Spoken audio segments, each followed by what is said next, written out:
My name is Wang Xiao, a kid thrown away by his own birth parents and raised by a pack of bad men.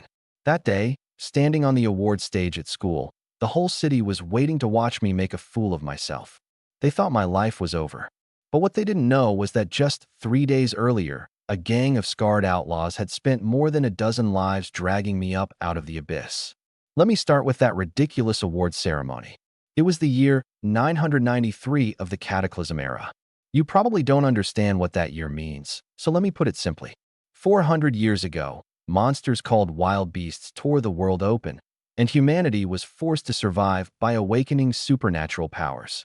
And your awakening talent became the single most important thing a person would ever have in their life. That day, the auditorium of our Jiuzhong City Public No. 2 Middle School was packed. The officials up on the stage were all flushed with pride, because for the first time ever our school had produced 3 students with A-grade talents or higher. For a small city like ours, an A-grade genius was the kind of person who could change their own fate. The host bellowed out the list at the top of his lungs. 3rd place, Zhang Xian, who awakened Mother of Venomous Serpents. The Education Bureau rewarded her with a divine seal called Serpent Shadow. I should first explain to you what a divine seal is. Legend has it that in ancient times the gods fought a great war, and the skills of the gods shattered into countless fragments that fell into the mortal world. Those became divine seals.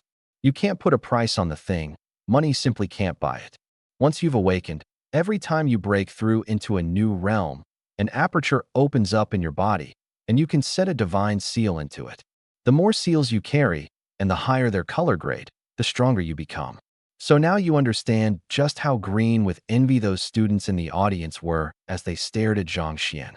2nd place, Shui Xian, who awakened Eye of Nightmares, rewarded with a Night Eye Divine Seal. The whole place went wild.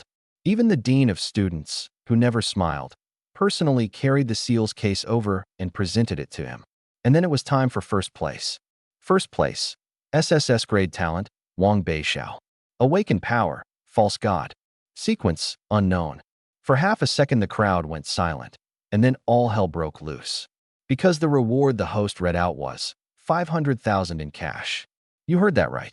The top 2 both got divine seals worth a fortune, while I, an SSS grade, the first in the school's entire history, got brushed off with 500,000 yuan? This is rigged. An SSS grade gets fobbed off with 500,000? The muttering below boiled over like a pot. I knew what they were thinking, but what they were even more curious about was me. That's Wang Xiao, a newly transferred girl asked quietly. Why does everyone stay away from him? Someone next to her lowered their voice and answered. He's the son of the demons. Raised by Fong of the Demons, the biggest wild beast hunter guild in the East District. Those people all clawed their way out of piles of corpses, lawless, every one of them. Their guild leader once killed an A-grade wild beast single-handedly. Yeah, that's who I am. From the very back of the crowd, one hand shoved in my pocket, I strolled slowly toward the stage. Every one of the upperclassmen stepped aside for me on their own, fear written all over their faces. Honestly, I didn't care that they were afraid of me. If anything, I found it a little funny. I walked up onto the stage, and the whole hall fell dead silent. The dean of students snuck a glance at the Education Bureau official sitting in the back row, swallowed hard, forced out a smile uglier than a grimace, and handed me an envelope with a check inside. Congratulations, Wang Xiao. You're the first SSS grade talent in our school's history. Here is your reward, 500,000 in cash.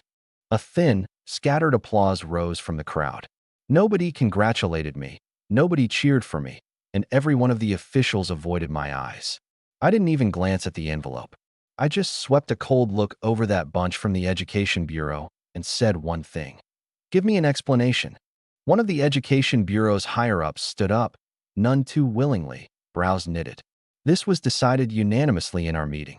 Your power, false god, doesn't belong to any known sequence, and it can't be activated. We've ruled that it falls under the undevelopable category. The 500,000 is a reward for your talent. But you simply aren't suited to be an awakener. The moment those words left his mouth, the whole place erupted again. An SSS talent can't become an awakener. What a waste, such an amazing talent, stuck with a useless power. I stood there on the stage all alone. Below me were looks of mockery mixed with pity. That education bureau crowd wore cold, amused smiles, and off to the side the second and third place winners were choking back nasty little grins. In that moment, I really did feel a little dazed. No one came up to comfort me, and no one could understand me. Right then, Shue Xen slowly opened the case in his hands, that half-transparent divine seal glowing faintly. His face was smug. I really envy you, Brother Xiao. $500,000's enough for you to eat, drink, and have fun for years. From now on you won't have to fight and kill like the rest of us. Isn't that nice? You won't sick your guild on me, will you? After all, you're the son of the demons. Shue Xen and I had been at each other's throats for 3 years.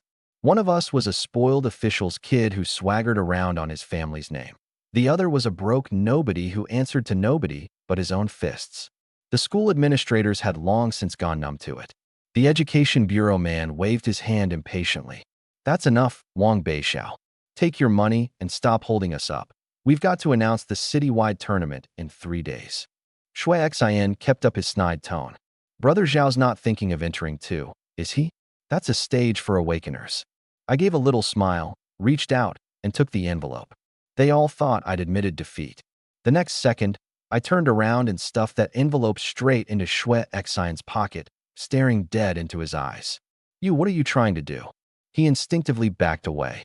Medical bills, I said, one word at a time. 3 days from now, I'm going to cripple you. The whole place went silent as a grave. An ordinary person, challenging an awakener? Not one of them could figure out what was going on in my head. Several of the Education Bureau higher-ups finally couldn't sit still. Shue Xien was a councilman's kid, tied to them on the same rope. They slammed the table, shot to their feet, and roared at me, threatening a fellow student, refusing to submit to discipline. Do you think you can turn the whole world upside down? I threw a side kick and sent the podium flying several meters. Even if I tear a hole in the sky, it's none of your damn business, I said, pointing at Shue Xien's chest and sneering.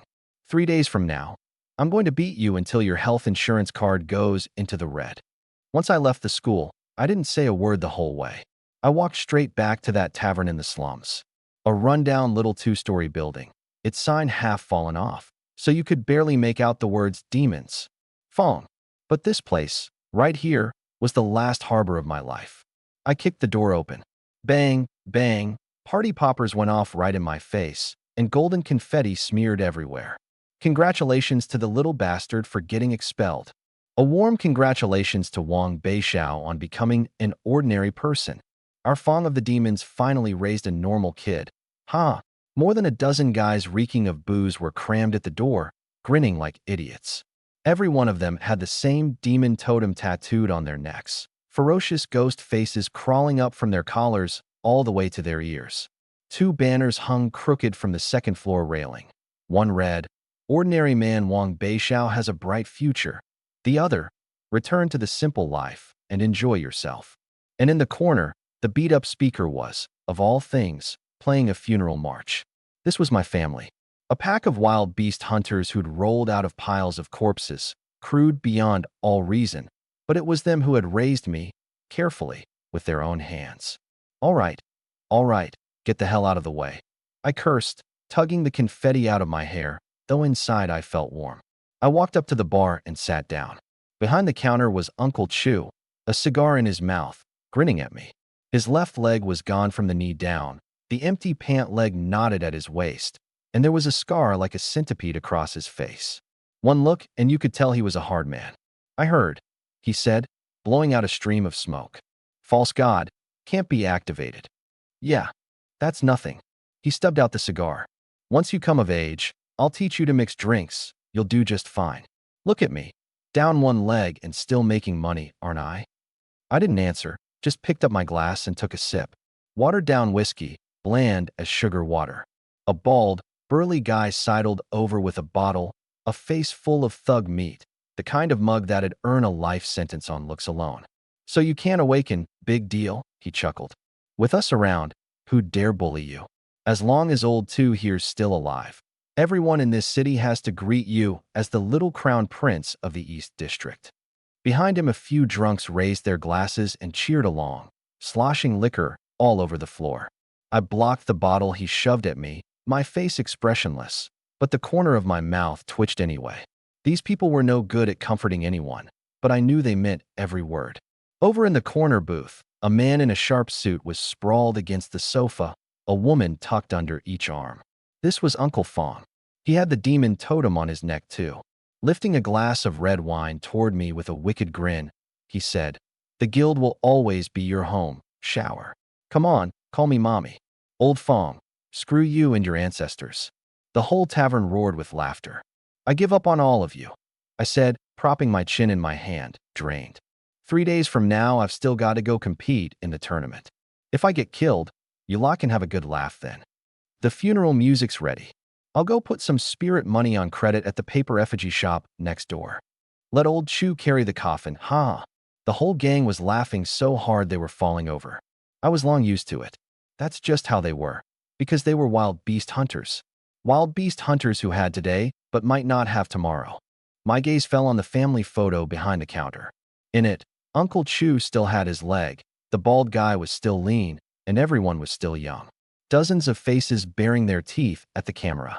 Right in the center, a man in a black fur coat knelt on one knee, 3 little kids in split-crotch pants gathered in his arms. And the one he had hoisted up on his shoulder, that was me. In that photo, everyone was smiling so happily.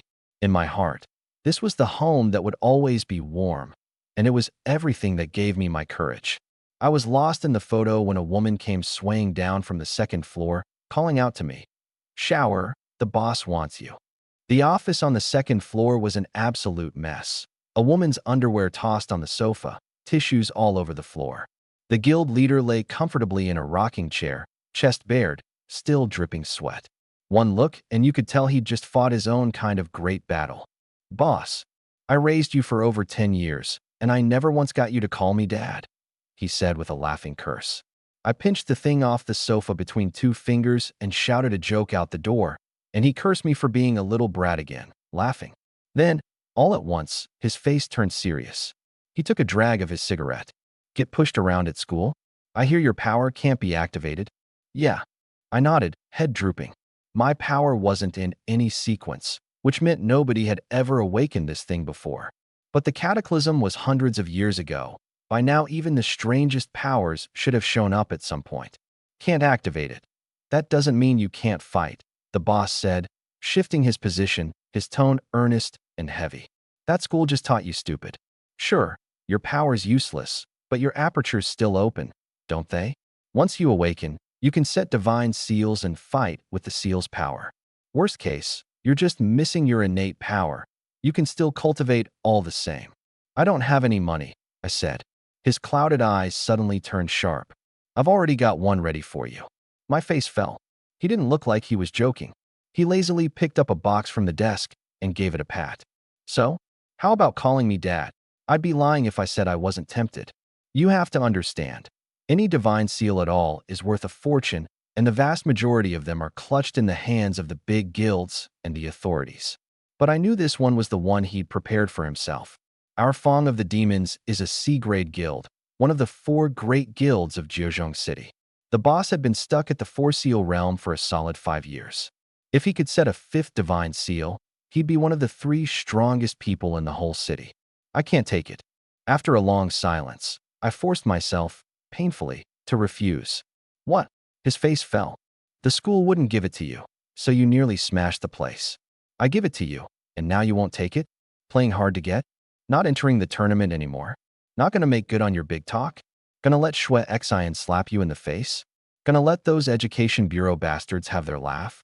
Maybe you can afford to lose that face, but Fong of the Demons can't." Seeing me still hesitate, he softened, a rare thing, and patted my cheek.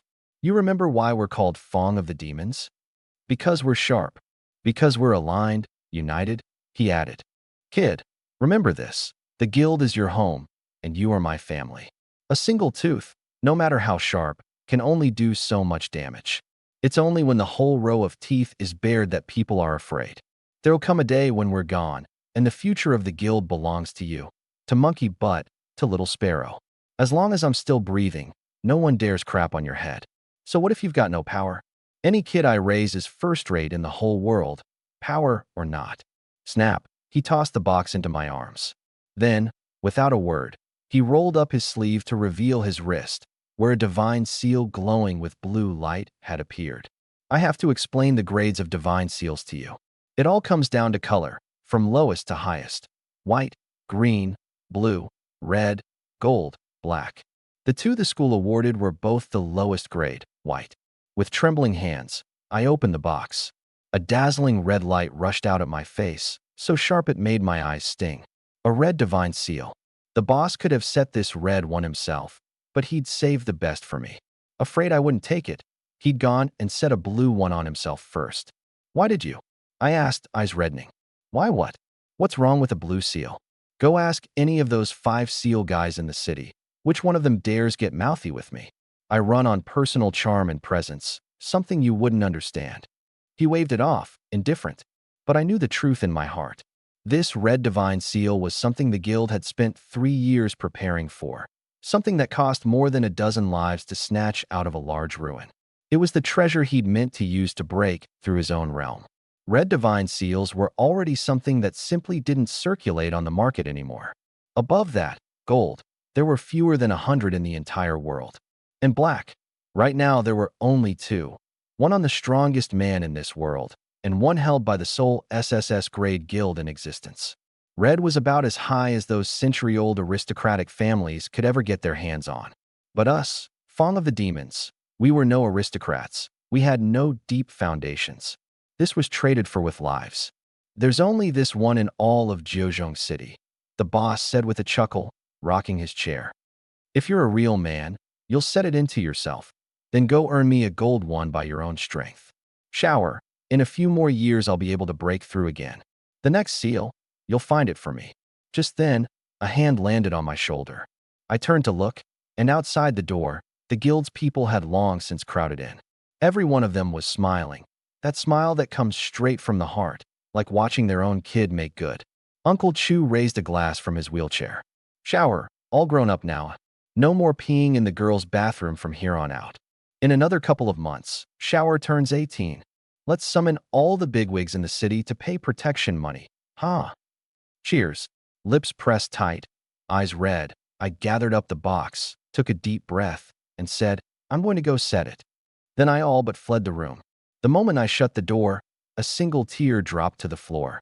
Abandoned by my parents, cast off by my school, I was exactly the kind of kid who could most easily turn dark and become a villain. But instead, in the hands of this pack of bad men, I bore a good fruit. What I didn't know was that the moment I stepped out, every one of those smiling faces in the room went cold. Boss, is this really okay? Someone said in a low voice. I got word. They've already found us. So they found us, the boss said, staring out at the bright street. Ruin hunting is every man for himself. So we killed a squad of theirs, so what? If they've got the guts to come, we'll fight it out. Uncle Chu smoked, brows furrowed. Boss, that divine seal. You should have said it yourself. Maybe you'd have had a little something to protect yourself with. You want me to be the only one who lives? The boss suddenly grinned. Forget our guild's motto. We die together. No one left behind to bury us. Now we've got Shower, we've got Monkey, but we've got Little Sparrow. Even if we die, there's someone to burn paper money for us. Give the seal to Shower. Only then can he fill the hole where his power should be. We're the elders. We've got to leave the little ones something. And if they really do find us, worst case, we run. Ha!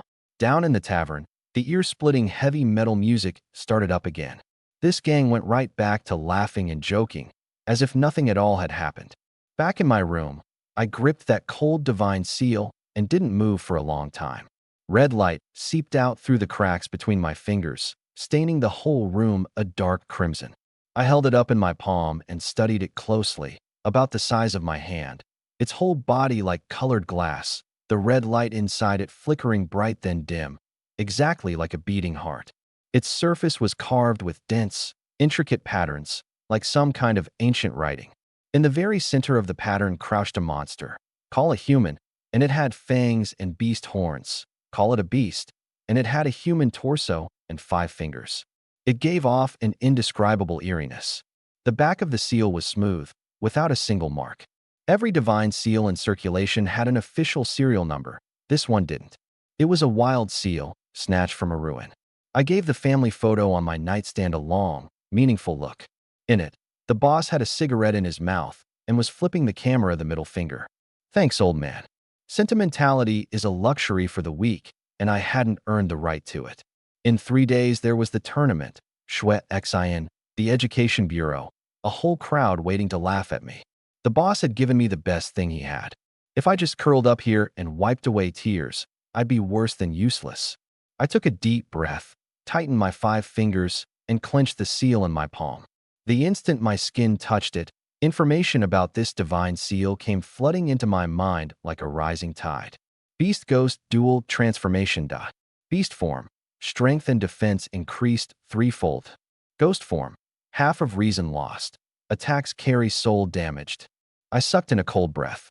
A red divine seal, dual form switching, compatible with almost any power.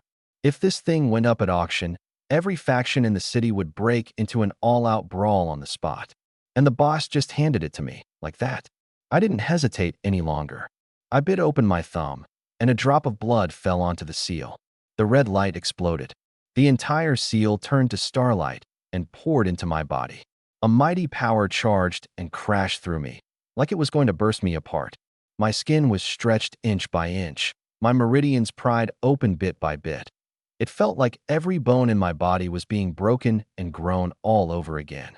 I don't know how long it lasted, but the pain vanished, replaced by an indescribable lightness. By all rights, the first divine seal should set into the first aperture in the center of the chest. That's where blood and vital energy gather, the safest spot. But this power refused to go toward my chest. What the hell? My pupils shrank violently. That power seemed to be drawn by something, rushing upward beyond my control, and before I could react, it had sunk into the space between my brows. Boom.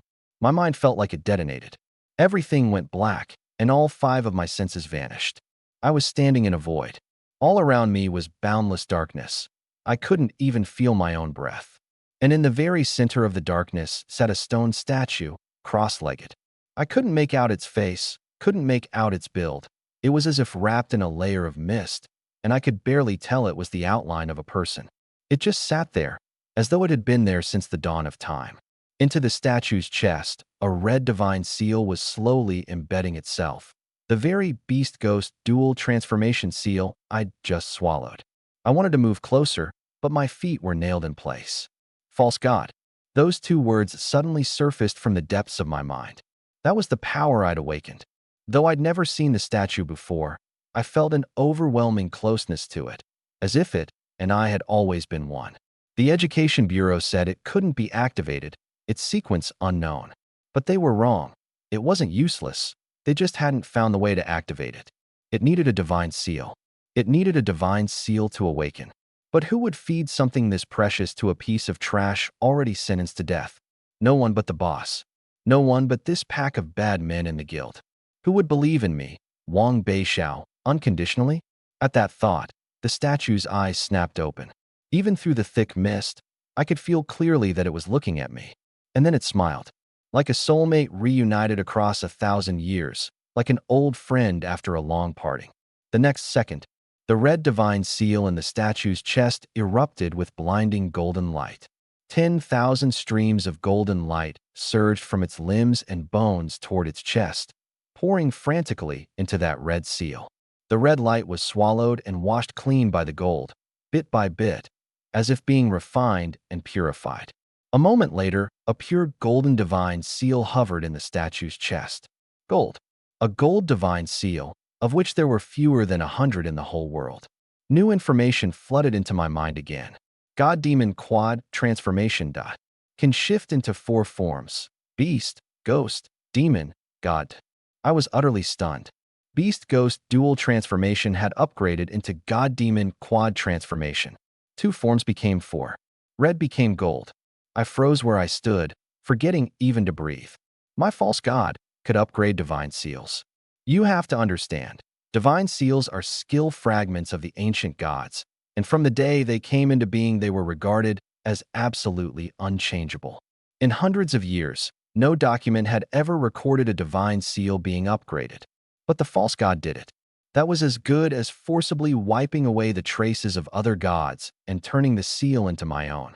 Just how terrifying that was, I didn't even dare imagine. The statue closed its eyes again, an eerie smile hanging at the corners of its mouth. Boom. My consciousness was yanked back to reality. Only then did I realize I was kneeling on one knee on the floor, drenched in cold sweat, my clothes all stuck to my back. A warmth spread from between my brows. I reached up and my fingertips brushed a faintly raised pattern. I rushed to the cracked mirror in the corner. Right in the center of my forehead, a golden divine seal pattern flickered faintly, giving off a soft glow. The monster in the center of the pattern had changed, no longer half human, half beast, but four shadows overlapped. Beast, ghost, and two silhouettes I couldn't quite make out. Demon and God. I stared at my own eyes in the mirror, and deep in my pupils, a flash of golden light streaked past. Ha ha ha. I finally burst out laughing wildly. The Education Bureau said I couldn't be an awakener. All the grievances from before melted away in that instant. The feeling was like being declared bankrupt one moment, then turning around and winning a lottery worth hundreds of millions the next.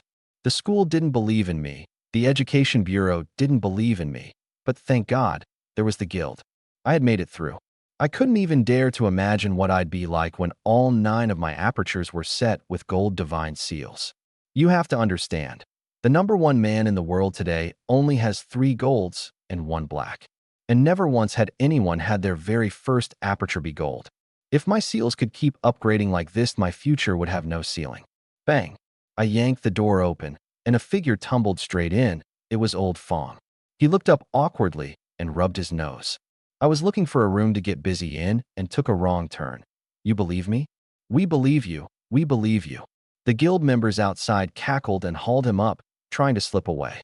I knew they weren't at ease about me and had been standing guard outside, eavesdropping the whole time. I bolted out in one stride and shouted, "I'm super badass now." Yeah, you're badass. You've always been badass. They humored me without even turning around. I really did get badass. I wanted to tell them their efforts hadn't been for nothing. I wanted to tell them I hadn't let them down. But the words caught in my throat, and I didn't know how to say them. Before he headed downstairs, old Fong suddenly turned back, grinning at me with a straight face. "Kid, in our hearts, you've always been the most badass kid of all." 3 days later, early morning, the city-wide tournament began. The tavern was quiet. At this hour, the guild's people were either asleep or still out on jobs, and not yet back. Even the boss next door was snoring away. It was as if everyone had forgotten what day it was. But that was no surprise. In the eyes of these people who'd rolled out of mountains of corpses and seas of blood, a tournament was just a game kids play at pretend. No one cared, and no one reminded me. But I had gotten up early and stood alone in front of the mirror. The seal between my brows was barely visible now. I touched the spot on my neck and couldn't help but grin. In 2 more months I'd turn 18, and I could officially join the guild and get the totem that belonged only to Fong of the Demons tattooed on me. I'd been here for over 10 years, and to formally become one of them was the deepest wish in my heart. Shui Xian, the Education Bureau, all of you. Today I'm going to smash your faces in. I picked up that old set of clothes off the bed, the ones I'd worn for years. The guild's people were genuinely good to me, but with details like this, they were forever careless. A piece of clothing had to be worn until it truly couldn't fit anymore before they'd remember to buy me something new. Just then, whip, a brand new set of clothes was draped over my shoulders. I turned around, and standing behind me, when had they gotten there, were 2 teenagers about my age. One was frighteningly thin, his cheeks sunken, yet his eyes were sharp and vicious. There's an old saying, a face with hardly any flesh on it. Even gods and ghosts find it hard to fight. People with a face like that are ruthless by nature. The other was a doughy-looking guy, both cheeks flushed red, hauling an iron rod as thick as an arm over his shoulder. "Little Sparrow, Monkey Butt, when did you 2 get back?" My eyes lit up at once. These 2 were the only 2 playmates I'd had my whole life, and the people I trusted most. The one carrying the rod was Monkey Butt, called that because his cheeks were always ruddy. The one with the sunken cheeks was Little Sparrow. The 3 of us were known as the 3 crown princes of Fong of the Demons. We'd been stealing chickens, snatching dogs, and getting into brawls together since we were little. Those two were a year older than me and had already started taking jobs. Today you're going to make the whole world tremble. How could we possibly miss it? Monkey but pointed at the iron rod on his shoulder and grinned. Today all you have to do is put on a show. Leave the rest to the two of us. We staked out the Schwe family's front door all night. We meant to beat Schwe Xian into a cripple to avenge you. That's the only reason we didn't get back sooner. Little Sparrow spread his arms wide. The three of us hugged each other tight. It's not that I don't get along with people. It's just that when it comes to true brothers, having 2 or 3 like this is enough. All these years, it was always me coming up with the sneaky schemes and the 2 of them carrying them out. Come on, let's get our shower all dressed up. The new clothes they brought were a black hoodie, and it fit well. Only, there was blood on the collar. I have no idea what the 2 of them went through last night. Thanks. You're being a stranger now, huh? Don't want to be brothers anymore.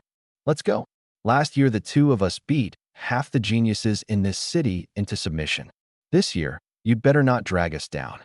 Little Sparrow slung an arm around me and tilted his head up proudly, like a general marching off to war. Monkey but bounded over to pull the door open for us and bellowed out into the street. General Xiao heads off to battle. Too bad the tavern was silent, the grown-ups all still asleep. But that did nothing to dampen the mood of us 3. I straightened my clothes and took a deep breath. Let's go. This year's tournament, no one but me is walking out of there on their own 2 feet. Ahem. The words had barely left my mouth when a luxury car came tearing over, slammed to a hard stop, and parked right outside the tavern. Monkey but instinctively threw out an arm to shield me behind him. Little Sparrow flipped his hand, and a crescent-shaped scimitar glowing red from tip to hilt appeared in his grip. Relax. The car window slowly rolled down. In the back seat, an old man with a full head of white hair and a kindly face poked his head out. Principal. I frowned. Even though I was a student, I spent most of my time hanging around the tavern listening to people brag and running errands for the guild. The number of times I'd been to school could be counted on one hand, and I'd seen the principal even less. Usually only because I'd been skipping class and got hauled in with the boss for a scolding. Haha, Student Wong. I happen to be heading that way. Why don't we go together? You bluffing me? Little Sparrow sneered, gripping his blade backhanded, not the least bit intimidated. A fancy car like this just happens to pass by our tavern. If you're here to start something, get out. Take 3 of my strikes, and I'll go get our boss to come play with you.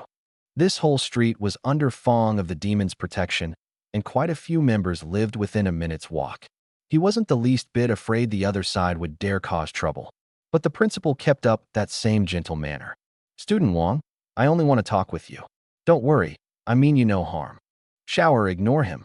If you don't want to get in the car, no one can force you.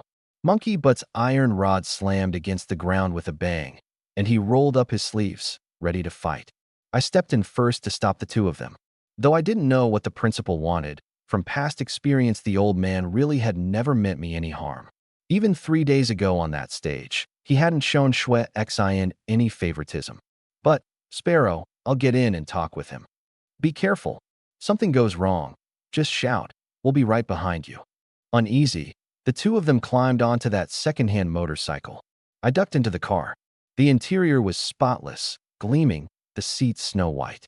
I instinctively scooted forward, afraid I'd get the place dirty. Principal, what is it? The principal rubbed the space between his brows, hesitated a moment, then took a divine seal out of his briefcase, a white one, with an official serial number on it. I called in a favor to get this for you. What the school did really wasn't right, but that was the Education Bureau's decision. I hope you can understand. Your test results really were a once-in-a-century SSS grade, but he drew a deep breath, his face knotted with conflict for a long while before he slowly spoke. I hope you won't enter the tournament. Why? My face darkened, and I didn't take the seal. It's not that I'm afraid you'll hurt someone else. I'm afraid someone will hurt you. The principal glanced at the driver, then looked out the window, as if debating whether he should say it. This tournament is very dangerous for you. I can't say more than that. And besides, the power you awakened can't be used, which really makes you no different from an ordinary person. There's truly no need to fight just for the sake of pride. Our boss said a person lives to fight for exactly that pride. I cut him off without a second thought. If that's what you want to talk about, Then let's not talk at all. You? The principal gave a bitter smile. Just like Chu the Madman. Chu the Madman was my boss's name. As the name says, he was arrogant beyond all limits. Seeing how resolute my attitude was, the principal could only shake his head in regret. Whatever the case, I hope you understand the school. It's not that I'm unwilling to treat you the same as everyone else. It's just that this power you awakened. What about it? The principal lowered his voice. The reward you were given. It actually wasn't decided by our Jiuzhong city. It was the decision of the Divine Hall. Their assessment of the power you awakened was. He pulled a stack of documents from his briefcase and slowly set it in front of me. I slowly opened the oil paper envelope, and the stack of documents was revealed. The first thing to hit my eye was a red stamp, dazzlingly bright. I need to first tell you what this stamp represents, the Divine Hall. In this era where people survive by awakening the powers of the gods, it is the uncrowned king, one of the most powerful organizations in this world. Did you know that of all the divine seals still in existence, 70% came from their hands? That one fact alone is enough for you to gauge just how terrifying they are. And the verdict the Divine Hall gave me, Wang Beixiao, came down to 4 words, over and over. Defier of the gods. Beneath it was a line of small print. This student's power transcends the sequence bestowed by the gods. It belongs to the God-forsaken category. No divine seals shall be granted, no blessing shall be bestowed. Just one flimsy line like that had passed a death sentence on my awakening life. From now on, I could forget about ever getting a single divine seal from the Divine Hall. You may not understand what that means.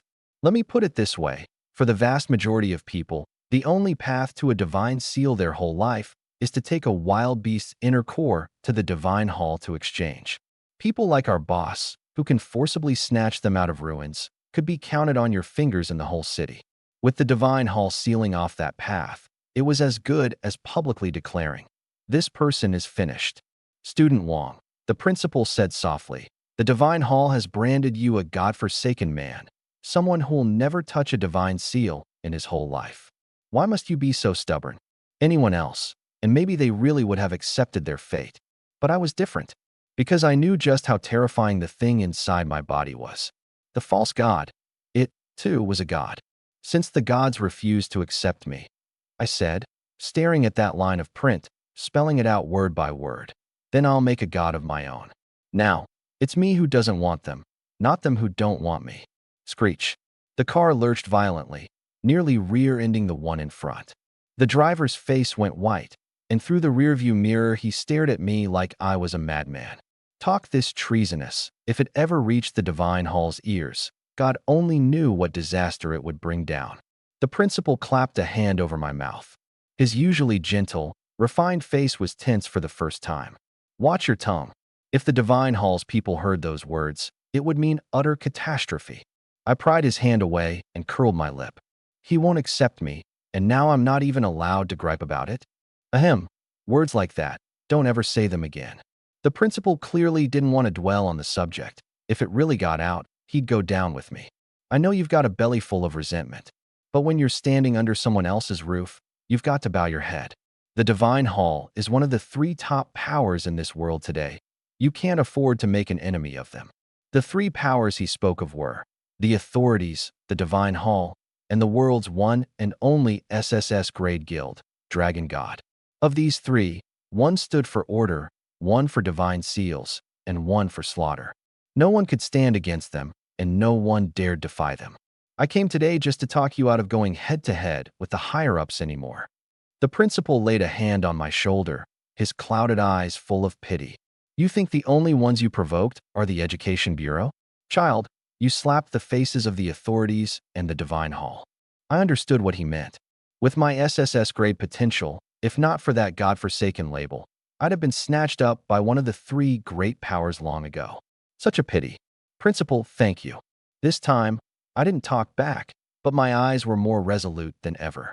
Our boss says roads are made by people walking them. If the gods won't let me walk their path, then I'll blaze my own. With that, I handed the seal and the documents back to him, untouched. He was willing to take this risk and pour out his heart to me, which meant he truly cared about us younger ones. And precisely because of that, I couldn't drag him down with me. This world needs a principal like him. Stop the car. The moment the car stopped, I looked at his wrinkled, sorrow-filled face and murmured one last line. Principal, thank you for the warning. But if the gods won't have me, then I'll become a god myself. Goodbye. Jiuzhong City, South District. The tournament arena was the largest structure in the entire city, a circular stone building, tiers upon tiers of stands ringing it, capable of seating 30,000. 400 years ago, when the wild beasts first broke through the city walls, this place had been a slaughterhouse. Later, it was converted into an arena, and every year the citywide tournament was held here. By the time I arrived, several hundred people were already lined up out front. The school stood in formation, uniform clothes, uniform steps. High above hung an enormous light screen broadcasting the scene inside in real time, so the whole city could watch. Come on, let's cut around that way.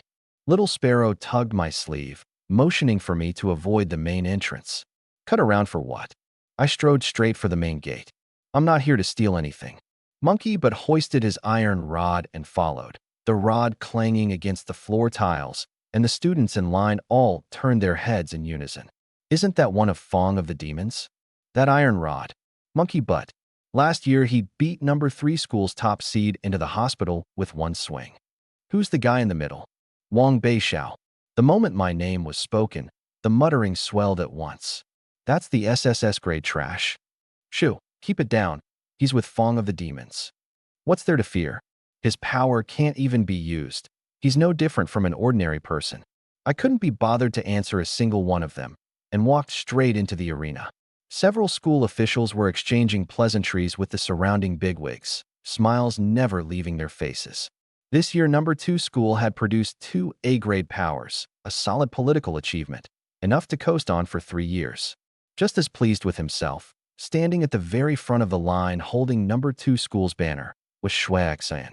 He was surrounded by a crowd, an easy, self-assured smile on his face, basking in all the envious looks the crowd was throwing his way. This year, in all of Jiuzhong City, there were only 5 students with A-grade talents. On top of the school's heavy publicity, he'd become quite the celebrity of the whole city. Brother Shui, I hear your family's already made connections with the Divine Hall. It's not that grand. Shui Xian waved a modest hand, though the smugness at the corners of his eyes was impossible to hide. It's just an internship. Whether I get to stay depends on my ability. An intern at the Divine Hall. You'd graduate as at least a 3-seal awakener, right? The people around him were practically drooling. That kind of sky-high fortune would have gone straight to anyone else's head. Shui Xian caught sight of me approaching out of the corner of his eye. The corner of his mouth curled up, and he deliberately raised his voice. Today's tournament, my father specially invited a representative from the Divine Hall to observe. Everyone, put on a good show. If the Divine Hall happens to take a liking to you, you'll shoot straight up in the world and turn your fate around against the heavens. As he said it, he pointed toward the main platform. Dead center on the platform, a row of big shots sat solemn and upright. Even the top official of Jiuzhong City could only sit at the very end. The most eye-catching of all were the representatives of the 8 great academies and an old man in a gray robe. The old man sat with his eyes half closed, deaf to everything around him. One by one, the bigwigs of Nine Bells City hurried over to try to make friends with him, only to be met with his arrogant, half-hearted brush-offs. That man is the gray-robed deacon from the Divine Hall's Wind Spirit City branch, Elder Xuanshou. Someone whispered in introduction. Nine Bells City was a small town with no Divine Hall branch of its own. Wind Spirit City, on the other hand, was a major hub. In years past, the Divine Hall wouldn't even bother showing up to a small-town selection like this. For Xuanshou to appear in person this time was a huge show of respect to the Shui family. Brother Shui is a badass. He even got someone from the Divine Hall to come. If you ask me, the Divine Hall came all this way just for Brother Shui. Shui Xen basked in the flattery and, unhurried, added a line. It's nothing, really. My cousin works at the Divine Hall. Last year my father took me to pay Elder Xuanshou a visit. And this divine seal of mine? The old man personally picked it out for me. Next, we invite each school's formation to enter the field. The instant the loudspeaker boomed, 30,000 pairs of eyes snapped toward the entrance. Number 1 High led the way, Number 3 high had the most students. Then came number 5, number 7, and the vocational technical school. Number 2 high, enter the field. At that announcement, the mood in the stands shifted. Not because number 2 was famous, but because the results of this year's awakening assessment had already spread across the whole city. 2 A ranks and 1 SSS rank. A first for the entire city. Even the small talk on the main stage stopped as representatives from all the major academies turned their gazes toward number 2. Shui Xian held the banner high, carrying himself with an air of grandeur that instantly pulled every eye his way. So that's this year's favorite. One academy representative picked up a pen and drew a checkmark next to Shui Xian's file. Second in the whole city's assessment. First place has SSS rank potential, but the Divine Hall's verdict on him was defies the gods. What faction would dare take in someone like that? Just being near him feels like bad luck. So what if he's SSS? No divine seal means he's worth nothing. Xuanshou, seated dead center, gave a dismissive little laugh. A man abandoned by the gods. What future could he possibly have in this life? Now this Shui Xian, on the other hand, I'd say he's worth countless times more than that SSS rank. His elder brother is already a second-tier divine disciple. I intend to bring the 2 brothers into the Divine Hall to study together. Gentlemen, I'll ask you all to do me this favor. The words sounded high-minded, but his tone left no room for argument. The representatives knew perfectly well who he'd come here for, so they smiled and nodded along. Sure, a student with A-rank potential was rare, but so what? In the grand scheme of the whole empire? There was no reason to make an enemy of the Divine Hall over him. And now, we invite the student representative of Nine Bells City to come up and give a speech. The big screen's camera locked onto Shui Xian. That face of his, so full of aristocratic poise, drew applause from all around. Shui Xian picked up the microphone, tapped it a couple of times, and his eyes drifted involuntarily toward Xuanshou behind him. The old man gave a faint smile in return. Such a small, insignificant gesture, but to anyone paying attention, it carried enormous meaning. Xuanshou was cold and distant with everyone, yet he greeted Shui Xian alone with a smile. What did that mean? It meant the Shui family had latched onto the mighty tree that was the Divine Hall.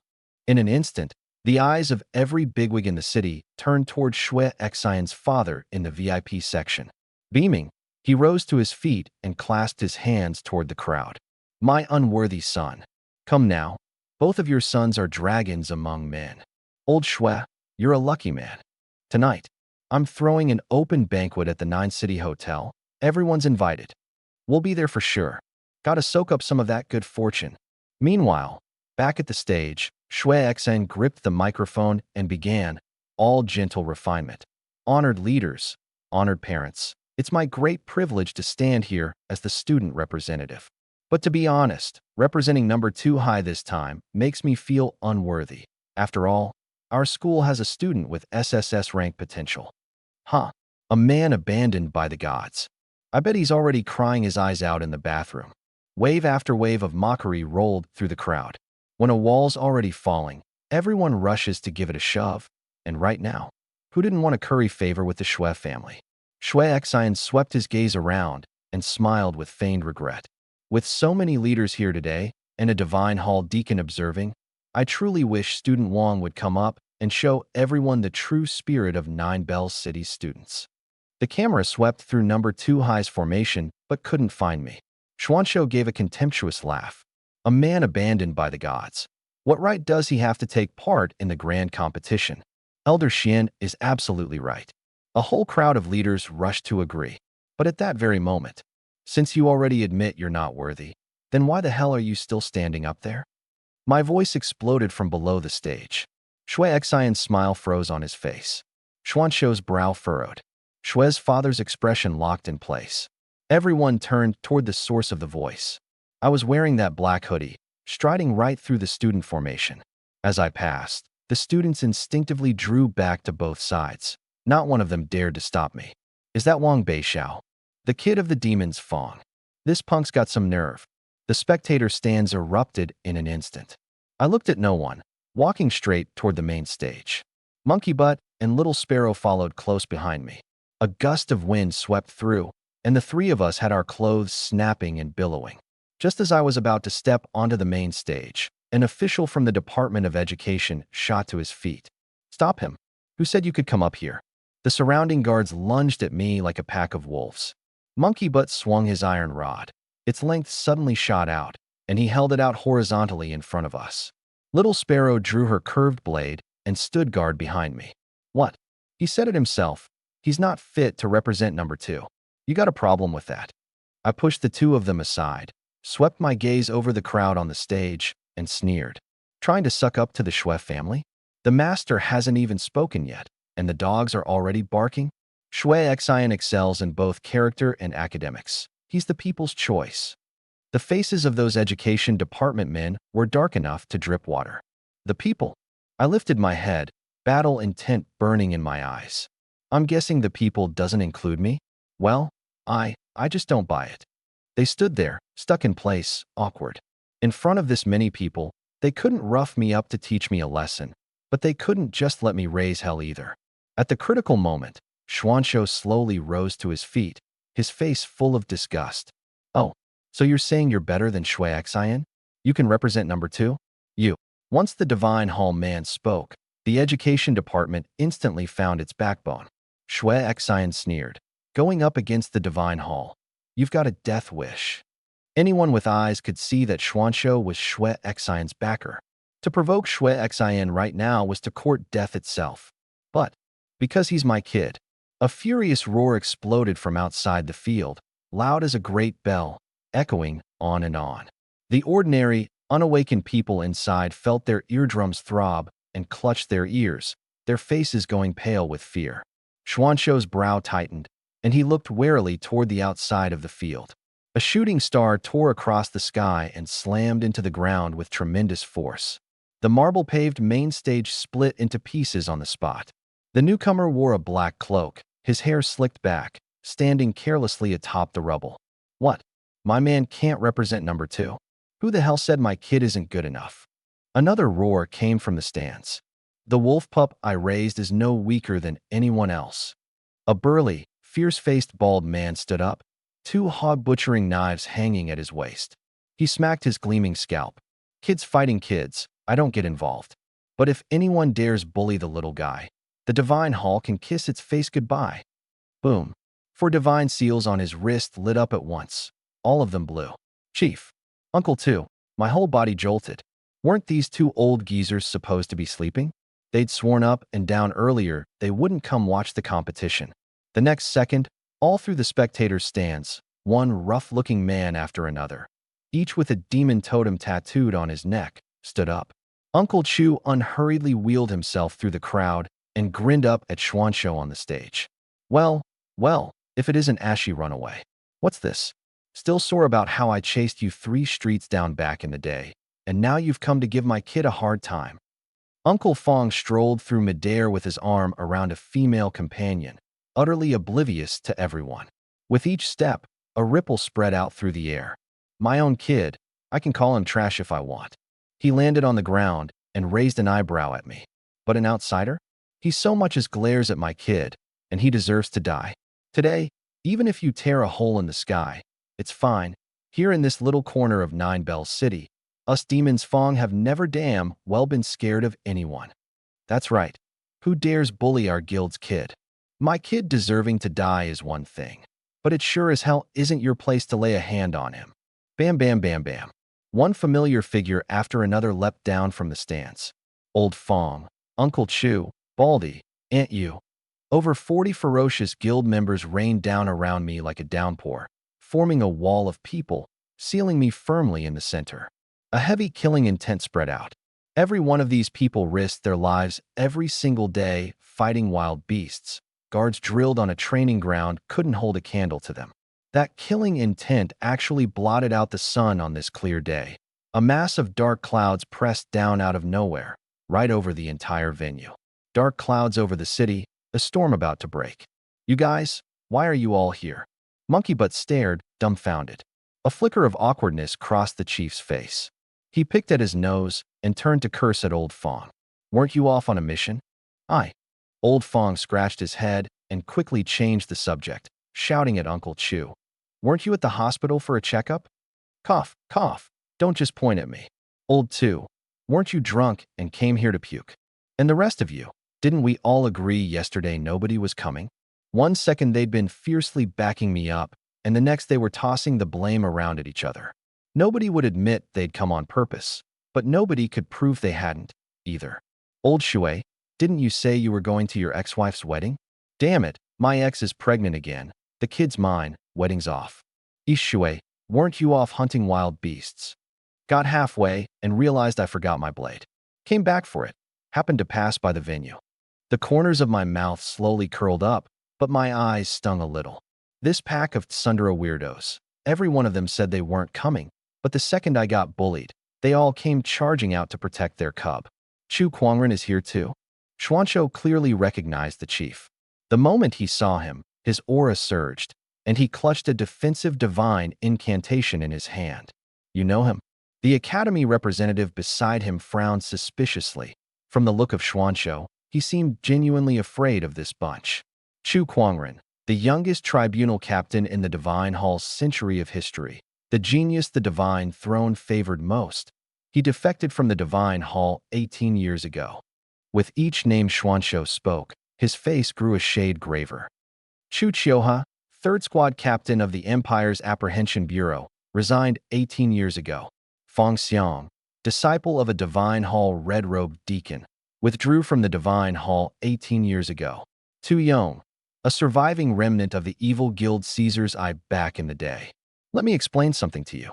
Within the Divine Hall, the ranks go gray robe, blue robe, purple robe, red robe, white robe, and at the very top, the Divine Throne.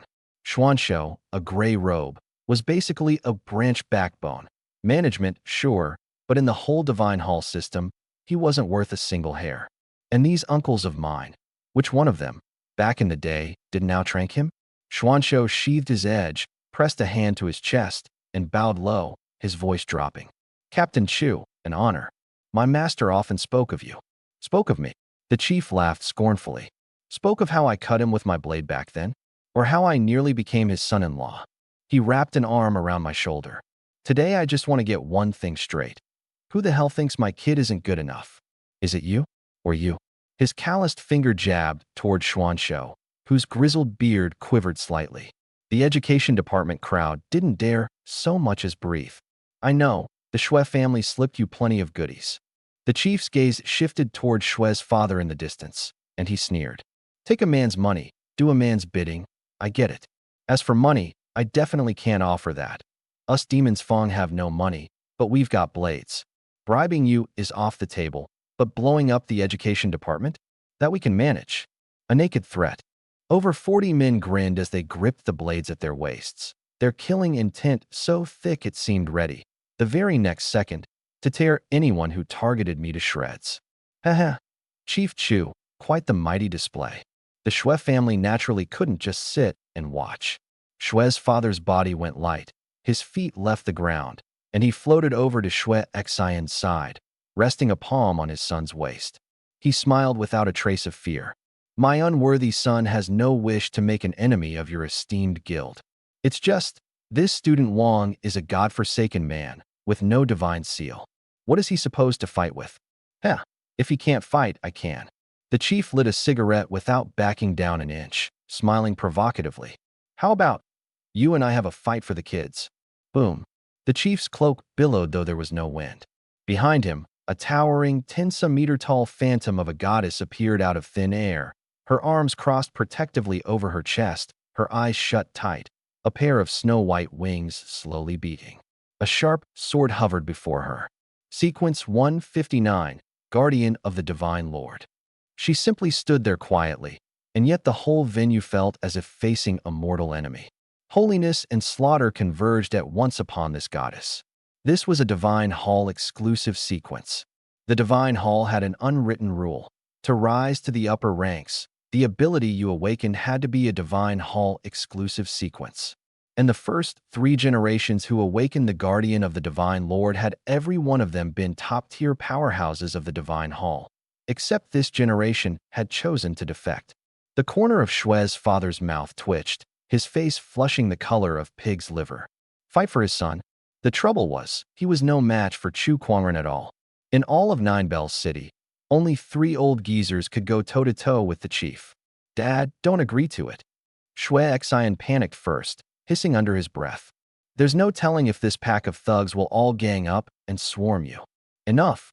Xuanshou let out a sigh, staring at the goddess phantom, unwilling but resigned. The student speech portion, skip it. Start the grand competition directly. Yes, yes, yes. The education department leaders nodded again and again. They didn't want to offend the Shui family, but they were even more afraid of provoking the demons Fong. Offend the Shui family, and at worst they'd lose their posts. Offend the demons Fong, and they might well lose their lives. The chief didn't even acknowledge them. He gave my face a doting pat. Do your best. Don't feel any pressure.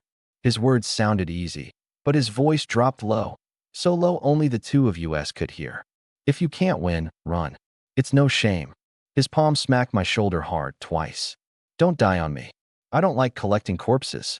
I looked at that roguish, cocky face of his, and suddenly I found myself smiling. Relax.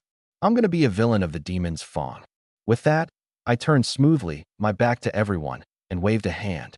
Tonight, throw me a victory feast. We'll be waiting.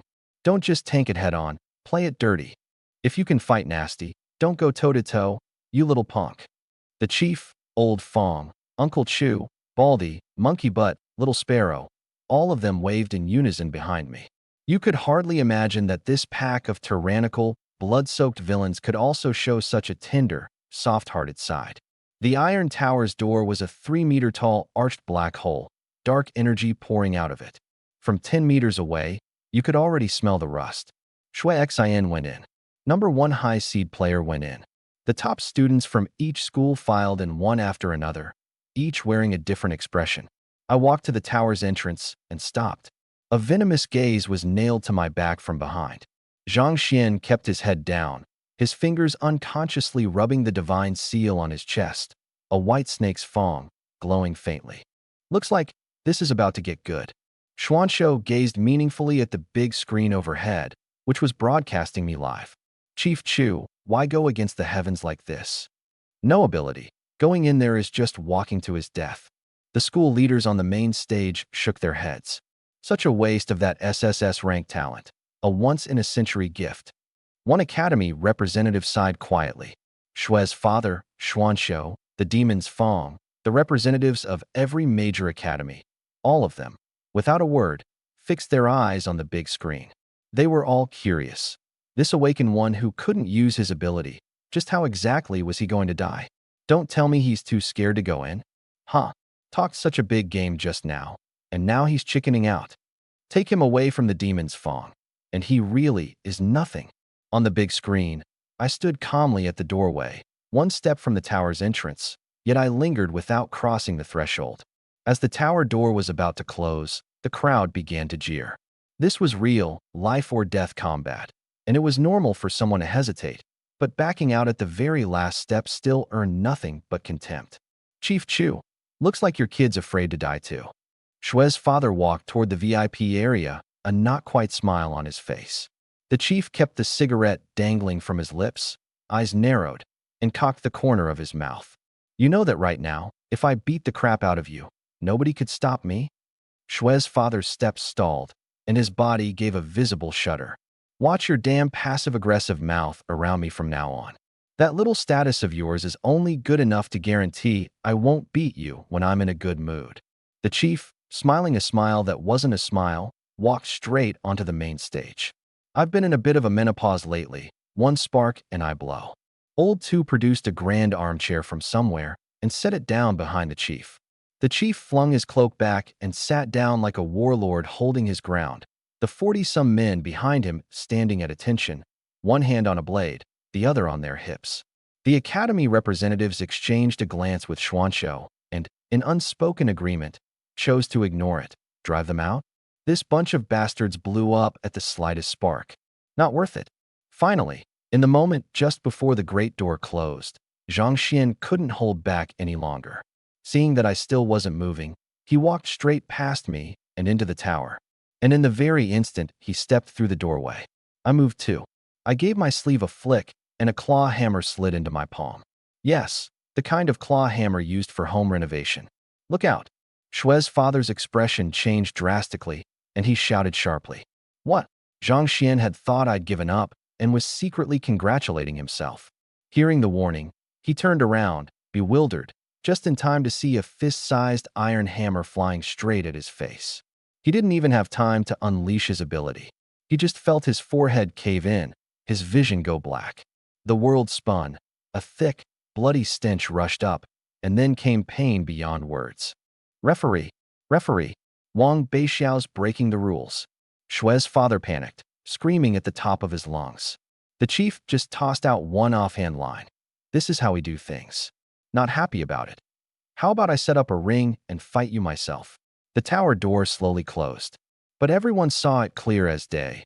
I straddled Zhang Xian, the claw hammer in my hand mercilessly slamming down onto his face, again and again. Blood flew everywhere. White brain matter mixed with blood splattered across the tower door. With each blow, shards of bone burst out. Violent, bloody, cruel. An indescribable sense of oppression pressed down on everyone at the venue. My ruthlessness went beyond anything anyone had imagined. Was this even a contest between students anymore? Boom! The tower door shut. Half of Zhang Xian's face had caved in. His one remaining eye was full of terror as he weakly raised a hand to shield his face. Wang Beixiao, you ambushed me. Everyone had assumed I didn't dare enter the tower. Even Zhang Xian himself had let his guard down. Who could have guessed I'd been waiting for him this whole time, waiting to land this fatal blow on him? The students competing in the grand competition were all just single seal awakeners. Many didn't even have a divine seal, and their bodies were only a bit stronger than ordinary people's. Against pure, brute violence like an iron hammer, they had almost no way to fight back. In less than half a minute, Zhang Xian had collapsed into a pulp, feebly waving his hand and begging for mercy. I give up, I give up. Wang Beixiao, you win. I'm quitting the competition. Whatever's between you and Shui Xian, I won't get involved, okay? If it were me lying here today, would you have stopped? I tilted my head, my face spattered with blood, and hooked a cold smile. I just wanted to give my mom and dad a better life. Zhang Xian let his tears fall, aggrieved. But that bought him not one shred of my pity. As a kid of the demon's Fong, I had to send off a few guild members every year. I'd understood one truth since childhood. When you kill, you can't go soft. Since you took on a killer's job, you've got to follow a killer's rules. I said calmly. If you were just an ordinary student, at most I'd break your legs. Zhang Xian, I don't mind you chasing wealth and glory, but don't try to climb up by stepping on me. I slowly raised the claw hammer, blood dripping from it down onto his face. Any last words? Zhang Xian was terrified, trembling all over, his tone humbled to the very dust. All that cold cruelty from outside gone. Please, let me G. Whap, whap, whap, whap. A dozen or more blows in a row, every one meeting flesh. His voice cut off in an instant. Whether it was the students on the tower's first floor or the spectators outside, all of them were stunned, frozen by my sheer ruthlessness. Kill just like that? Not a trace of the disgust or fear that should come with a first kill. I told you to settle your affairs, not spew nonsense. I spat. I slowly rose to my feet, my clothes long soaked through with blood. I calmly spat out the blood that had splashed into my mouth, wiped the blood off the hammer, and gave Zhang Xian's corpse a faint smile. You don't really love your mom and dad either. If I were you, I'd have begged me not to touch my parents once I got out. Heh. On the main stage, an academy representative stared blankly at the file in his hands. He'd just drawn a checkmark next to Zhang Xian's name, planning to recruit him after the competition. And now, a grand third-place genius, hammered to death before he could even unleash his ability. Shue's father's face was ashen. A chess piece he'd taken such pains to plant, and before it could make a single move, the whole board had been flipped over. He was silent for a long while before darkly instructing the man beside him. Wire Zhang Xian's family $1 million. Don't let people say we work a mule to death and then butcher it. This kid, his methods, his mind, his talent, all top tier. An academy representative seated at the far end quietly took out my file, smiling with genuine interest. I'm actually starting to look forward to what he does next. A student who can't even use his ability, you want him to? Xuanzhou rolled his eyes, displeased. The man smiled faintly and reached up to tuck a strand of black hair behind his ear. The divine hall aims high, so naturally you look down on him. But take a look at those students on the first floor, right now. Who among them dares even look him in the eye? Sure enough, I slowly peeled off my jacket, bearing a wild, feral upper body. I wound the jacket around the hammer in my hand as I swept a not-quite smile over the classmates before me, already scared witless. What are you all staring at me for? You want to take me on? The me who'd been smiling 1 second ago suddenly let out a roar. Heads down. Whoosh.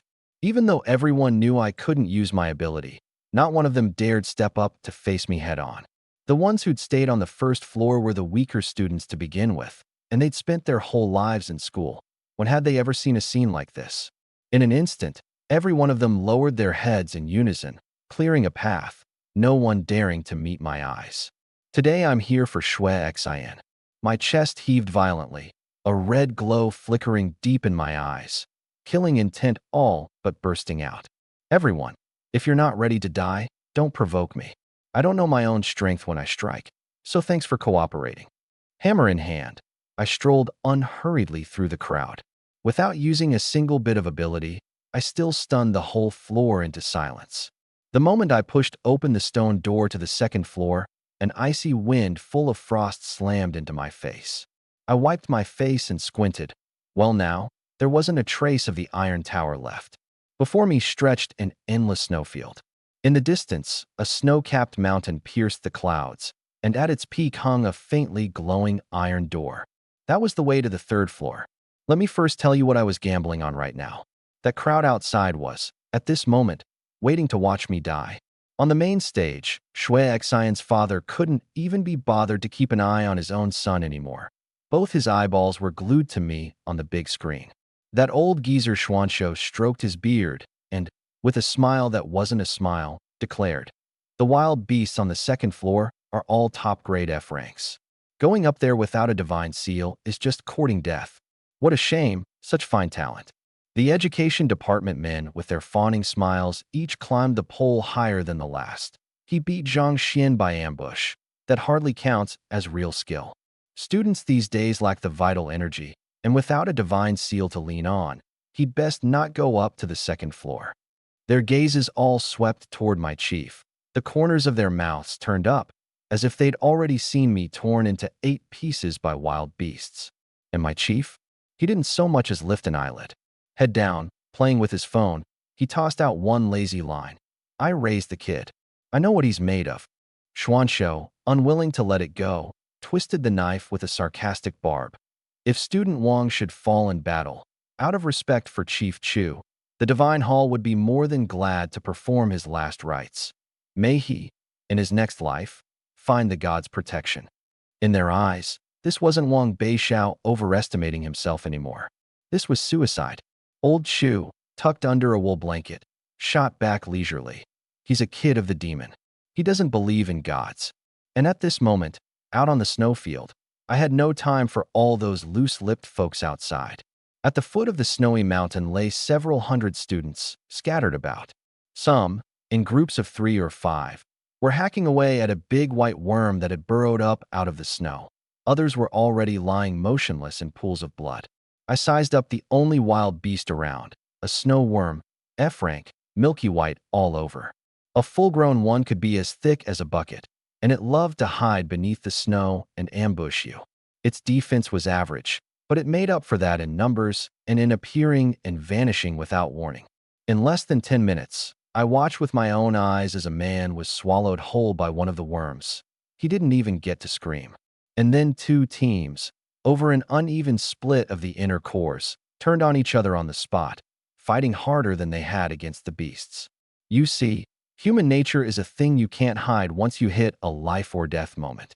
Carrying that claw hammer still stained with Zhang Xian's blood, my upper body bare, I stepped out through the stone door.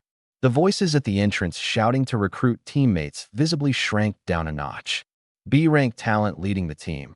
Needs someone who can tank. Must have a defensive divine seal. Sequence 981 leading. Looking for ranged. Don't come if you've got no seal set in. 1 second the place was as lively as a market. And the moment they saw me, everyone went dead silent. Isn't that Wang Beishao? Pretend you don't see him.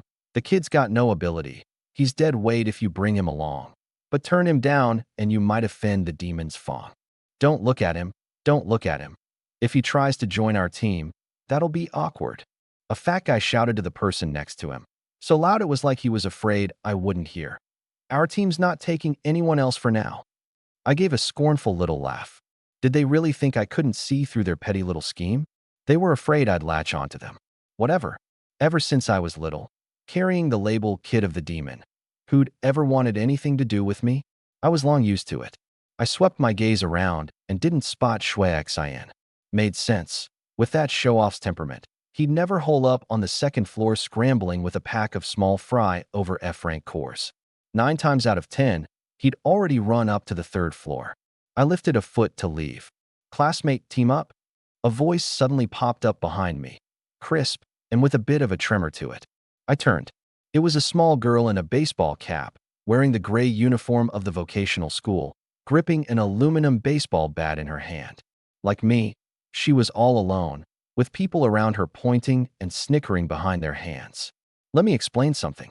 These days, regular high schools taught knowledge of wild beasts and combat training, but the vocational schools mostly took in people with no chance of ever awakening, teaching them trades like cooking, medicine-making, blacksmithing, ways to make a living. So no one was willing to team up with her. They thought she'd be a drag. This girl had clearly already been snubbed plenty. Her little face was flushed red, the brim of her cap pulled down low, and she looked at me timidly. Student Wang, why don't the two of us team up?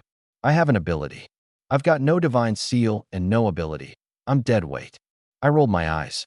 I figured she'd back off once she knew better, but to my surprise her eyes actually lit up. That's okay. I don't have a divine seal either. Nobody's willing to team up with me. Oh, so it was two people in the same sinking boat, looking to huddle together for warmth. What's in it for you? I want to go to college. She lowered her head, the toe of her shoe lightly kicking at a pebble by her foot. The teacher said having a teammate in the tower raises your chances of surviving. If I get hurt, you just have to carry me out of the tower, and I'll split the inner cores with you, half and half. 10 of them hits the admission line. You don't have to fight, you just pull me out if something happens to me. Okay. Another wave of mockery drifted over from the crowd. A useless one paired with a useless one? Perfect match. One can't use his ability, the other's D-rank talent. Totally complementary, huh? The little girl bit her lip, her knuckles white where she gripped the bat, but she stubbornly refused to lift her head. I knew that feeling all too well, because for the last 10-some years, I'd been tasting it nonstop. I said nothing. She was quiet for a good while, probably figuring it had come to nothing again, and gave a proper little bow. Sorry then, I've wasted your time, Student Wang. Look out. Just then, a burst of screaming exploded up ahead. A 3-meter-long snow worm was chasing a boy like a thing gone mad, charging toward the doorway, its maw gaping wide, lined with rows upon rows of barbed hooks. The crowd of team seekers erupted, scattering in all directions. Not one of them thought to go help. Move, move. Damn it, the boy cursed as he ran. Seeing me and the girl blocking the exit, he didn't think twice. He shoved the girl aside, knocked me stumbling in passing, and dove headfirst into the stairwell. The girl fell into the snow, her baseball cap flying off, revealing a rather cute face.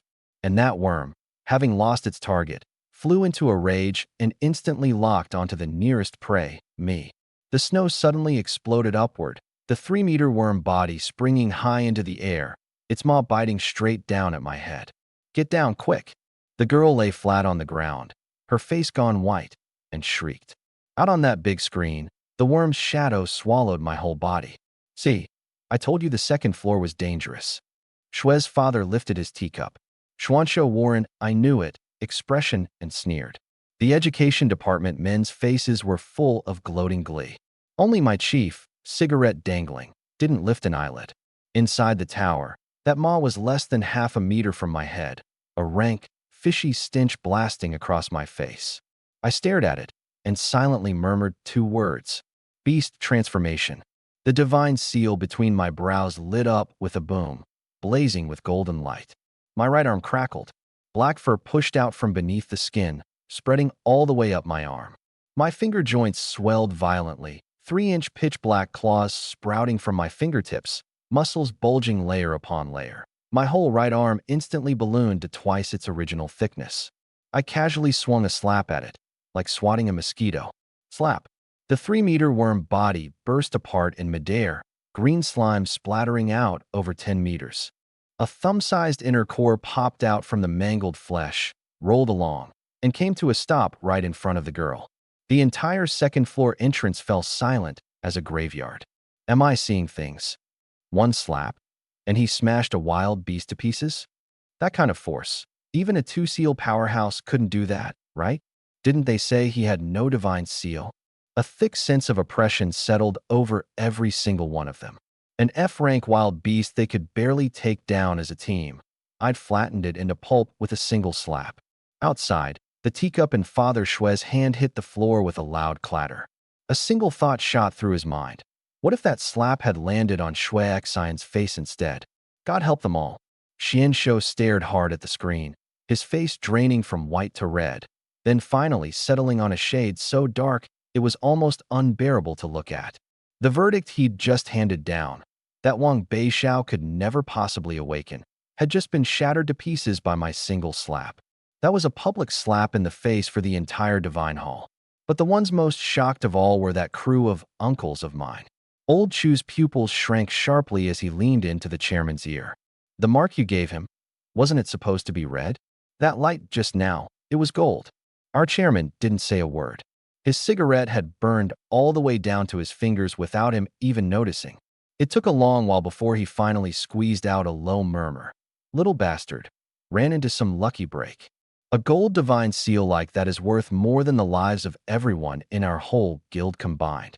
Old Fong was so tense he'd crushed the hand of the woman beside him until it hurt. When he comes out, we've got to ask him about it. But the chairman just shook his head, his gaze drifting toward the dazed Xian Shou, deep in thought. That old fox, he's probably already figured it out. Figured out what? Xiao Zhao's seal. It's the 3 corpses seal. Everyone stared blankly. They'd never even heard the term. The chairman lowered his voice. For ordinary people, the first meridian opens at the chest. But there's a rare kind of person whose meridians open at the 3 corpses positions. The upper corpse at the brow, the middle corpse at the navel, the lower corpse at the soles of the feet. The Divine Throne once said that an ordinary person can draw out 50% of a Divine Seal's power at most. But the 3 corpses' meridians, they can draw out more than 20%. No, more than double. Dead silence fell over the whole place. My single slap had left every last one of them speechless. Inside the tower, the eyes of the people who'd been mocking me earlier had completely changed. Now they were full of envy, of fawning, of trying to curry favor, all mixed with a fear they couldn't quite hide. Classmate Wong, want to team up? I've got B-grade talent, my sequence ranking's almost in the top 1,000, and I've got a defensive divine seal. I'll tank all the damage for you. Brother Wong, Brother Xiao, take me along, please. Brother Xiao, I'm a healer. Bring me. I can heal and tank. A whole swarm of people crowded in, packing so tight around me I couldn't move. The guys frantically flashed their divine seals, and the girls practically wanted to press themselves right up against me. 10 inner cores. In their eyes, that was nothing more than a couple of slaps to me. And if I brought them up to the 3rd or 4th floor, an acceptance letter from a top-tier university would land in their hands by the very next day. I need to cut in here for a second. This tournament has an unspoken rule. Making it to the 3rd floor means you're excellent. Clawing your way to the 4th means you're elite. And reaching the 5th floor while killing a wild beast means you're a once-in-a-generation genius. As for going any higher, in several hundred years, only 7 people total have ever fought their way to the 9th floor. Every one of them was among the absolute strongest of the human race, so far beyond ordinary that they barely counted as human anymore. I didn't bother with a single one of them. I pushed the crowd apart to look outside. That girl who'd been sitting in the snow earlier was staring blankly at me, surrounded and fawned over like a star, and the light in her eyes was slowly dimming. She quietly climbed to her feet, brushed the snow off her backside, lowered her head, hugged that baseball bat of hers, and started walking off to the side, all alone. She'd probably figured it out. Why would someone as strong as me ever bother with a team-up invite from someone like her? Hey, I called out. She turned back, dazed. With a look of pure disdain, I shoved aside the pile of sycophants around me and waved at her. Come on, little teammate. What? She looked totally lost. What? The people around me cried out in disbelief. Me, Wang Beishao, actually picked some vocational school kid with no divine seal? A few of the healer girls pouted pitifully. Brother Xiao, what does she have that we don't? I swept a glance over them, merciless. You call yourself a healer when you don't even have a B cup? Got the nerve to call yourself a support? Go get some surgery done and then come beg me. I walked straight up to the girl and held out my hand first. I'm Wang Beishao, heavy assault type, awakened. I'm Yin Shasha. I'm also a heavy assault type. She hurriedly tucked the hair the wind had blown loose behind her ear, her little face going bright red. You really want to team up with me? Weren't you the one who invited me? I lifted my eyes toward that door to the 3rd floor. I've got someone to kill up there. Figured I'd push a little higher along the way. If you're not scared of dying, keep up. She stared at me with those big, silly eyes, looking like she'd just won the lottery, and cried out with pure joy. I'm not scared. Then she scooped up that inner core in both hands and came trotting over. Your inner core. My inner core's with Shui Xin. One hand in my pocket, I backhanded another snow worm flying with a single slap. Don't bother picking up that trash. Oh, okay. She nodded again and again, then turned around and, the moment she thought I wasn't looking, darted over like a rabbit and snatched up the inner core before falling back and stepped behind me like nothing had happened. Honestly, even I was a little puzzled. What had gotten into my head, bringing her along? Outside, though, our chairman broke into a mysterious little smile. Monkey but jabbed little sparrow with a mischievous grin. Xiao Xiao turned over a new leaf? Didn't strangle the people bugging him? If you ask me, the kids finally hit puberty. Little sparrow cut straight to the truth with one sentence. Give it up. It's just that. Nobody's ever chosen him at school before. Not once. The chairman let out a sigh and stubbed out his cigarette. The one he picked isn't really that girl. It's the kid nobody wanted from way back when. We've ignored what's in that boy's heart for far too long. Let me tell you a bit about this Yin Shasha. Outside, old Fong borrowed her file from the Education Bureau and handed it to the chairman. Yin Shasha, Ability Sequence 195, Possession Type, D-Grade Talent, Vocational School Graduate, 17 years old. Even the chairman couldn't help but marvel at it. There are 27,000 ability sequences in the world, and cracking the top 500 already counts as top tier. This girl was ranked 195, almost as high as the chairman himself. What a shame, though. D-grade talent. Talent sets the ceiling. With talent that low, no matter how strong your ability is, you might be stuck at a single seal for the rest of your life. Possession. The chairman rubbed the ring on his thumb. Last time this ability showed up was 100 years ago. It's a power beyond the reach of gods and ghosts. The 3rd floor had transformed into something completely different. This time it was a barren stretch of red earth, so hot the ground was practically steaming. In the distance sat a volcanic lake, its water bubbling and belching white smoke. Fall in, and a person would be boiled alive on the spot. A wild beast corpse lay by the lakeside. There wasn't another soul around. Somebody actually made it to the 3rd floor, Yin Shasha gaped. That's an Icefire Centipede ape, dual attribute, top grade F rank. Didn't your school teach you any of this? My face stiffened. I turned away and didn't answer. Back in my school days, all I did was sleep and skip class. Whoever studied any of this seriously? I stared at the wide open door on the far side of the lake, and one corner of my mouth curled up. That little punk Shui Xian sure moves fast. Already up on the 4th floor. Do you really have to kill him? She didn't understand just how deep the bad blood between us ran. Have to. I headed for the door without looking back. It's not the thief stealing that worries you. It's the thief who's got his eye on you. As long as he's alive, I won't sleep right. As I passed that centipede ape corpse, my steps paused for half a second, and a flicker of something playful crossed my eyes. Then I said nothing and walked straight on. There was something hidden in this place. Because what I didn't know was that the moment our two figures vanished into the 4th floor, that stone-dead centipede ape corpse moved. A furtive head, coated in slime, poked its way out of the corpse. It was Shui Xin. Not far off, behind a mound of dirt, Su Yi, Ding Jian, and Cheng Yu popped up too, dragging him out with looks of pure worship on their faces. Brother Shui, you're a genius. How'd you know Wang Beixiao was coming? Turns out, right after killing the first wild beast, Shui Xian had suddenly ordered everyone to hide.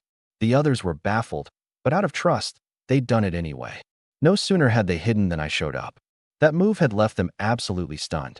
Brother Shui, I could have killed him with one arrow just now. Qingyu held up his bow. One word from you, and he wouldn't have lasted 3 seconds. Shui Xian said nothing. Quietly, he slipped a phone bearing the Divine Hall's emblem back into his pocket. Now listen carefully, because this is the important part.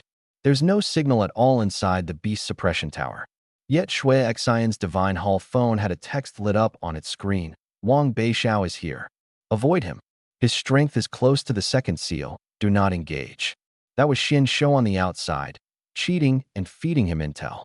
Shui Xian stared at the door to the 4th floor and broke into a nasty grin. Follow him.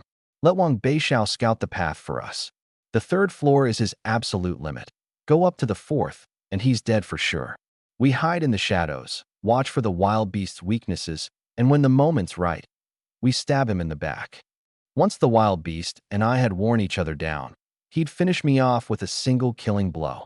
Picturing the look of bitter defeat in my eyes at that moment made him want to laugh. Brilliant plan, Brother Shui. It's a little underhanded, but I like it. The boys were in complete agreement, and, crouching low, they crept into the 4th floor. Outside, the chairman fixed Xian Shou with an amused stare, staring until the man couldn't sit still. Only then did Xian Shou clear his throat. For Shui Xian to sense danger ahead of time like that kind of threat awareness is truly impressive. Careful your phone doesn't run out of minutes, the chairman said, nodding with a smile that wasn't quite a smile. Xian Shou's face went cold. What's that supposed to mean? You tell me. The 4th floor had changed again. This time it was a primeval forest, the air hot and heavy with moisture. The canopy blocked out nearly all the light, save for a few scattered shafts that stabbed down through the gaps, landing on rotting leaves.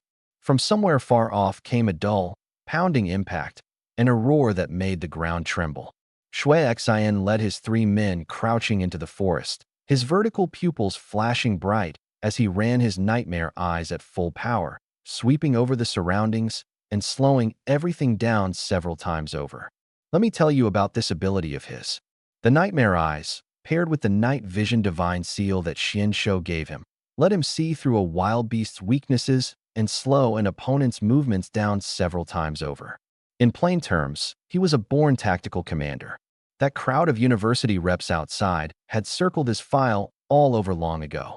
Through layer upon layer of branches and leaves, in a clearing up ahead, a gray-backed giant ape nearly 10 meters tall was throwing its head back and beating its chest, each blow like the pounding of a war drum, making the dirt beneath its feet shudder. An E-rank wild beast, the mountain splitter ape. The boys sucked in a cold breath. The giant ape had a strip of bloody black cloth hanging from the corner of its mouth, and it was still roaring hysterically. At the edge of the clearing, a small, thin figure had collapsed to the ground. It was Yin Shasha. She was curled into a ball hugging her baseball bat, shaking like a leaf, her face streaked with tears and her lips pale. Shui Xian scanned the area, no sign of me. Wang Beixiao, he got eaten? Ding Jian swallowed hard. Look over there. Su Yi pointed at the giant ape's teeth. Hanging from those teeth was a blood-stained black hoodie, exactly like the one I'd been wearing. Qingyu's hand shook as he knocked an arrow. An E-rank wild beast, and he had no divine seal. Trying to tank it head-on was suicide. Shui Xian muttered with a blank face. Overestimated himself. No great loss. But inside, he was already bursting with glee. The only pity was that he hadn't gotten to watch me get chewed to bits with his own eyes. He swept the whole area again with his nightmare eyes. Within 50 meters, Yin Shasha was the only living person. Only after confirming over and over that I was truly dead did he force down his delight and stride over to the girl. Where's Wang Beixiao? Eaten, Yin Shasha sobbed, gasping for air. He charged at that big monkey. And then he sobbed, I want to go home. I'm scared. Irritation flared in Shui Xian's chest, and his fingers had already crept to the hilt of the dagger at his waist. But the motion froze midway. He glanced up at the gaps in the canopy. Up there were definitely cameras. The whole city was watching. I was already dead. If he now killed a defenseless vocational school girl, and word of it got out, his reputation would be ruined. So he released the dagger, and his voice instantly turned gentle. It's all right now. You were kidnapped by Wang Beishao and dragged here, weren't you? The dead owe no debts. I won't give you any trouble. Go on, leave the tower. Brother Shui, so noble. Ding Jian gave him a thumbs up. I couldn't be that big-hearted, Sui said, cupping his fists. Shui Xian's eyes flicked toward the canopy again. The cameras have to be recording, he thought. So he crouched down and smiled with fake benevolence. Tell you what, you wait right here. Once I've killed this wild beast, I'll escort you out myself. He couldn't stop the corner of his mouth from curling up. He was already imagining the wave of praise waiting for him outside. But he had no idea what was hidden beneath that hoodie hanging from the ape's mouth. And he had even less idea that Yin Sha, the girl crouched right under his nose, weeping like a wilting flower, had not the slightest trace of fear in the depths of those tearful eyes. A great net had already been spread wide, and Shui Xian, oh so pleased with himself, was walking straight into it. Outside, on the main platform, it was so quiet you could hear people breathing. Xian Shou's expression was something to behold, the little smile frozen on his lips, his eyelid twitching. The row of university reps beside him looked at one another, and not one could get out a single word. The people inside the tower didn't know what was going on, but the big screen outside had captured everything, crystal clear. On the screen, after Wang Beishao entered the 4th floor, he first murmured a couple of things to Yin Sha, then traded a few feints and jabs with the mountain splitter ape, casually flung a bloody piece of clothing near the giant ape's mouth, and slipped away into the depths of the dense forest. And right now, he was crouched on a thick branch of an ancient tree 50 meters away, toying with that horn-shaped hammer in his hand, looking down on the little drama in the tower like it was a monkey show. This kid, a female university rep seated at the far end, sat stunned for a long moment, then burst out laughing. Counter-surveillance. Faking his own death to slip away. Using a weak teammate as bait to scatter the enemy's attention. She closed the file in her hand and tucked a loose strand of hair behind her ear. A 17-year-old kid, when exactly did he learn a counter-tracking playbook like this? Just some rough, self-taught tricks from growing up in Demon Ghost Fong.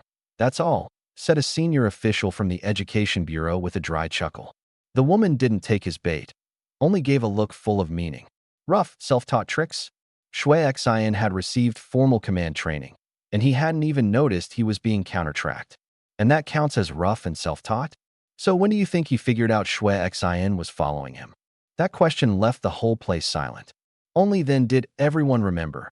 Wang Beishao had clearly paused for a second in front of that ice-fire centipede ape corpse, which meant that from that very moment, he'd already known Shui Xian was hiding inside the corpse.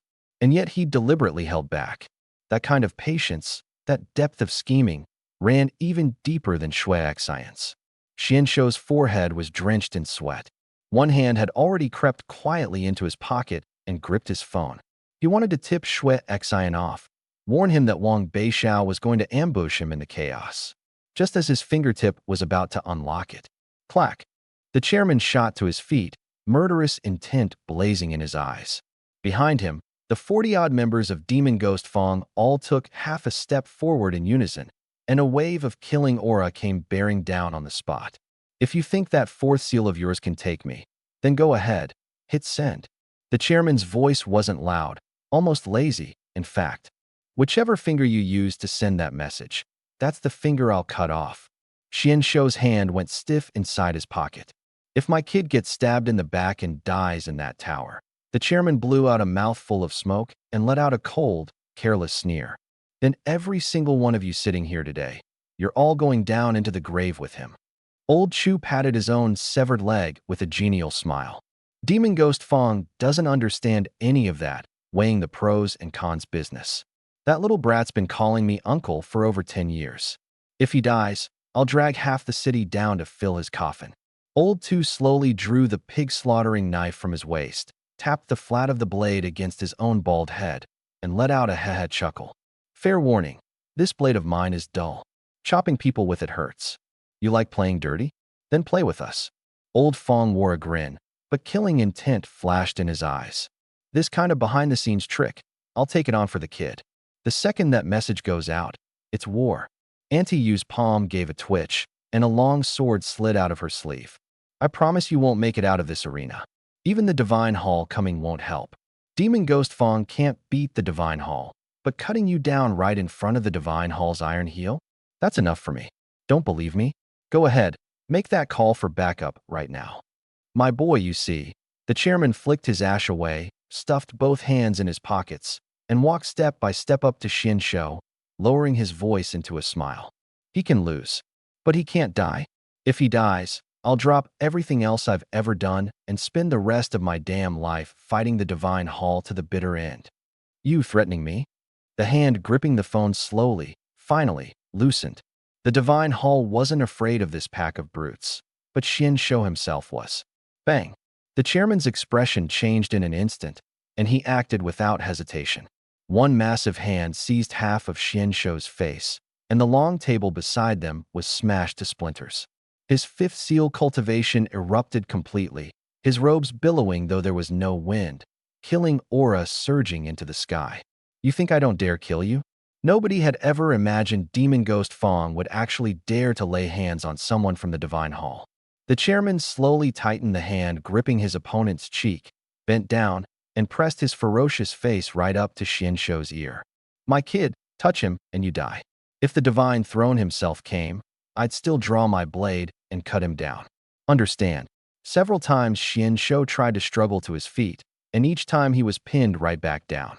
In that moment, he finally understood what people meant by the most promising genius the tribunal ever had. Without a single red divine seal, Chu Kuangren could still grind him into the floor one-handed. Answer me. Bang. The chairman's right arm dropped suddenly, and Xin Shou's head slammed straight into the floorboards. You gone mute. Xin Shou's face was ghastly pale. Gritting his teeth, he forced out one word at a time. Understood. Meanwhile, inside the Iron Tower, the battle had reached a fever pitch. This time, Shui Xian was no longer watching coldly from the sidelines. He'd started the fight himself. His toes tapped the tree roots 3 times in quick succession, and he shot out low along the ground like a nimble serpent, darting past the giant ape's flank in the blink of an eye, his dagger raking a shower of sparks across the beast's carapace. You've got body movement techniques too? Su Yi was stunned. My brother traded some points for it at the Divine Hall. Barely usable. Shui Xian landed and smiled modestly, but the pride at the corners of his eyes was impossible to hide. Wang Beixiao was dead, and the biggest weight on his chest was gone. He'd never felt this good.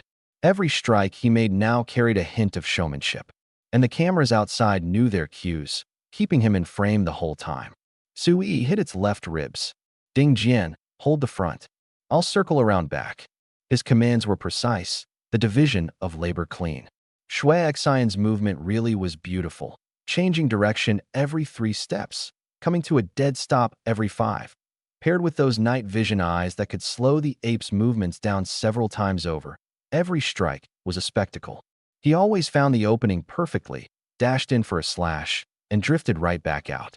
Ding Jian raised his shield and took the ape's fist head-on, the impact driving his feet half an inch into the mud. Su Yi pressed in close, his sword stabbing 7 times in a row, every thrust landing exactly where Shui Xian had pointed. Cheng Yu fired 3 arrows at once, nailing them into the giant ape's shoulders. The giant ape roared in fury at the pain, both fists pounding the ground like mad, each blow gouging out a crater half a meter deep. But Shui Xian remained perfectly at ease, never trading blows head-on with the wild beast, always striking from the safest position possible. Minimum effort, maximum return. 10 minutes passed. The giant ape had over a dozen wounds on its body. 15 minutes passed. The face of Ding Jian's shield had cracked. Su Yi had started gasping for breath, and Cheng Yu's quiver held only 5 arrows left. But Shui Xian's breathing was still steady.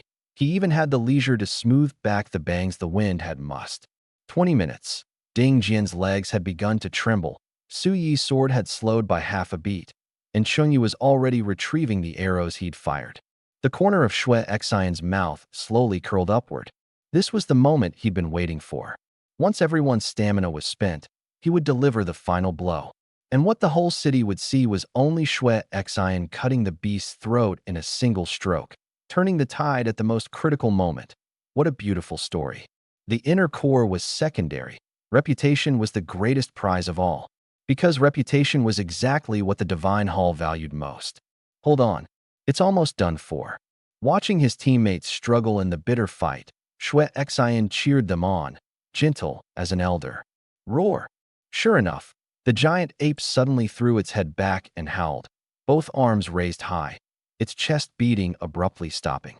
The ground began to shake, and shards of stone lifted one by one into the air, hanging suspended, big ones like fists, small ones like marbles, hundreds of them forming a dense ring.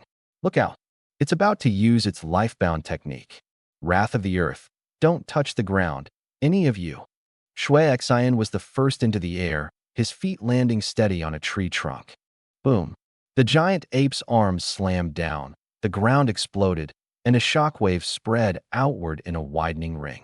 Ding Jian, out front, was hammered to his knees, shield and all, the flesh at the base of his thumbs splitting open, blood running down the shield's handle. Su Yi tried to move forward and was knocked half kneeling to the ground too. Cheng Yu had it worst. Those stone fragments suspended in the air fired outward all at once like bullets, and with his legs still on the ground, he had no chance to dodge.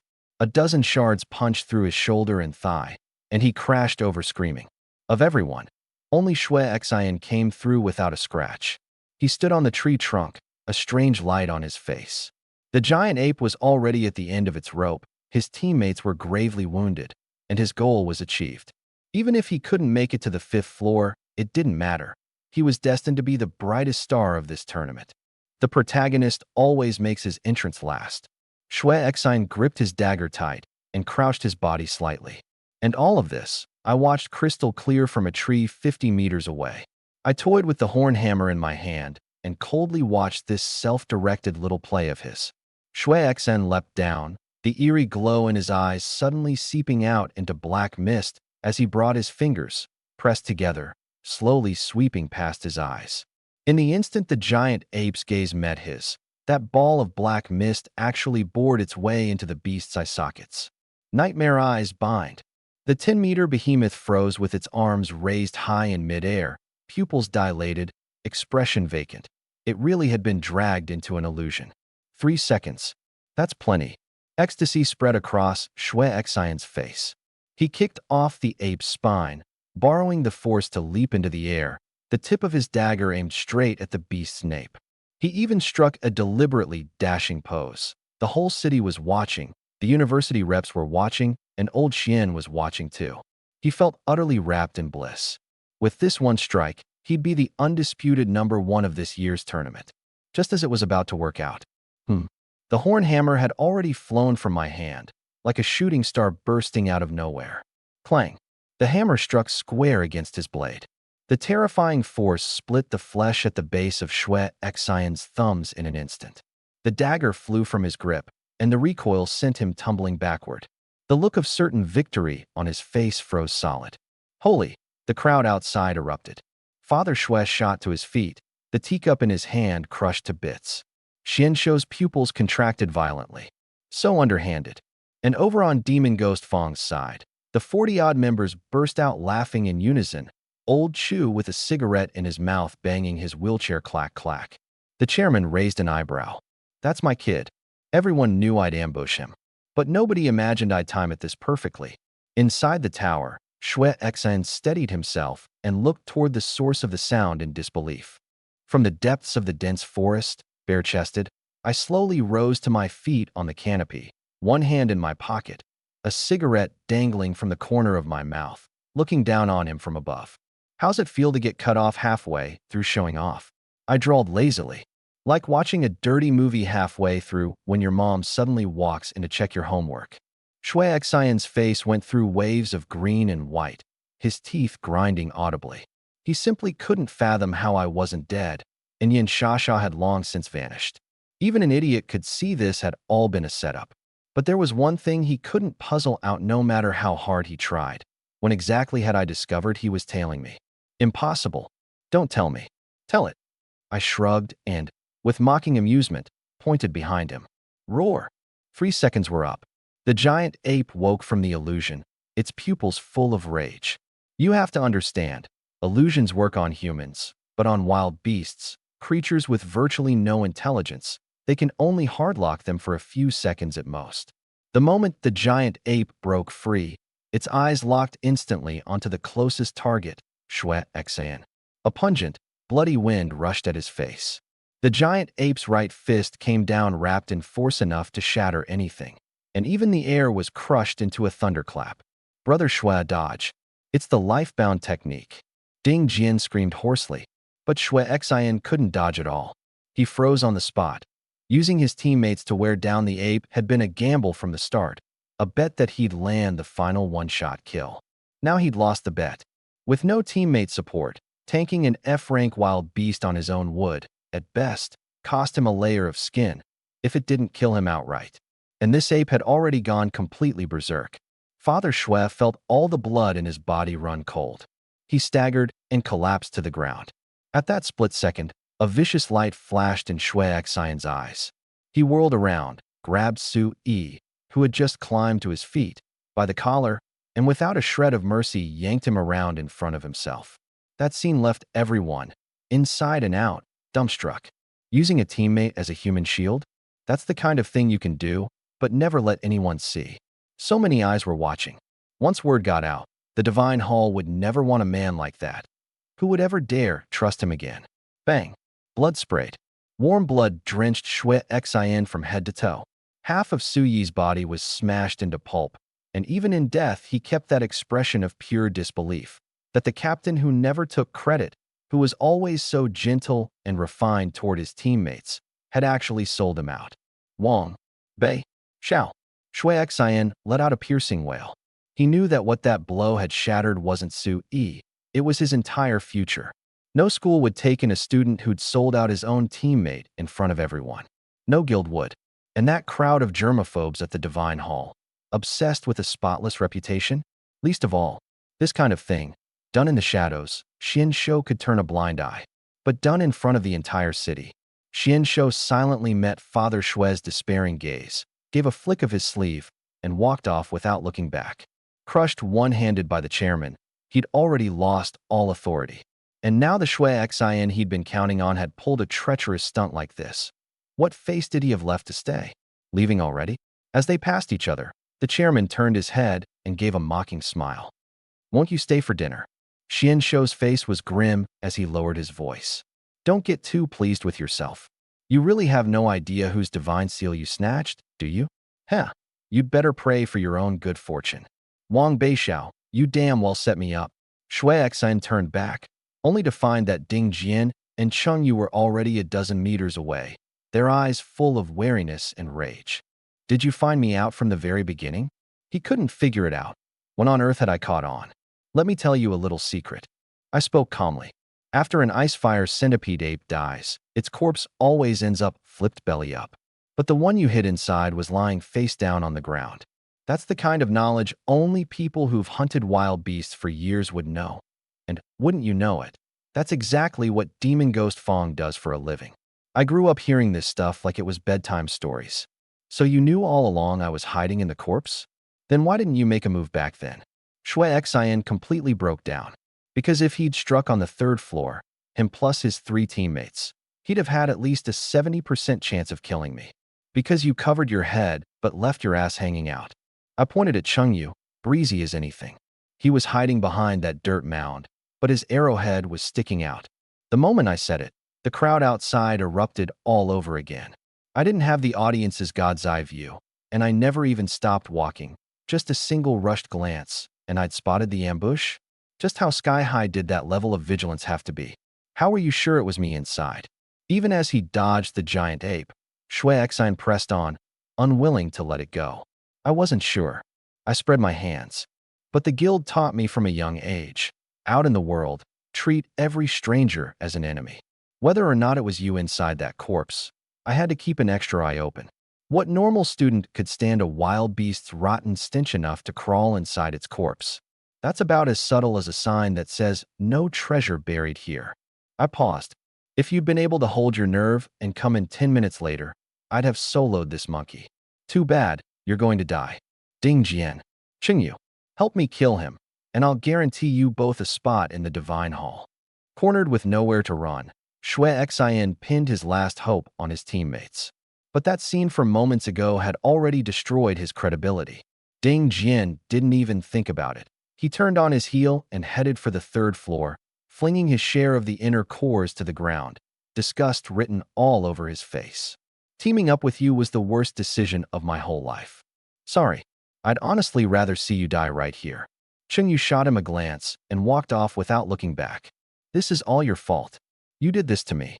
Abandoned by his teammates, Shui Xian's first instinct wasn't to reflect, it was to dump everything onto me. He glared at me with bloodshot eyes. Do you dare fight me one-on-one? Nope. I shook my head without hesitation. I've got no ability and no divine seal. I can't beat you. You son of a... That answer only made him blow up worse. If I'd broken him head-on, he could have accepted it.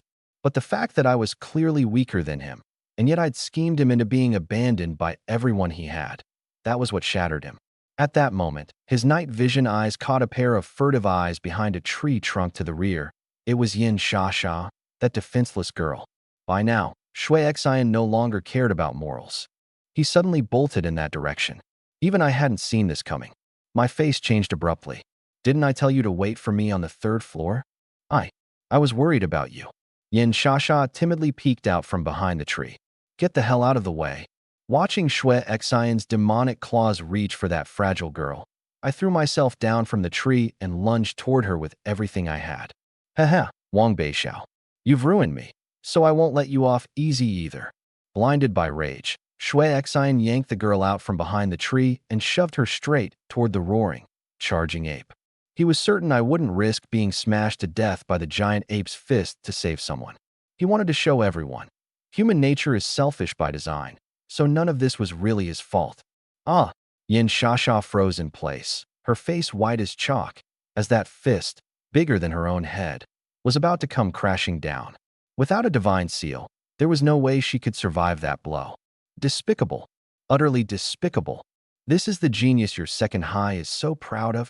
Outside, the crowds from first high and the vocational school shot to their feet and started cursing, until the second high students, so arrogant just moments ago, couldn't lift their heads. Am I going to die? Yin Xia stared blankly at the fist before her eyes, tears pouring down unchecked. Shui Xian suddenly stopped in his tracks and broke into a sick laugh. Wang Beixiao, you're no more noble than I am. Before he could finish, a figure beat him to it and threw itself in front of Yin Xia. It was me, bare-chested, every muscle in my body snapped taut in an instant. Facing the giant ape, I didn't retreat. I advanced, driving my right fist up to meet it head-on. Beast transformation.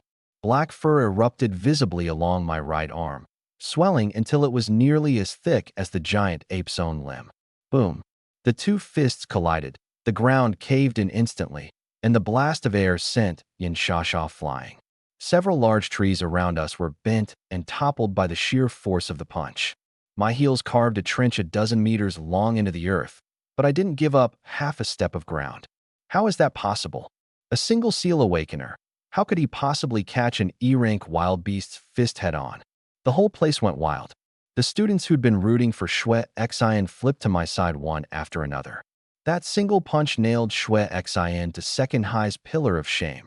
Against the very same giant ape, one person took a blow head-on to protect his teammate, while another used a teammate as a shield. That was the difference. Why? Shui Xian and Yin Xia spoke at the same time, one in shock, one in gratitude. Iron rule number 1 of Demon Ghost Fong. I stood my ground firmly in front of her, slowly straightening my back. Any comrade of mine, if they're in danger, I will save them. No fear of life or death. In life, we return together. In death, we depart together. No regrets, no complaints. Whoever betrays the iron rule, 3 blades, 6 holes, dies a dog's death. Demon Ghost Fong never abandons a single one of its own. Shui Xian's shamelessness had finally driven me into a fury. I whipped a finger toward him. You and the monkey both come at me. I'll break every last one of you head-on. Boom. The gold divine seal on my brow blazed bright as day. for transformations of god and demon, beast form. Tiger. A tiger's roar shot into the sky, its killing intent so fierce it shook leaves tumbling down, and even the giant ape's eyes flickered with a trace of fear. My body swiftly grew larger, black and white tiger stripes spreading across my skin, my eyes narrowing into vertical pupils, fangs sprouting from my mouth, a black tail lashing behind me. The overwhelming pressure of the king of all beasts came bearing down from every direction. Outside, the chairman, Old Chu, Old Fong, and Old Tu all rose and stood tall in unison, their eyes filled with pride. This was the son of the demon ghosts. The tattoo hadn't been inked yet, but in his very bones, the soul of the guild had long been branded. Any comrade of mine, if they're in danger, I will save them. No fear of life or death. In life, we return together. In death, we depart together. No regrets, no complaints. The chairman pounded his chest with one hand, and all 40-odd members roared it out in unison. This was their creed, their way of surviving in this chaotic world. Without comrades huddling together for warmth, how could they have ever made it through an age like this? RORR. The giant ape raised both fists high again, its life-bound technique about to fire once more. But I didn't retreat. I advanced, a tiger's roar drowning out its howl, and drove my right fist straight into it. Seizing that opening, Shui Xin pulled the same trick again, leaping onto a tree trunk to escape the earthquake and firing up his nightmare eyes. Black smoke churned out of his eyes. My ability only controls wild beasts for 3 seconds, but against a human of the same rank, I can hold you until you die. Wang Beixiao, meet your end. Like an arrow loosed from a bow, he shot at my back, dagger driving straight for my spine. If I turned around, I'd fall into his illusion. If I didn't turn, I'd take his blade. Either way, it looked like a dead end. Look out! Yin Shasha scrambled to her feet in a sorry state and screamed through her tears, "Sister! Hurry, save him!" The next second, without even turning my head, I threw a backhand punch. Clink! Fist met dagger head-on.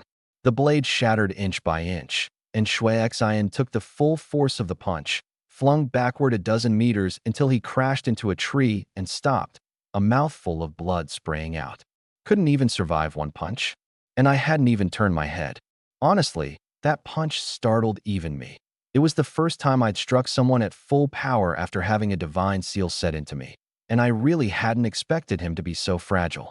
Several of the university reps outside couldn't sit still any longer and rose to their feet together. What terrifying strength! Is that the kind of body a single seal can have?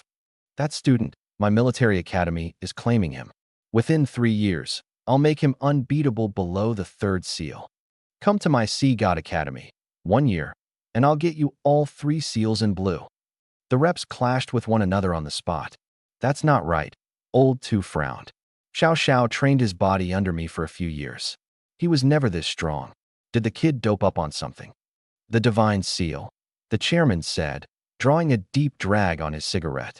A gold divine seal, and the 3 corpses meridians, which can push a divine seal to its absolute limit.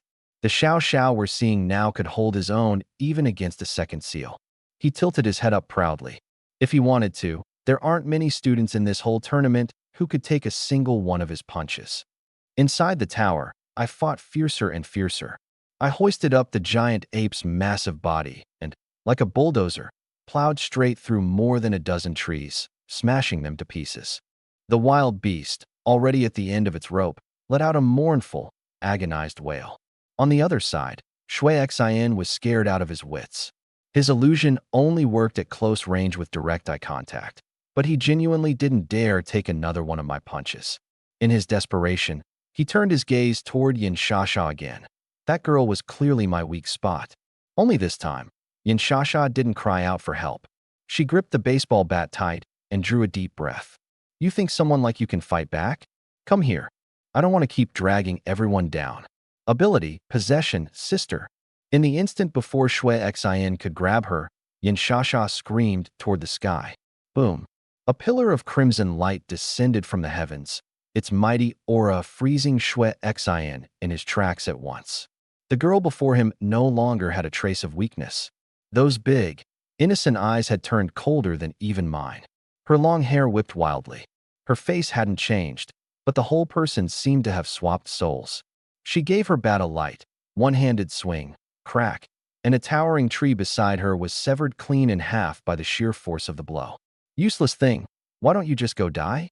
I truly don't understand how a mother who's a seven-seal powerhouse could give birth to a worthless wretch like you. Her voice was cold as a blade. If I were you, I'd kill myself. And you are not to tell anyone who you are, or I'll strangle you. Shui Xian got a clear look at the divine seals lighting up on her body and wished he could kill himself on the spot. 5 seals, all blue. This soft, frail-looking girl was actually a 5-seal powerhouse. In all of Nine Bell City, not a single genius had ever managed to set 5 blue divine seals. Who are you? You're not worthy of knowing my name. Kneel. Await your death. The crowd outside completely lost it. This was like a graduate student suddenly showing up to take a kindergarten exam, far beyond mere overkill. Chairman, didn't she have no divine seal? Old Chu sucked in a cold breath. She doesn't, but the one possessing her body does. The chairman exhaled a mouthful of smoke gravely. The sequence, possession, it can forge contracts with gods and ghosts. What's here now is no longer that original little girl. Inside the tower, Shui Xian turned tail and ran. Forget face, forget revenge. Nothing mattered more than saving his own life. But Yin Shasha simply stood there, calm, watching his frantic, fleeing figure, a trace of contempt rising at the corner of her mouth. First seal, open. The moment the incantation left her lips, even the wind slowed, the falling leaves froze in midair, and Shui Xian's speed was slowed down countless times over. He couldn't even manage to turn his head. Her baseball bat shattered with a thunderous crack, and hidden inside it was a slender blade as long as an arm, its surface etched with eerie crimson runes. Second seal, open. In the name of the wind, I summon the intent of my blade. Her 2 fingers stroked down the flat of the blade, the runes flaring to sudden life, and wind rose out of the flat ground. Second seal, 3,000 winds, slash. The sky filled with leaves surging toward Shui Xian like a tsunami. Everywhere they passed, boulders and ancient trees were sliced clean in half. When the blade energy finished sweeping through and time resumed, the entire stretch of forest behind him, a good 1,000 meters of it, had been flattened to bare ground. I'm not dead. Shui Xian knelt on the ground, trembling all over, with only his legs cut and bleeding. He didn't believe that strike had been an empty bluff, a blow that could level 1,000 meters of forest. If she'd really wanted him dead, she'd have carved him into 1,000 pieces already. What's your game? Are you humiliating me? My little sister told me not to kill you. Yin Shasha sheathed her blade, her eyes full of disgust. She said your life belongs to Wang Beishao. Boom! A big round object slammed down between the two of them. It was the millstone-sized head of the mountain-splitting ape, sliced clean off, its face still frozen in fury. I came dragging along the corpse of that giant ape, a beast several times my own size, drenched head to toe in blood. The tiger stripes had faded from my skin, but the killing intent hadn't. Well now, young Master Shui, why are you on your knees? I grinned viciously. Acting like begging for mercy is gonna save your life. I studied the woman in front of me. She looked exactly the same, but I could feel it clearly. She wasn't Yin Shasha. I'm her older sister. She didn't say much. She just stared curiously at the mark between my brows, opening her mouth as if she wanted to say something, then thinking better of it.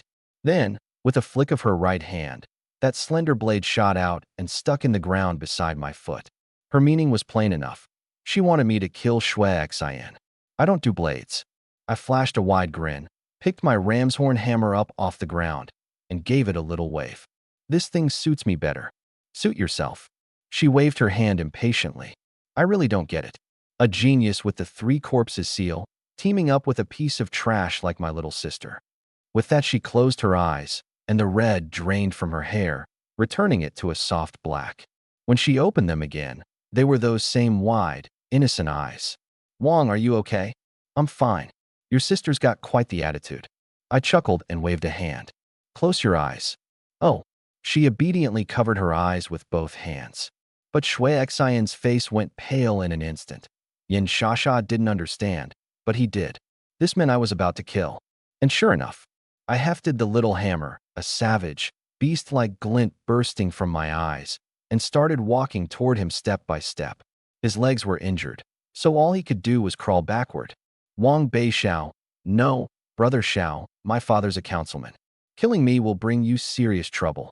I was wrong to go against you before, but we don't really have any deep grudge between us, right? I walked slowly. With every step closer, he scooted back a little. But hands can never keep up with legs. He'd barely crawled 2 meters when he felt a sudden weight on his back. My left foot was already planted on it. You're right, no deep grudge. A playful smile hung at the corner of my mouth. It's just that you wanted to kill me. And as it happens, I want to kill you too. Up in the VIP seats, Shui Xian's father completely lost his composure and charged toward the main stage like a madman. Old Fong and Old Tu got there first and pinned him down, but he still struggled desperately, his eyes bloodshot, screaming himself hoarse at the chairman. Make Wang Beishao spare my son. Any condition, name it. I'm begging you, let my son go. Desperate to save his child, Shui's father actually tore himself free, dashed to the chairman's feet in one lunge, and his knees buckled as he dropped straight down, slamming his head against the floor so hard that the marble rang out with each blow.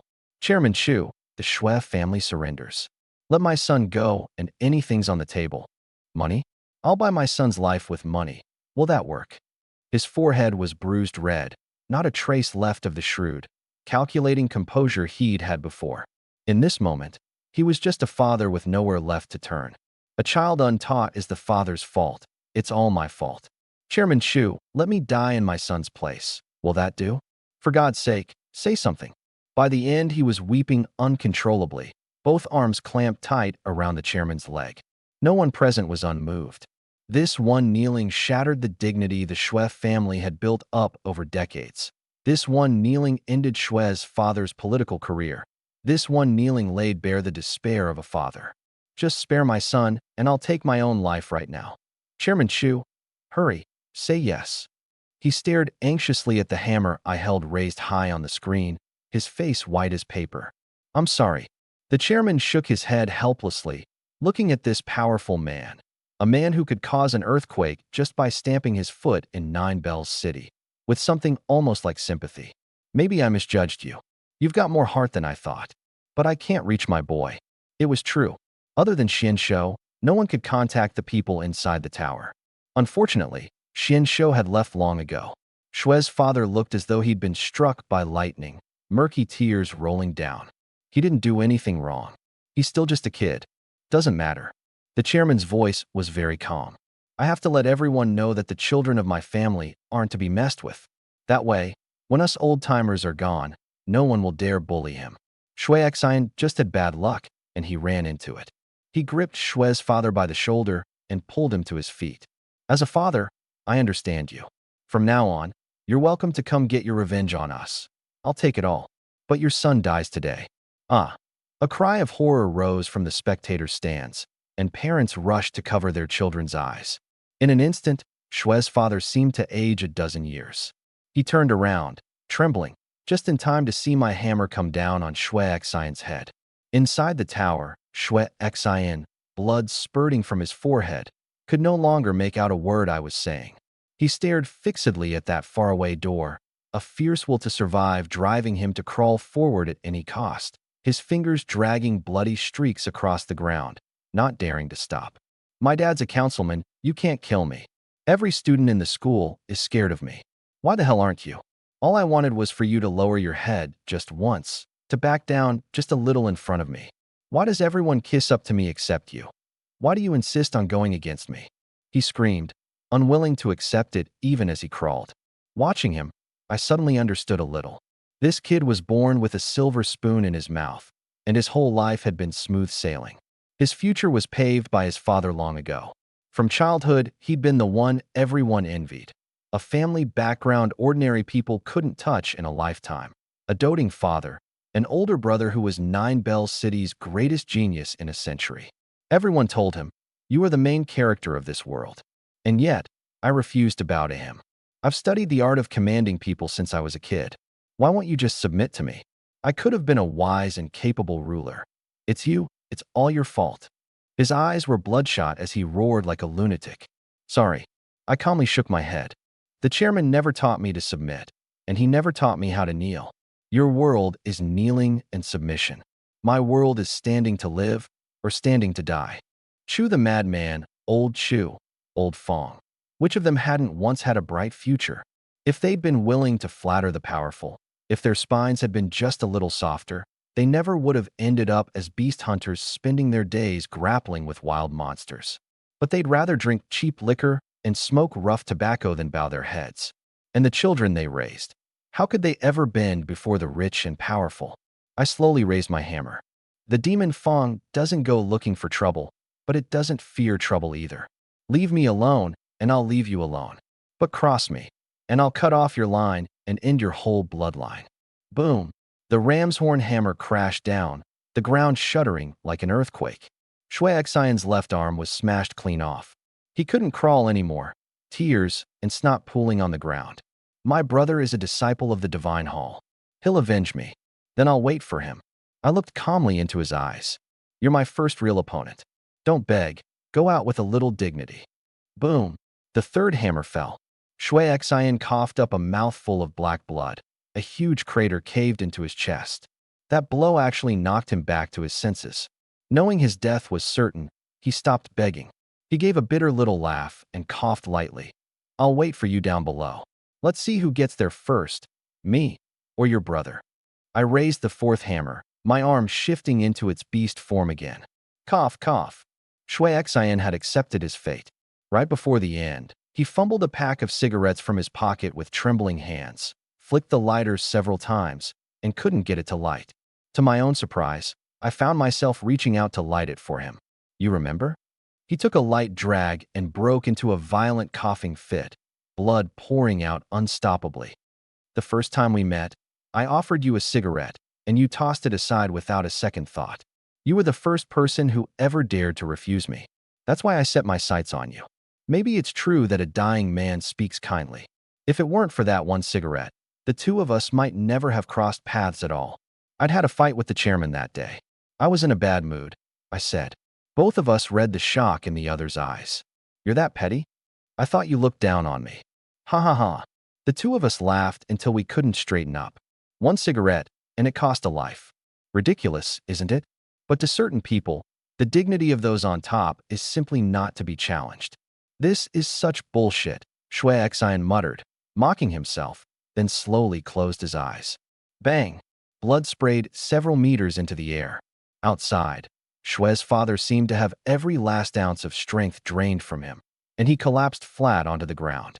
The moment the sound faded, the white divine seal on Shui Xian's corpse suddenly flew out of his body. Crack! The divine seal shattered, scattering into countless points of starlight that drilled into my body. What's going on? The divine seal got devoured by Wang Beixiao. Outside, the crowd erupted. You have to understand, once a host dies in battle, the divine seal gets reclaimed by the god. No one had ever heard of it being snatched away midway by another person. As for me, my body suddenly went stiff, and my consciousness was pulled away. When I opened my eyes again, I was back in that pitch-black sea of consciousness. The stone statue was the same as ever, radiating an authority that didn't need anger to inspire fear.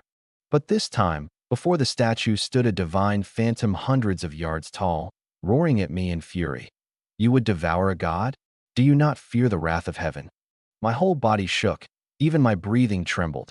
That suffocating pressure, that divine majesty that made you instinctively want to drop to your knees. So this was a god? The figure before the statue was the residual divine while left in Shui Xian's seal, a true god. But in the next second, my false god slowly opened its eyes and, with breezy indifference, spat out a single word, perish. That one word was like a decree of heavenly law, carrying an authority that could not be reversed. You dare. The god's expression turned to terror, and then it truly dissolved into strands of golden airflow, drifting helplessly toward the statue against its own will. Speak the word, and the law follows. I stared, wide-eyed, unable to believe it. My false god had just swallowed the will of a true god, exactly like that. That colossal phantom couldn't even resist before being obliterated completely. Hundreds of golden threads coiled around the statue, and in the end, on its little finger, they plaited a fingernail-sized patch of golden flesh. Holy crap! Before I could even figure out what had happened, a terrifying power poured into my body, as though someone had pried open the crown of my skull and dumped scalding water inside. I could clearly feel that this power belonged to the god from a moment ago. The false god and I shared a blood connection. When it grew stronger, the power naturally fed back into me. It's just that this feedback was excruciating. Imagine forcing a mortal body to absorb the power of a god. It'd be like someone shoving a nuclear reactor inside you. That raw force could tear a person to shreds. Ordinary awakened cultivate an energy called chi. But right now, the chi inside my body was being replaced, bit by bit, with something far more pure, divine power. I can't hold on. I screamed at the false god in agony. The only reply I got was a single, unfathomable smile. On the big screen outside, the image of me hovering in midair short-circuited everyone's brains at once. The entire venue fell dead silent.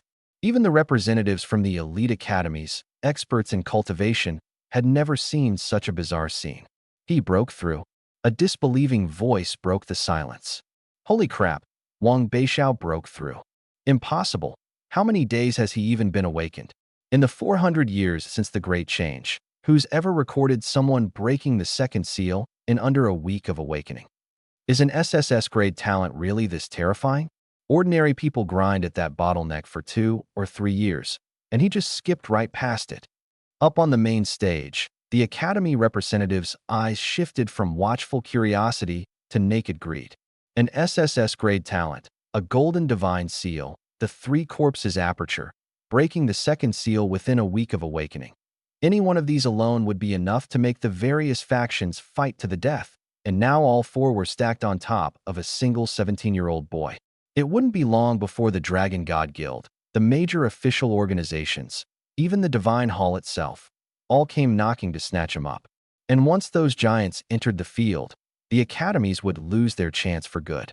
In an instant, everyone turned in unison to look at that leisurely, unbothered Chairman Chu. If you wanted to poach the boy, you first had to get on good terms with Chu the madman. The female representative seated at the far end was the first to rise. She walked up to the chairman. Chairman Chu, might your son consider our Starfield Academy? Name any condition you like. The moment she spoke, the others could no longer sit still, tossing aside all pretense of academic dignity. Chairman Chu, if your son is willing to come to our Power God Academy, a middle-aged man shot to his feet, slamming his palm hard on the table, I'll set aside a plot of land next to the Academy for the Demon Fong. All the official paperwork on us. 10 million in scholarships, unlimited Academy resources, and whatever divine seal you want, we'll go negotiate with the Divine Hall for it. Another said, holding up a single finger. Our Sea God Academy has a red divine seal. We can give it to young Wang as his second one. Your seal doesn't even match his sequence. Forget it. The representatives, who'd been getting along so pleasantly a moment ago, completely tore off the masks and started arguing right there on the main stage, in front of tens of thousands of spectators. Everyone. The representative from the military academy pounded the table, a soldier's booming voice drowning out the whole room. What he lacks is systematic close combat techniques and tactical training. And in those 2 areas, our military academy is the strongest. Cut the crap, the Power God Academy rep said, not giving an inch. Whoever gets this kid, there won't be any 10 great academies anymore. There'll be one school standing above all the rest. As long as I don't die, by the time I graduate, I'll surely be a figure that towers over an entire generation. And by then, my alma mater would be the one and only top-tier institution. This was no longer a fight over one person's future. It was a matter of an academy survival. Chu the madman hadn't said a word from start to finish. He sat cross-legged in his grand armchair, a cigarette dangling from his lips, the picture of ease. Behind him, the 40-odd members of the Demon Fong watched this crowd of big shots squabble with grins on their faces, practically bursting with pride. They're fighting over him. Old Fong murmured with a low laugh beside the chairman's ear. Let them argue. The chairman flicked away his cigarette ash. The boy's business is his own choice. He's grown up, he's got his own mind. But that kid slept through all his classes back in school. Does he even know the difference between these academies? Old Chu frowned. Don't let him get conned. Damn it. The chairman slapped his thigh and suddenly sat bolt upright. Who the hell was in charge of tutoring my boy's schoolwork? The 40-some people all turned their heads in unison toward Old Fong. Old Fong awkwardly cocked his face to the side. He can write his own name. And then, I never went to college myself. How am I supposed to tutor him on picking a school? It hurts so bad. Holy crap, why does it hurt this much? Just as the argument outside reached a fever pitch, my agonized howling suddenly rang out from the big screen, countless streams of golden light seeping out from beneath my skin. What should have been a joyous moment, yet the chairman and the others all lowered their heads in embarrassment, in unison. I told you all to teach the boy his books more often. Look at him. Every other word out of his mouth is holy crap. No manners at all. Auntie Yu rolled her eyes in disdain. Even old Xue knows that an untaught child is the father's fault. What about you all? Hey, wait. There's a second half to that saying.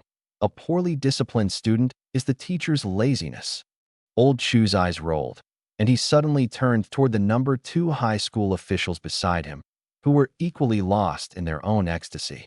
The boys got no education. It's all their fault. Damn it. Send a few people to find out where the boys' teachers live. We'll go pay them a visit tonight and rough him up. Wow, what's happening? The principal, who'd been secretly gloating right beside them, was startled out of his wits when he suddenly heard the demon Fong was coming to deal with him. Principal, it really isn't my fault. The homeroom teacher of class 15 protested with a face on the verge of tears. Wong cut class every single day. Back when I was doing the academy selection guidance, he wasn't even in the classroom at all. Why did my boy skip class, huh? Old Fong wasn't having it the moment he heard that. It's definitely because you taught him badly and held my kid's studies back. Where do you live? Wang Beixiao's reached the 5th floor. Nine Bell City's about to be famous, ha ha. The roar of the venue drowned out all the bickering. Having finished my breakthrough, the second aperture on my chest was radiating golden light. I was already heading for the 5th floor, taking Yin Shasha along. But this time, the people on the main stage weren't excited anymore. What's he going to the 5th floor for?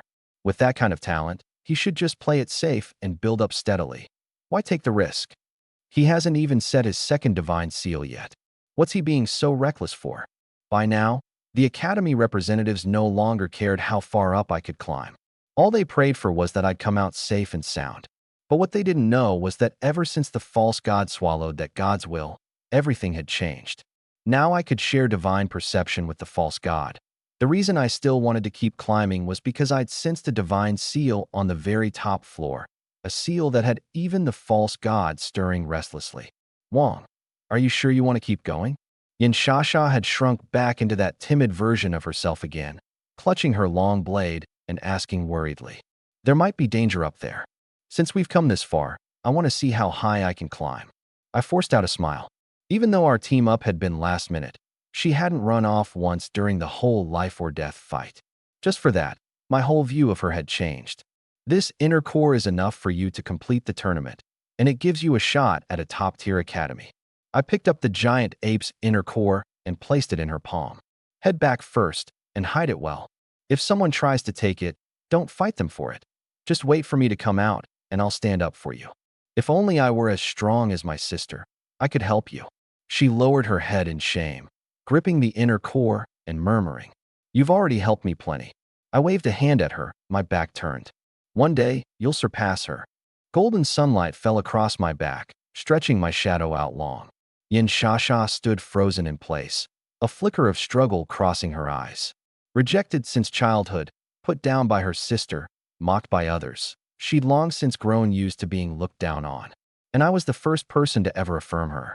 Watching my back grow smaller in the distance, the girl suddenly worked up her courage, cupped her hands around her mouth, and shouted, "I'm going to get really, really strong. And then, on my own, I'll fight side by side with you." "Of course you will." I slowly turned around, smiled, and patted my chest. "We're teammates, after all. And after we get out, will we still be?" Her voice grew smaller and smaller, afraid to hear an answer she didn't want. I said it without a shred of hesitation. "Absolutely. I will definitely get stronger." She drew a deep breath, clenched her fists, and for the first time straightened her back as she walked toward the next floor. She'd come up trembling with fear, but her way back was filled with complete composure. When Yin Shasha walked out of the beast-suppressing tower, she was greeted by a sky full of cheers. Not only because she was the first person to leave the tower carrying a fourth-floor inner core, but because everyone had seen her transformation. Representatives from all the elite academies rushed over in unison to hand her their cards. Yin Shasha, come to our Starfield Academy, and it'd be best if you brought Wang Beixiao along. Congratulations, you've been accepted by our Power God Academy. Mind giving me your contact info? In the span of a single tournament, she went from an obscure vocational school student to a hot prize that every top academy was fighting over. Everyone could tell I valued loyalty and friendship, and figured that winning over the people around me was a surer way to land me at their school. I need to think about it. She shook her head guiltily and, as if fleeing, ducked into the spectator stands. The boy who'd given her strength was, at that very moment, sending wave after wave of cheers rolling across the big screen. Sixth floor cleared, averaging 10 minutes a floor. Is this even an awakened being? It's terrifying. Yin Shasha had been out of the tower barely 20 minutes, and I'd already fought my way to the 7th floor without a scratch. Up on the main stage, the chairman narrowed his eyes, listening to the whole venue chanting my name, the corners of his mouth tilting up slightly. As long as you're strong enough, this world is full of goodwill everywhere you turn.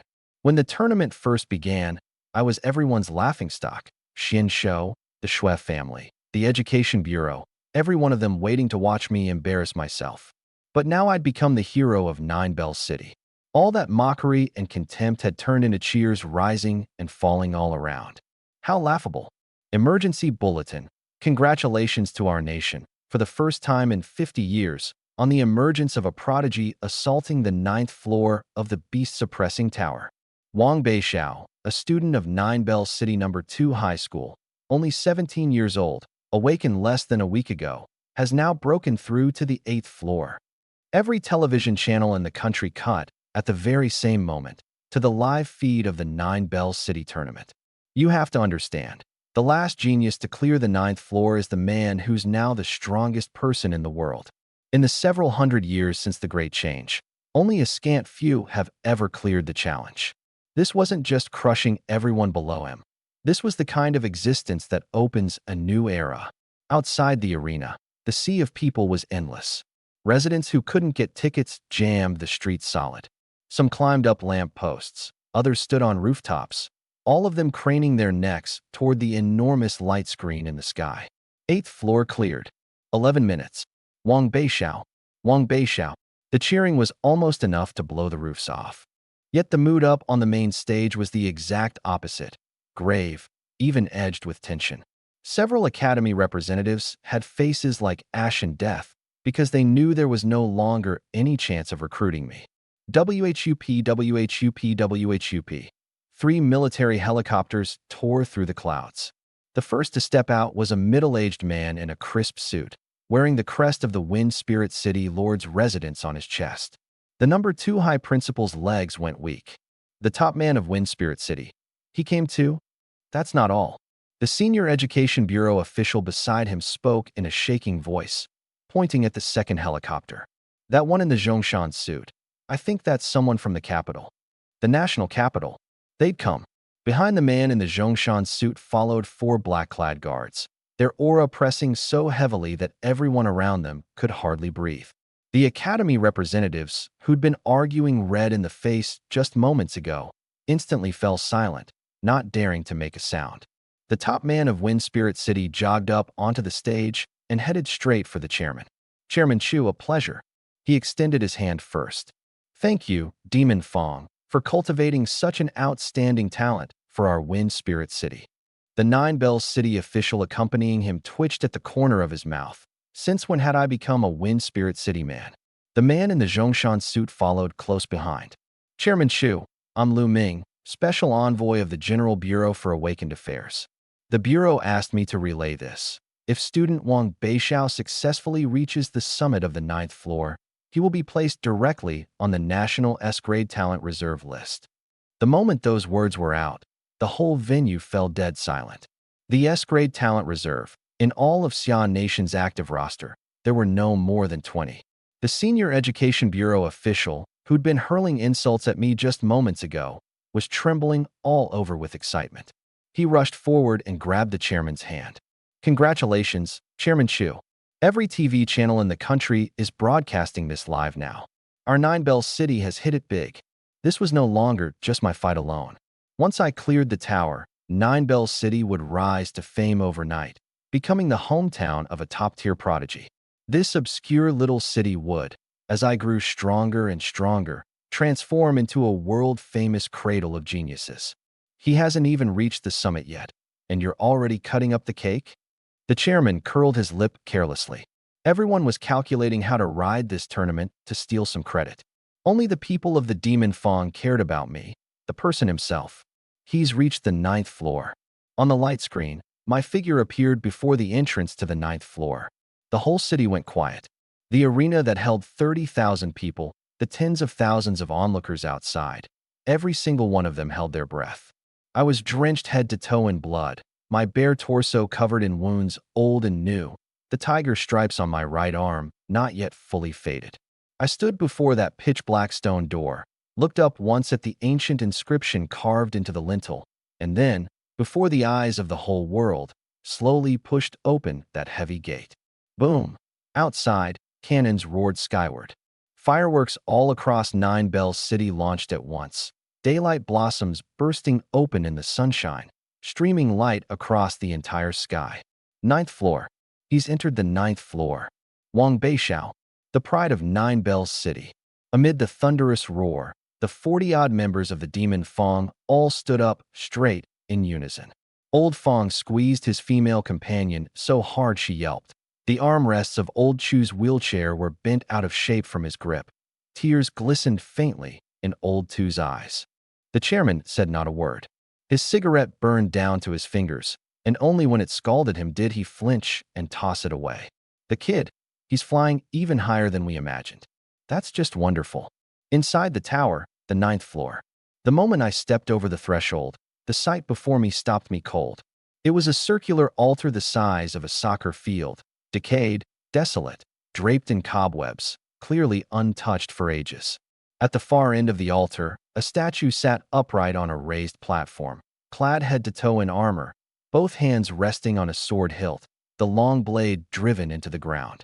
The face was imposing and martial, yet between the brows lingered a hard-to-describe weariness and loneliness. I stopped in my tracks. The false god was thrashing violently inside my sea of consciousness, and that sensation was coming from the statue in front of me. Where's the 9th floor's wild beast? I slowly tightened my grip on the ram's horn hammer, some instinct telling me something was off. The words weren't even out, when the statue suddenly opened its eyes. Bits of stone rained down from its skin. What the hell? I stumbled back in fright. The stone layer flaked away like peeling skin, revealing the true form beneath.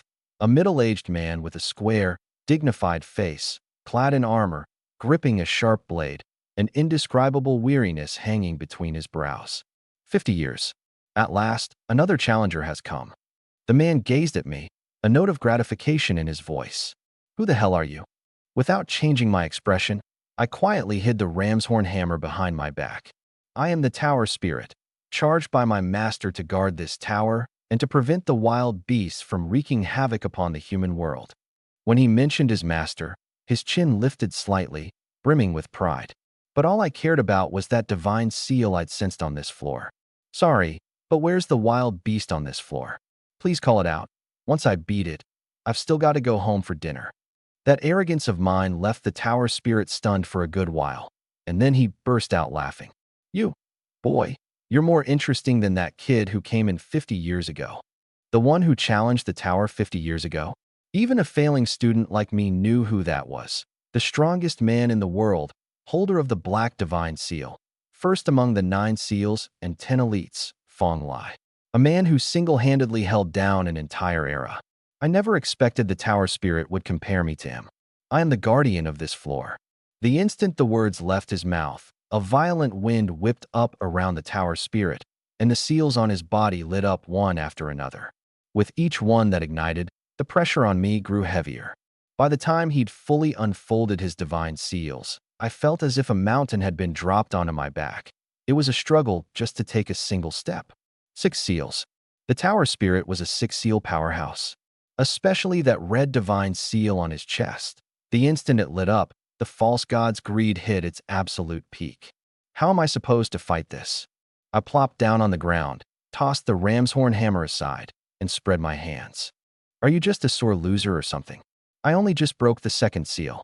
Why don't you skip the theatrics and blast me with a nuke while you're at it?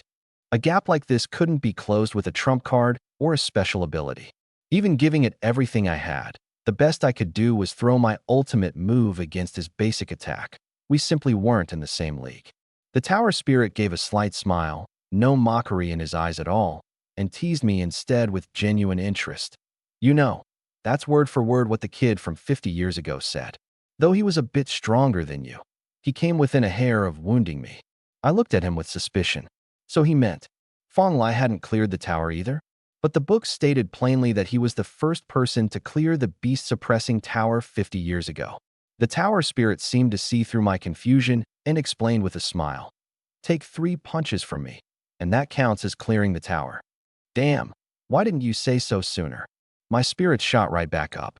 I might be bad at everything else, but the sheer toughness of this body of mine was absolutely off the charts. Come on, hit me with everything you've got. As I spoke, the golden light between my brows blazed to life, the 4 shifts of God and demon activating. Tiger stripes spread from my neck across my whole body. Vertical pupils lit up, fangs pushed out, my right arm swelled rapidly, claws grew from my fingers. I'd become something half human, half beast. Beast shift tiger. Bring it. I crossed both arms in front of my chest, every muscle in my body tensed to its limit, taking a defensive stance. As you wish. The tower spirit nodded calmly. No wind-up, no charging, not even lighting a single seal. His figure flickered. My pupils didn't even have time to react. Thud. The tower spirit was already in front of me, throwing what looked like a perfectly ordinary punch. Not fast, not fierce, more like a probing jab. But to me, it felt like being hit head-on by a train at full speed.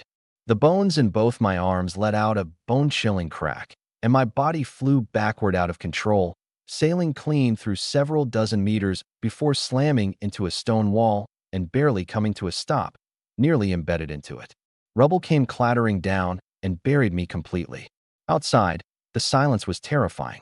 The big screen showed nothing but a pile of broken stone and drifting dust. That's it? It's over. That was a 6-seal fighter. How's someone with 2 seals supposed to take that? Wang Beixiao, did he lose the challenge?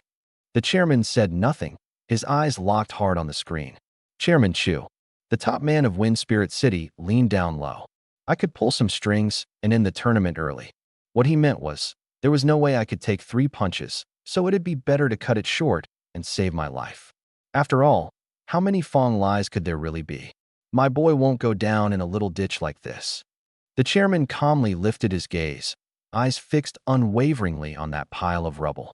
He's a child of the demon Fong. We never taught him how to give up. And sure enough, boom! In the next second, the rubble blasted apart. Black energy surged up from the wreckage, and the broken stones all around visibly frosted over with ice. I rose slowly from the dust, staggering, but with unshakable resolve. Oh, the tower spirit's eyes lit up. You can still fight. I promised the chairman I'd clear this tournament, no matter what. I wiped the blood from the corner of my mouth, panting hard. My chairman is watching me. My elders are watching me. The tiger stripes had completely vanished, replaced by a faint layer of black mist, sometimes swirling around my body, sometimes coalescing into rows of hideous ghostly faces. I grinned wildly. I won't let them lose face. 4 shifts of God and demon, second form, ghost shift. Rower. In an instant the black mist churned wildly, accompanied by the wailing of ghosts. My entire presence had utterly transformed, my eyes blood red, a savage grin on my lips. Again, I said, a kid raised by the demon Fong can die standing, but he'll never live on his knees. My figure flickered, and I appeared right in front of the tower spirit, arrogantly jabbing a finger at my own chest. Hit me right here. If I make a single sound, I'll be your kid. Magnificent. Wang Beixiao is magnificent. The crowd outside instantly erupted. The top man of Wind Spirit City stared at my back with a meaningful look, murmuring, maybe. He really could become a second Fong Lai. Inside the tower spirit's expression finally changed. Those deep, penetrating eyes locked hard onto the black mist around my body. Within your body, I sensed the power of a god. A flash of clarity crossed my crimson eyes. That's not she. The tower spirit's voice sank lower. To carry the power of a god in a mortal body. Boy, you're even more interesting than I thought. The kid 50 years ago walked the path of the ultimate human way. But you. He shook his head, some complex emotions surfacing in his eyes, something like appreciation and something like pity. You walk the path of defying the gods. I didn't answer. A trump card can't be revealed, so all I could do was meet him with silence. At last, it was the tower spirit who couldn't hold back first. The seals on his arm lit up, green lights surging out from the first one, the entire altar bathed in a green glow. First seal, open. A trace of battle lust crept into his voice. Let me learn what this power of a god really is. Gravitational crush. Boom. The ground beneath my feet caved in instantly. With me at the center, the stone slabs within a 10-meter radius were pressed down as if by a giant invisible hand, the whole mass sinking half a meter. My bones let out a bone-chilling crackle. I clenched my teeth, veins bulging on my neck, feeling as though an entire mountain had been dropped on me. Second punch. The tower spirit's figure turned into a meteor hurtling toward me at incredible speed, the ground cracking apart inch by inch along his path. Before the man himself even arrived, his chi got there first. Outside, everyone rose to their feet at the same time. Yin Shasha's hand, clutching the inner core, was trembling, her lips moving as she silently mouthed something. The chairman gazed, transfixed, at that world-shattering punch. I lifted my head, and facing the tower spirit's fatal blow, I suddenly abandoned my defense and threw a punch to meet him head-on. I won't bow to you. Boom. After the deafening crash, tens of thousands of screens across the whole city dissolved into static at the same instant. Drenched in sweat, a technician explained to the higher-ups that one punch from the tower spirit had shattered every camera in the tower all at once. The feed from inside the tower had cut out for now. Everyone's heart leapt straight into their throats. A single punch that shattered every camera in the entire tower. Then could I, Wang Beishao, possibly still be alive? Those higher-ups who'd been counting on me to rocket them to glory, their faces grew uglier by the second. Only that group from the demon Fong stayed steady as a mountain. At last, the chairman stood up. Without a word of greeting to anyone, he walked straight toward the tower gate.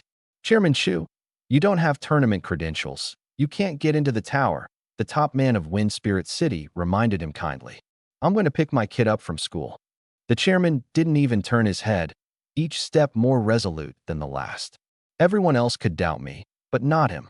He would always believe in me. And inside the tower, at that very moment, half my body was embedded in the wall, blood pouring unstoppably from my mouth. The black mist had dispersed. The ghost shift couldn't hold any longer, and I was like a heap of mud. Boy, one more punch and you'll die. For once the tower spirit felt a stir of compassion. Admit defeat. There's no harm in it for you. I said nothing. Gritting my teeth, I pried myself out of the wall inch by inch. Half my body hung limp, blood dripping from my eyes and my nose, and still I dragged myself toward him one step at a time. If not for the false god feeding me life force endlessly inside my body, I'd have already reported for duty in the afterlife.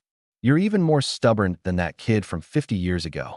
I planted my feet, lifted my battered head, forced out an arrogant grin, and pointed at my own chest. Hit. Right here. The tower spirit was utterly baffled. What are you even after? I had no deep grudge with him. So why was I pushing this hard? But he didn't understand. Gasping for breath, I pointed at that red divine seal on his chest. If I take your 3 punches, can you give me that? It wasn't for the false god. It was because I wanted to give this divine seal back to the chairman. This was a debt I owed him. You've beaten me into this sorry state. I coughed up a mouthful of blood and laughed miserably. So there's got to be some kind of reward, right? Otherwise I took this beating for nothing. It's a gift, I said, baring my teeth. I want to take it back and give it to my old man. Those deep eyes of the tower spirit stared straight at me.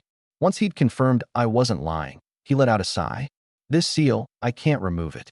But the one who clears the tower receives a divine seal bestowed by my master. He paused. A word of warning. This punch really will kill you. Even if it kills me, I'm taking a divine seal out of here. I slowly spread my arms, eyes half closed. What I was betting on was this, that this punch wouldn't kill me. I'm sorry. My master's rules. I can't hold back. The tower spirit lit all 6 seals at once. Second seal, spirit energy bomb. In an instant, the air across the entire altar was sucked dry, compressed on his fist into a ball the size of a basketball. That suffocating pressure came crashing toward me, and the broken stones all around began to shudder uncontrollably. There's still time to surrender. But I was already half unconscious, my body swaying on the verge of collapse. Inside my head, all I could hear was that man's voice. Xiao, got into another fight, huh? They said you've got no mom and no dad? Then they deserved a beating. When I get old, how about you take over running the demon Fong? So what if you've got no special ability? A kid I raised is damn well the best in the world, ability or not. That was the reason I held on. That man, for my sake, had given up his own red divine seal with his own hands and set it into my body. So what right did I have to surrender? Huh. My eyes snapped open and I roared at the top of my lungs. Even if I die, I'm taking a divine seal out of here. The tower spirit's fist came smashing down, fierce and unstoppable. In that split second, at the very edge of life and death, the golden light between my brows blazed to life, and a smile of a scheme come to fruition tugged at the corner of my mouth. I'd bet right. The false god had made its move. Boundless divine power poured into every inch of my body like it was free. A cool, clear female voice rang out from between my brows. Host, release your consciousness. I'll take this fight. 4 transformations of gods and demons. God transformation. Boom. Golden light exploded outward. Divine radiance burst from my entire body. My hair rose on its own without any wind, and 6 snow-white wings sprouted from my back. The voice was no longer my raspy, masculine one. It was ice-cold and utterly regal, a woman's voice. A mere ancient soul dares to raise a hand against me? Perish. Bang. 2 fists collided. An invisible ripple spread through the air, and everything it touched was annihilated. The entire altar crumbled to ash in an instant. Crack. The armor on the tower spirit's right arm split open. Snap. The armor and the divine seal embedded in it shattered together, dissolving into dust that drifted into the space between my brows. You're not a god. You devour divine seals. What in the world are you? The tower spirit staggered back in horror. What is a god? The false god said with a mysterious smile. I do not seek godhood. I'm merely retracing the path I once walked. 3 punches, and it's done. Now I want that colorless divine seal your master has hidden away. How could you possibly know? Outside the tower, no one had any idea what was happening inside. The stands, packed with tens of thousands of spectators, were terrifyingly silent. Minute by minute, the tower doors stayed sealed shut. A 6-seal tower spirit versus a 2-seal awakened. How could he possibly come out alive? All the cameras are destroyed, the altars collapsed. Such a shame. Whispers spread through the crowd like a plague. Shue's father slammed the ground and laughed like a madman. Evil always gets what's coming to it. But the 40-odd members of Demon Fong scattered themselves on both sides of the tower door. Some crouched, smoking. Others leaned against the wall, dozing, like a bunch of parents waiting for their kids to get out of school. Yet everyone could feel it. The killing intent radiating off them was slowly rising. It's been 20 minutes. Old Chu glanced at his watch, his brow tightly furrowed. We wait, the chairman said, his eyes locked on that door. The kid won't break his word. The chatter grew louder, more brazen, full of pity laced with a thread of mockery. Aunt Yu, uncharacteristically gentle, patted the chairman's arm. You raised that boy. Don't you believe in him? He's got the soul of Demon Fong in his bones. Stubborn as a mule. The whole world can doubt him. I don't. Just then, dong. A single bell tolled from the top of the tower. All the chatter died instantly. At the end of every major competition, the Beast Ceiling Tower rang its bell to tell everyone the highest floor a student had reached that year. Dong, dong, dong. each toll heavier than the last, shaking the entire arena. The seventh toll. All 30,000 people rose to their feet at once. The eighth toll. Yin Shasha shot up from the ground, staring fixedly at the top of the tower. For the first time, the chairman showed tension, unconsciously gripping Aunt Yu's hand, his palm slick with sweat. If a ninth toll rang, that meant he'd cleared it. A few seconds later, dong, the ninth toll. Its final note dragged on, echoes lingering in the air for a long, long time. Dead silence. The number one official of Windspirit City spoke, his voice trembling. Just now. How many times? His secretary's lips quivered. In 9. 9 times. I heard it crystal clear. 9. Boom. 30,000 people erupted in cheers at once. Ninth floor. He cleared it. Nine Bell City has produced a once-in-a-generation genius. Wang Beixiao. Wang Beixiao. The leaders of Second High hugged each other and cried like children. As for those big shots from the Education Bureau, 1 second ago they'd been scheming about how to pass the blame, and now they were all scrambling to claim credit. I always said this kid had a future. I'm the one who signed off on letting him compete. As for that 500,000 reward, not a single one of them mentioned it. Creak. The heavy tower doors slowly pushed open. A figure appeared in the crack of the doorway, backlit. He walked slowly, stumbling, his bare torso covered in blood, his right arm dislocated and hanging limp. But his left hand gripped something tightly. Red light leaked out through his fingers. I braced myself against the doorframe and searched the crowd. Soon I spotted that roguishly handsome face. The chairman, stubble on his jaw, a cocky grin at the corner of his mouth, wearing his long cloak. His eyes reddened. Grinning, he came up and kicked me square in the butt. You little punk, didn't I tell you not to force a fight you can't win? I broke into a grin, mysteriously raised my left hand, and loosened my fingers. A red divine seal lay quietly in my bloodstained palm. The whole crowd went quiet again.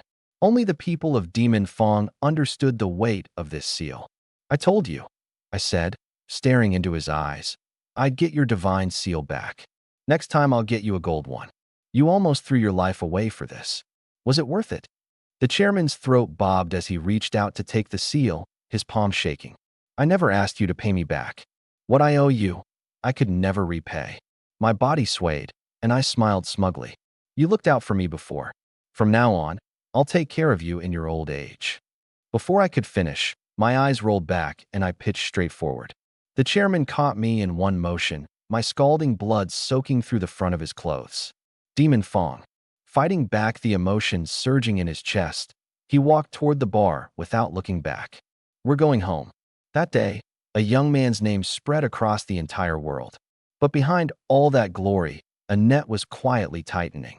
Thousands of miles away, out over the ocean, stood a divine statue 10,000 meters tall. On the blade of the statue's sword, buildings had been packed densely together. That was the Divine Hall headquarters. It belonged to no nation, standing alone in the middle of the sea, and no one dared to provoke it. In an unremarkable room at headquarters, a television broadcasting the news of my clearing the tower was smashed by a single punch. The young man who'd thrown it had smooth, long hair and a slender, graceful build. Though he clearly had an Adam's apple, he was more delicate and feminine than a woman. Gritting his teeth, he pronounced each word. Wang. Bei. Xiao. His name was Shuechun, Shui Xian's older brother. The red-robed old man slowly stroked his beard. Shuechun, your bloodlust runs too deep. I've already recommended you for promotion to first-tier divine disciple. 3 more years, and you could become a gray-robed deacon. Don't act on impulse. Minter, an elder brother is like a father, and Xian was the best little brother I could ask for.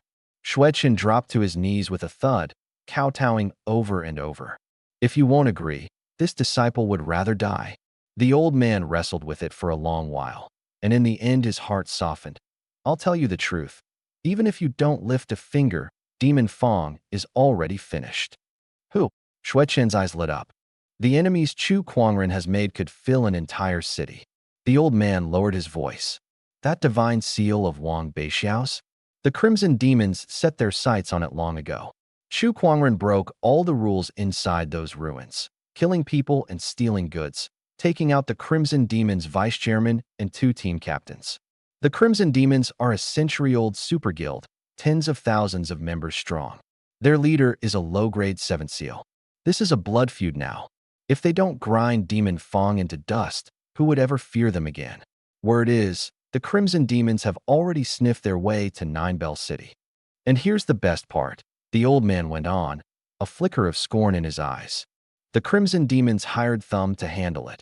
Shuechen's pupils contracted. Thumb, one of the world's 3 great assassination guilds. Once they took your money, they'd get the job done no matter the cost. I want to watch him die right in front of me. Fine, the old man sighed. But you can only be a bystander. Under no circumstances can you reveal yourself. When I opened my eyes again, it was 2 days later, in a hospital room. That battle had all but drained me dry. After the false god took the tower spirit's fatal punch, she'd also burned through all the power she'd gained from devouring the divine seals and had fallen back asleep. Well, look who's up. On the bed next to me, the chairman had his arm around Aunt Yu, puffing on a cigarette with a look of pure contentment, lipstick marks printed on his stubbly face. I didn't feel like trading quips with him. I just asked, how long was I out? 2 days. Any longer, and I'd have taken you to the kidney clinic for a tune-up. He grinned and lifted the thing hanging around his neck, the very red divine seal I'd nearly died to bring out. I don't need it right now. You just opened your second aperture, so use it for now. And with that, he moved to hand it back to me. But I copied what he'd done earlier, slowly revealing my own second aperture. There, at my chest, a colorless divine seal was already embedded, a clock totem. Too late. I've already set it in. The chairman flipped off the bed in a flash and slapped me across the face. Are you out of your goddamn mind? Talent this good, and you set in a colorless piece of junk. Colorless divine seals were the defective scraps destroyed during the War of the Gods. Setting one in meant wasting an entire aperture for nothing. His eyes went red on the spot, because he knew I'd deliberately crippled myself, afraid he wouldn't accept the red seal otherwise. Pack your things, he said, lighting a cigarette, his voice dropping low. In all the world, only a god throne can swap out a seal. I'll take you back to the Divine Hall. Worst case, they strip my seals off. I don't believe for 1 second they'd have the heart to kill me. Aunt Yu's expression changed abruptly. Chu Kuangren was a wanted fugitive who defected from the Divine Hall. Going back would be walking straight into the trap. Actually, I raised my hand awkwardly. There's a reason I chose it. The false god told me to. I laid all my cards on the table. A colorless divine seal couldn't be activated with chi, but the power inside my body was divine power. I'm the only person in the world who can light it up. The false god said the original owner of this seal had been one of the top 5 among all the gods, and once it awakened, it could upgrade the seal to something on par with a black seal. The chairman stomped his cigarette out hard, staring me down. So what you're saying is, that thing inside you can not only devour divine seals, it can upgrade them too. Exactly. One look from him, and Aunt Yu immediately stepped out to stand guard at the door. Listen to me, you little punk. This carefree, devil-may-care man rarely put on a serious face. Everything said today, you take it to your grave. Your false god is practically working against the Divine Hall itself. If they find out, at best they'll grab you for experiments. At worst, they'll sacrifice you straight to the gods. I got it. I stuffed the red divine seal back into his pocket. This is for you. Call it payback for the decade plus of meals you fed me. Then you still owe me a gold one. He cursed under his breath, but hung the seal back around his neck anyway, then pushed his luck. By the rules of the streets, borrow 9 and pay back 13. Give me 3 gold ones, and then we're square. While we were still shooting the breeze, Aunt Yu suddenly burst back in, her face ashen, and handed over a magazine. The chairman glanced at it, and his expression changed in a flash. It was the most ordinary magazine imaginable, but on the cover, drawn in red watercolor pen, was an eerie totem. Not some beast or god, but a single thumb.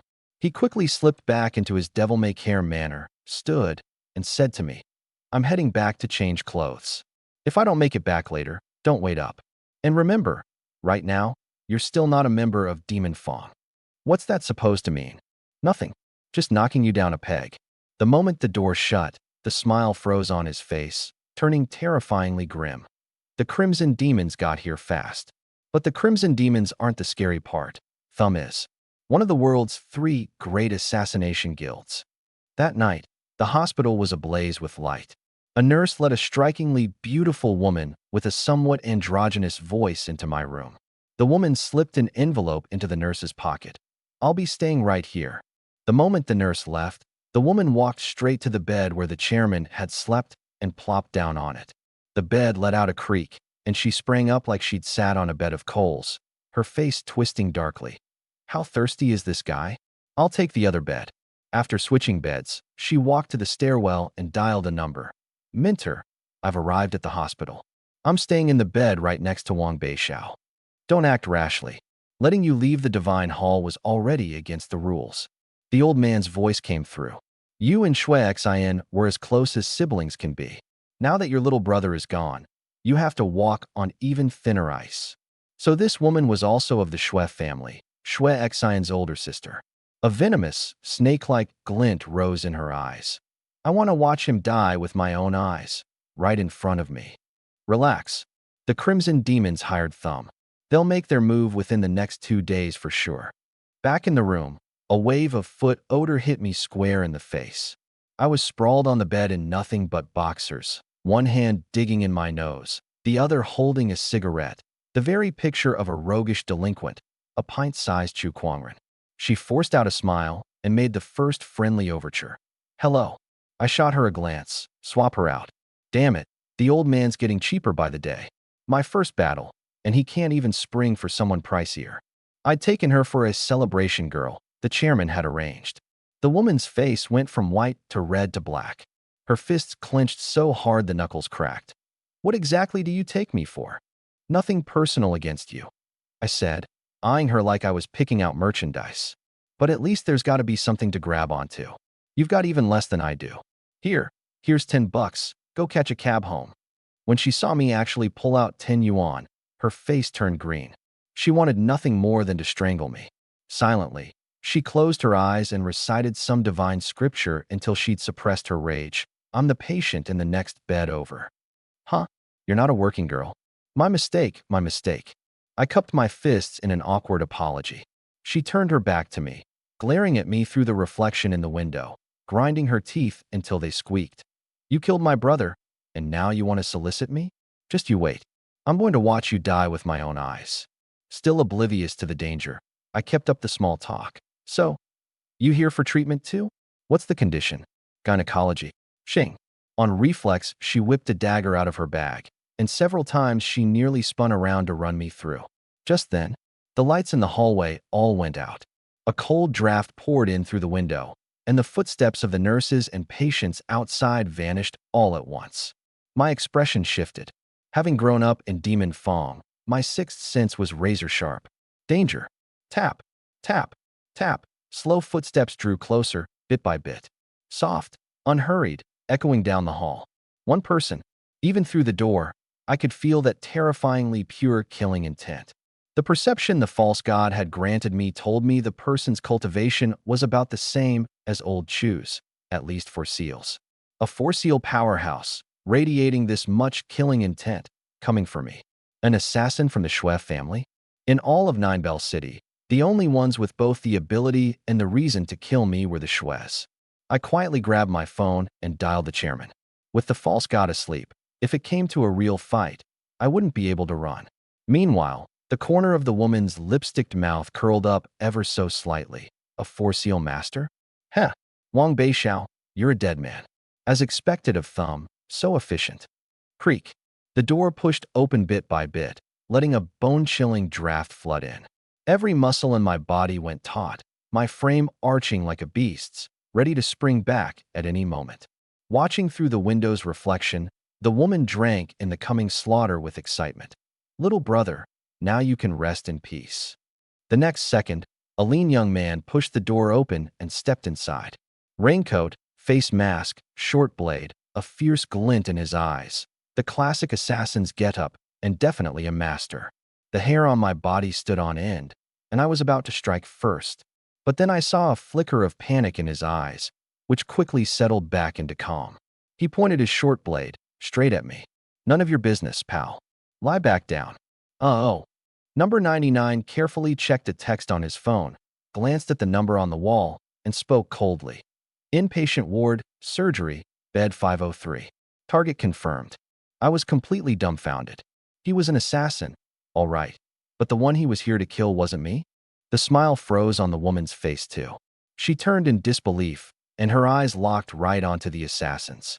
He whipped out his short blade smoothly and strode over to the woman's bedside. Hey, wait, this isn't. I was stunned. The moment I'd come back to the room, I'd been told my bed had been switched. How was it that right after the swap, someone came knocking to carry out an assassination? Even the woman's mouth twitched with awkwardness. Do I look like your target? Target 503. No mistake. The man pulled off his raincoat, revealing a black combat suit, a thumb totem embroidered on the chest in gold thread. He pointed at the totem and gave a cold smile. Thumb gets the job done. Flawless. Everyone who's used us says the same. Holy crap, so that's what your thumb totem means. That's right. Thumb Guild, professional assassins. Everyone who's used us gives us a thumbs up. He turned to me with a completely straight face. Don't be afraid. We never kill innocents. Once I've finished the job, you can call the police. I won't give you any trouble. If you'd prefer, I can knock you out first. Professional. I silently gave him a thumbs up. Thank you. Whenever you need us, reach out anytime. I'm number 99. He placed one hand over his chest and gave a slight bow, elegant to the point of looking a little foolish. Are you goddamn stupid? He's the target. The woman lost it, pointing at me and shouting. He's Wang Beishao. You can't even tell a man from a woman. It turned out this woman had forbidden herself from acting. She only wanted to watch her enemy die. And now not only had she been mistaken for a working girl, she was about to take the fall for her enemy too. Cheap tricks.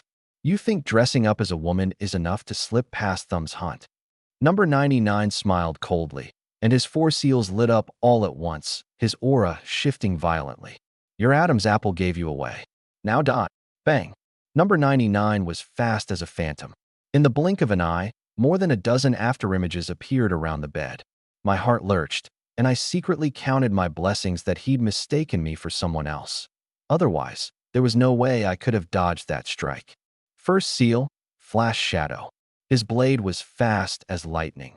With every swing, his body vanished for half a second, and the hospital bed was carved into pieces in an instant.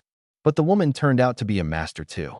She slammed a palm onto the bed's surface, holy white light bursting from her whole body. First seal, divine protection. A twin-winged goddess phantom flickered into being, raising a shield around her. The two exchanged several rounds, and the shield gradually began to crack. Damn it. Have you ever seen a Demon Fong member use divine hall techniques? The woman screamed in a panic. Use your brain, would you? The divine hall's martial arts and special divine seals were never passed to outsiders. That divine protection she'd just used was obviously exclusive to the divine hall. Number 99's body stiffened. He pulled back to open some distance, brow furrowed with suspicion. I was just about to explain when I heard him say gravely, Chu Kuangren was a divine hall prodigy to begin with. It's no surprise a Demon Fong member knows a little divine hall power. The logic checks out. I gave him a thumbs up again. Your totem, it's the thumbs up your clients give you, right? Everyone who's used us says the same. Number 99 confidently returned the thumbs up.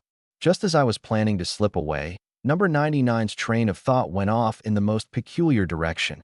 He actually went ahead and reasoned the whole thing back in my favor. His second seal lit up, and it was red. A red divine seal was absolutely not something an ordinary guild member could have. Second seal, Knight Azura.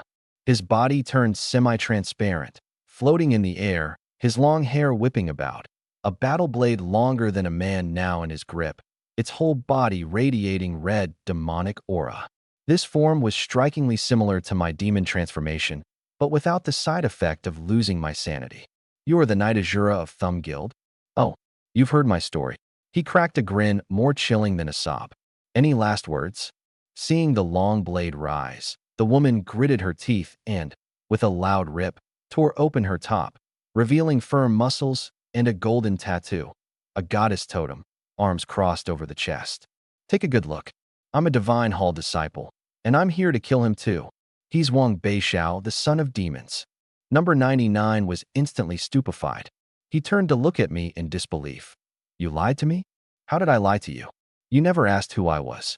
I backed away step by step, ready to go all in on a demon transformation at any moment. Kill him already. Quit stalling, the woman urged frantically. You're not my boss. What are you rushing me for? Number 99 shouldered his blade and shot her an annoyed glare. We at Thumb have our own rules. Then he glanced at me, his azura form pressing down with full intensity. Damn it. So you're the remnant of Demon Fong? You should have said so. Come here and let me get a couple swings in. My back was against the wall, and the woman had planted herself with her dagger right in the way of the window, my only escape. It looked like certain death. The woman sneered. Wang Beishao, when you get down below, be sure to apologize properly to my brother. Now Dot, hold on. The instant the long blade came slashing down, I copied what the woman had done and pointed at my own neck. Take a look. The blade actually stopped. Bro, look at me. I don't have the Demon Fong tattoo on my neck. I excitedly patted my neck. The guild had an unwritten rule. Joining meant getting the exclusive tattoo. No tattoo meant I wasn't a member of Demon Fong. The one you're here to kill is a Demon Fong member. Not me, right? The words worked like a charm. The woman was completely dumbfounded. But he's the son of demons. Would you shut up? Number 99 glared at her impatiently, then turned to ask me, You know her? She's the streetwalker from next door. Then go back to the corner. Would you? You're throwing off my train of thought. He stroked his stubble, staring at me darkly. My assignment is to kill a member of Demon Fong. You have no tattoo, so legally speaking, you're not a member of Demon Fong. So if I kill you, I'd be breaking guild rules. But he was raised by Demon Fong, the woman said anxiously. Sins don't fall on the wife and children. Thumb only kills the target. Number 99 replied to her coldly, shifting back to his ordinary appearance, and gave me a meaningful look. So, once you get your tattoo, I'll come back to kill you. With that, he pushed the door open and left without so much as a glance back. That left me and the woman staring blankly at each other. He just left? What a stickler for rules. If he won't kill you, then I will. The woman dropped all pretense, leveling her dagger at me. Today, you're paying with your life for my brother. I took a deep breath, tiger stripes creeping up my arm bit by bit. So you're one of the Shues. Your Shue family really is cursed. First they lose a little brother. And now the family's about to lose its little brother for good too. You're asking to die. The woman snapped in an instant. Bang. The door was pushed open again. Number 99 had returned. He walked up to me with a completely straight face and gave a sincere 90-degree bow. I'm sorry. I broke the rules earlier and frightened you. Thumb never lets a single target escape, but we never wrongly slay a single innocent either. Here, take this 1,000 yuan as compensation for the emotional distress. Don't complain that it's too little. I left in a hurry, so this is all I've got on me. The woman watched, dumbstruck. Have you lost your mind? An assassin apologizing and paying compensation. Assassin is just an occupation.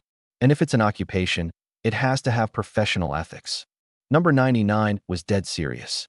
If everyone went around slaughtering innocents, how would the world ever develop? How would civilization carry on? Killing is a job, not a hobby. Deep down, we all long for peace. Take me, for example. I often go to working girls without protection, all to make sure the population doesn't shrink. For a moment, I honestly didn't know how to argue back. I silently gave him a thumbs up. Kill one. Make one. Self-consistent logic. Enough talk. I nearly killed you once, so today, I'll protect you once. At those words, both the woman and I were stunned. You'd even dare to meddle in the Divine Hall's affairs. Pay enough, and I'll cut down a god throne for you. Number 99 arrogantly threw an arm around my shoulder. Little brother, come with me. I'll get you out of here. Thumb was here for Demon Fong. If even I, someone who hadn't even joined, was being targeted, then what about everyone else? My heart sank, and I couldn't help but ask quietly, how many of you came? Now that's out of line. Don't ask what you shouldn't ask. I have strong professional ethics. Number 99's face darkened. Then take me to Demon Fong. Fine, but if you dare stop Thumb from killing anyone, I'll cut you down. Once we get there, we go right back to being enemies. Deal. Shui Chun, that is, the woman, stood frozen in place, utterly stunned. With number 99 present, she didn't dare make a move. This guy's head might not work right, but his strength was clearly a cut above hers. At that very moment, the bar was still filled with heavy metal music and the stench of cheap tobacco. Old Chu propped his cheek on one hand, tapping the tabletop rhythmically with his fingers, a cigarette dangling from his lips, eyes half closed as he listened to the music and the rain outside. Ever since he'd grown sick of the upper class's ways and joined Demon Fong, he'd actually found his old self again in all this noise and roughness. Creak. The bar door pushed open, the wind chimes tinkling. You're back. Old Chu turned with his usual smile. This place was Demon Fong's home base. They never took in outsiders. But his smile slowly froze. At the door, more than a dozen men in black raincoats walked in without a sound, like a pack of life-taking demons. The man at their head was nearly 2 meters tall, his explosive muscles impossible for the raincoat to hide. Old Chu's eyes went cold. Then he relaxed into a smile and blew out a thick cloud of smoke. Rare guests. A few members in the bar who weren't out on assignments set down their glasses in silent understanding, narrowing their eyes as if drunk, but a cold light stirred in their depths. People who'd spent years dancing on the edge of life and death had a sense for danger unlike ordinary folk. The lead man took off his raincoat hood, revealing a broad, square face with a large red birthmark on the left cheek and a piercing gaze. He pulled out a stack of cash, a drink, something strong. A big spender. Old Chu sat up straight and, without changing his expression, began working with the bottles and ice. By the look of you, you're not local? The man lit up a cigarette and even offered one to Old Chu, unhurriedly lighting it for him. Came from Crimson Wave City. Some brothers of mine refused to move on after death, so I'm here to help settle their unfinished business. Old Chu's hand paused ever so slightly, a knowing, "Ah, I see," smile touching the corner of his mouth. The two exchanged a look, then both lowered their heads together. You, sir, are you Chu Chioha? The man took a hard drag, finishing half the cigarette in one pull. Just call me Old Chu. Chioha. Heh, too refined. Old Chu lined the mixed drinks up on the bar one by one. Please, a former member of the apprehension division, how'd you end up in the business of killing and robbing? The man downed his in one gulp. Good stuff. Because I couldn't catch the real criminals. Because fighting violence with violence is more direct. In my whole life, everyone I've killed deserved to die, Old Chu said, leaning on the bar, a half-smile on his face. A young man beside the leader suddenly ripped off his hood, his eyes bloodshot red. They never wronged you, did they? There was a blonde kid who, to steal a divine seal in the ruins, tricked a group of students on a training run into luring away the wild beasts. Did he deserve to die? Old Chu calmly refilled the drink. And there was another young man, looked 70, 80% like you. After the students narrowly escaped death, that punk killed off the rest of them to silence any witnesses. Oh, and there was one girl who survived. She got violated by those animals. Bang. Old Chu slammed the bottle down hard. So, did they deserve to die? They did. The man nodded solemnly, fury rising on his face. They deserved to die. So you just slaughtered them all? The young man slowly gripped the blade at his waist. No need to thank me. It was the right thing to do. Old Chu smiled and pushed the cash back. This round's on me. So, how do you want to settle this? The man knocked back 3 glasses in a row, his face flushing crimson. You're no longer with the apprehension division. They deserve to die, but it shouldn't have been by your hand. I have to give my brothers some closure. Let's hear what you've got in mind. Old Chu stubbed out his cigarette, the corner of his mouth curling up. You die? Chu Kwangren dies. Everyone else, I don't touch. From this day on, this world will have no more Demon Fong. Bang! A bottle smashed down onto the bar. In the distance, the members rose to their feet in a threatening surge. Some cracked their joints, others sneered. The hell did you just say? Didn't catch it. Say it again. Both sides rose to their feet as one. At the same time, in the East District, on the only road back to the bar, Chu Kwangren and Aunt Q tore along on a motorcycle, speeding through streets hung with banners reading, "Congratulations to our city's own Wang Beishao for bravely conquering the 9th floor of the Beast Ceiling Tower." But the moment they entered the residential district, the traffic suddenly thinned. The streets, usually bustling with people, tonight had lost their warmth and life. Not even the folks who normally strolled around were anywhere to be seen. Something's wrong. Aunt Yu pressed her face against the chairman's shoulder. Something's happened. The East District was Demon Fong's turf. They knew every blade of grass, every tree. But tonight, the familiar vendors and passers-by were all gone. Alert everyone. Move according to plan. The chairman twisted the throttle hard, and the front wheel roared up off the ground. Aunt Yu pulled out her phone and typed rapidly. The wolves are here. Go to ground. The wind blew straight into their faces. For no clear reason, Aunt Yu's heart tightened. She wrapped her arms around the chairman's waist. Kwangren, if we can't escape this one, in your next life, remember to marry me. Just have the little punk arrange a ghost marriage for us. Why wait for the next life? The chairman grinned. Did Monkey Butt and Little Sparrow get out okay? I sent them out on assignments. Have that guy go pick up the kid and get him out of the city. The words had barely left his mouth. Whoosh, whoosh, whoosh. From the far end of the empty street, several fireballs suddenly shot out. So fast the chairman had no time to dodge, slamming straight into them. Boom. A small mushroom cloud rose into the sky, flames instantly swallowing the two riders and their bike. Lightning cracked and thunder rolled overhead, rain pouring down in sheets, yet it couldn't douse those flames.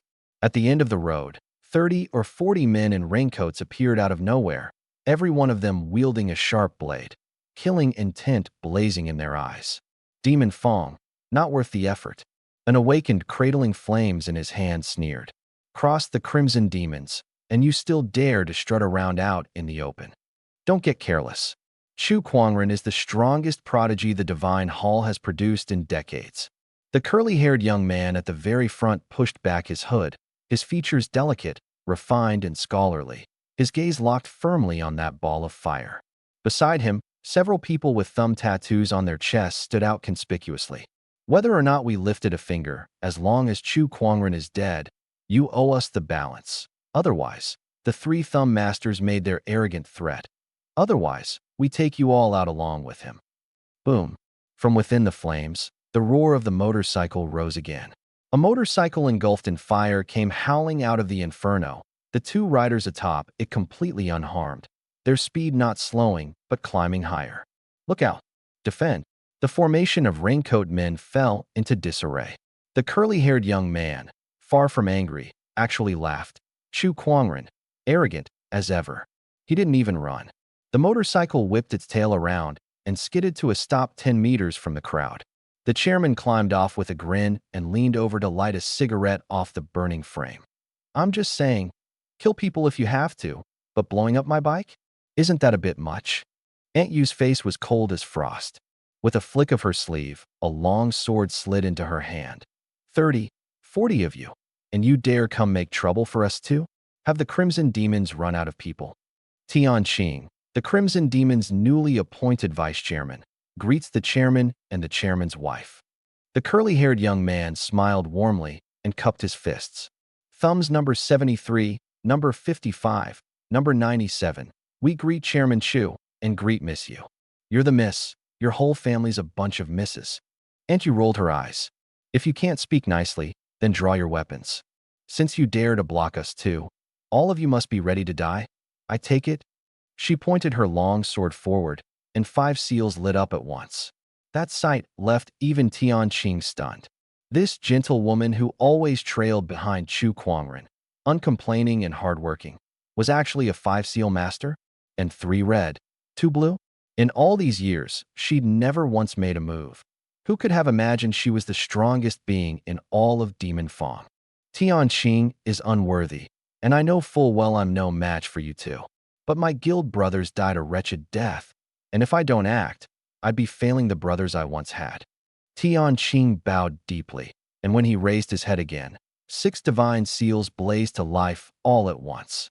Today, I've already prepared to die. Please, you too, go to your deaths.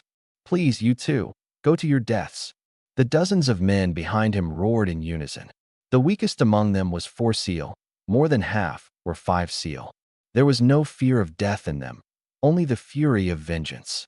In this battle, there was no right or wrong, only the settling of scores. Chu Kwangren narrowed his eyes and swept his gaze over the crowd, then casually pulled off his long cloak. Big words for such a tough bunch. Snap. He flicked his fingers, and divine music sounded from the sky. Countless points of starlight rained down, and a goddess phantom, wielding a shining white pair of wings and bearing sword and shield, slowly descended. Divine Lord's protection. Tianqing let out a foul breath, as expected of the prodigy most favored by the god throne. In that case, sequence 205, rot blood tempering. Foul black blood seeped out from beneath the skin of both his hands. My poison can corrupt even the gods. Be careful. Then should I go buy a couple bottles of disinfectant first? Chu Kuangren cracked a grin, and the ground beneath his feet exploded as he shot forward, Ant Yu right on his heels, the two of them plunging into the crowd like cannonballs. Kill. At Tianqing's command, more than 30 men erupted at once. Chu Kuangren neither retreated nor dodged. He only lightly snapped his fingers. The goddess overhead suddenly dove, her shield swinging level, its surface like a mirror. Silvery white moonlight poured down, engulfing the 5 crimson demons charging at the front. The instant the moonlight touched them, all 5 men's divine seals winked out at once, like someone had pulled the plug. My divine seal, why can't I use it? A seal? We've been sealed. The 5 men's faces changed color. When an awakened kills, 80% of it comes down to their divine seals. Tianqing's pupils contracted. A sealing-type divine seal? And a blue one at that? A single blue seal, able to lock down this many people? It defied all reason. On instinct, he shrank back into the crowd and shouted sharply, "Spread out. Don't bunch up." But it was too late. The two of them had already torn in like wolves into a flock of sheep. Thick black mist billowed out of Aunt Yu's eyes. She was a completely different person from the gentle woman in the bar. Sequence. Which bloodline? First seal, demonic aura devour. Second seal, bloodline embrace. Third seal, bloodline surge. 3 red divine seals detonated at once, their scarlet glow dyeing the pouring rain the color of blood. Her black hair instantly turned red, and black and red demonic aura coiled around her whole body, her presence rocketing up from 5 seals in a single instant. 6 seals? No. This pressure, it's near the peak of 6 seals. Tianqing took half a step back. Sequence 178, which bloodline? A higher sequence than even the chairman's, and with 3 red seals boosting her. Her combat power surged straight to 6 seal territory. In this moment, Aunt Yu was a killing machine that answered to no reason at all. Go to work, Chu Kuangren said, cigarette in his mouth, hands in his pockets. Show them how I earn my keep off my woman. Aunt Yu's figure vanished on the spot, the demonic aura melting her into the night. Careful. The witch bloodline is an ancient sequence. Don't let her kill anyone. Once she draws blood, her combat power can spike even higher for a while. The 3 thumb members warned urgently. The words had barely left their mouths. Splat. The head of the first sealed crimson demon flew off, blood spraying several meters into the air. Then, in 3 quick splats, 3 headless corpses toppled into the rain. From the first strike to the last, it took less than 2 seconds. Same tier combat, and heads were flying off at the first exchange. Was that even reasonable? A monster. The remaining crimson demons finally panicked. Is this how the last vice-chairman died? Tianqing drew a deep breath, and at last he understood. Everyone had assumed from the start that Chu Kuangren was the main force. Who could have guessed that this guy was actually the support? He handled the sealing, Aunt Yu handled the reaping. An unbreakable seal paired with a berserk witch bloodline. This husband and wife duo had the ability to kill across tiers. All units, fall back. Open up the distance. Fire types, full firepower. Don't let that woman get close. 7 or 8 pillars of fire roared toward Aunt Yu. Chu Kuangren gently raised a hand, and the goddess shifted sideways, her shield turning. Moonlight engulfing the fire type awakened. The flames guttered out, their seals locked. Aunt Yu's red figure burst out from within the firelight, her long sword slashing down at the defensive line. The shield didn't break, but shield and man alike were sent flying dozens of meters. Pure strength crushing them, no reasoning to it at all. Support types, control types, restrain the witch bloodline. Assault types, killed Chu Kuangren. Tianqing shouted deliberately, trying to force Aunt Yu to turn back and protect her husband. But Anq didn't so much as glance back. Like a tiger charging down a mountain, she leapt past the defensive types and lunged straight at the elemental types, as if she couldn't care less whether the chairman lived or died. Meanwhile, the three thumb members watching from the sidelines exchanged a look, then turned into three black shadows and shot straight for the chairman. A support type's ability to defend himself was the weakest of all, to begin with. The chairman had been coasting the whole time, his cigarette still not finished, when he suddenly felt a cold wind blow in from all sides. He cracked a wicked grin. Set-piece divine seals, huh? The three shadows appeared, hunched, like phantoms, to his front, his back, and his right, their expressions identical, cold, grim, bloodthirsty. Three talents slay. Chairman Chu, you shouldn't have strayed so far from the assault types. Dot. Squelch. Squelch. Squelch. Three short blades stabbed in at once, into Chu Kuangren's chest, his back, and his waist all at the same time. He held his cigarette-smoking pose, his smile frozen in place. Three talents slay, a coordinated strike that ignores any defense. Chairman Chu, it's time you were on your way. The three smiled in unison and slowly began to twist the blade handles.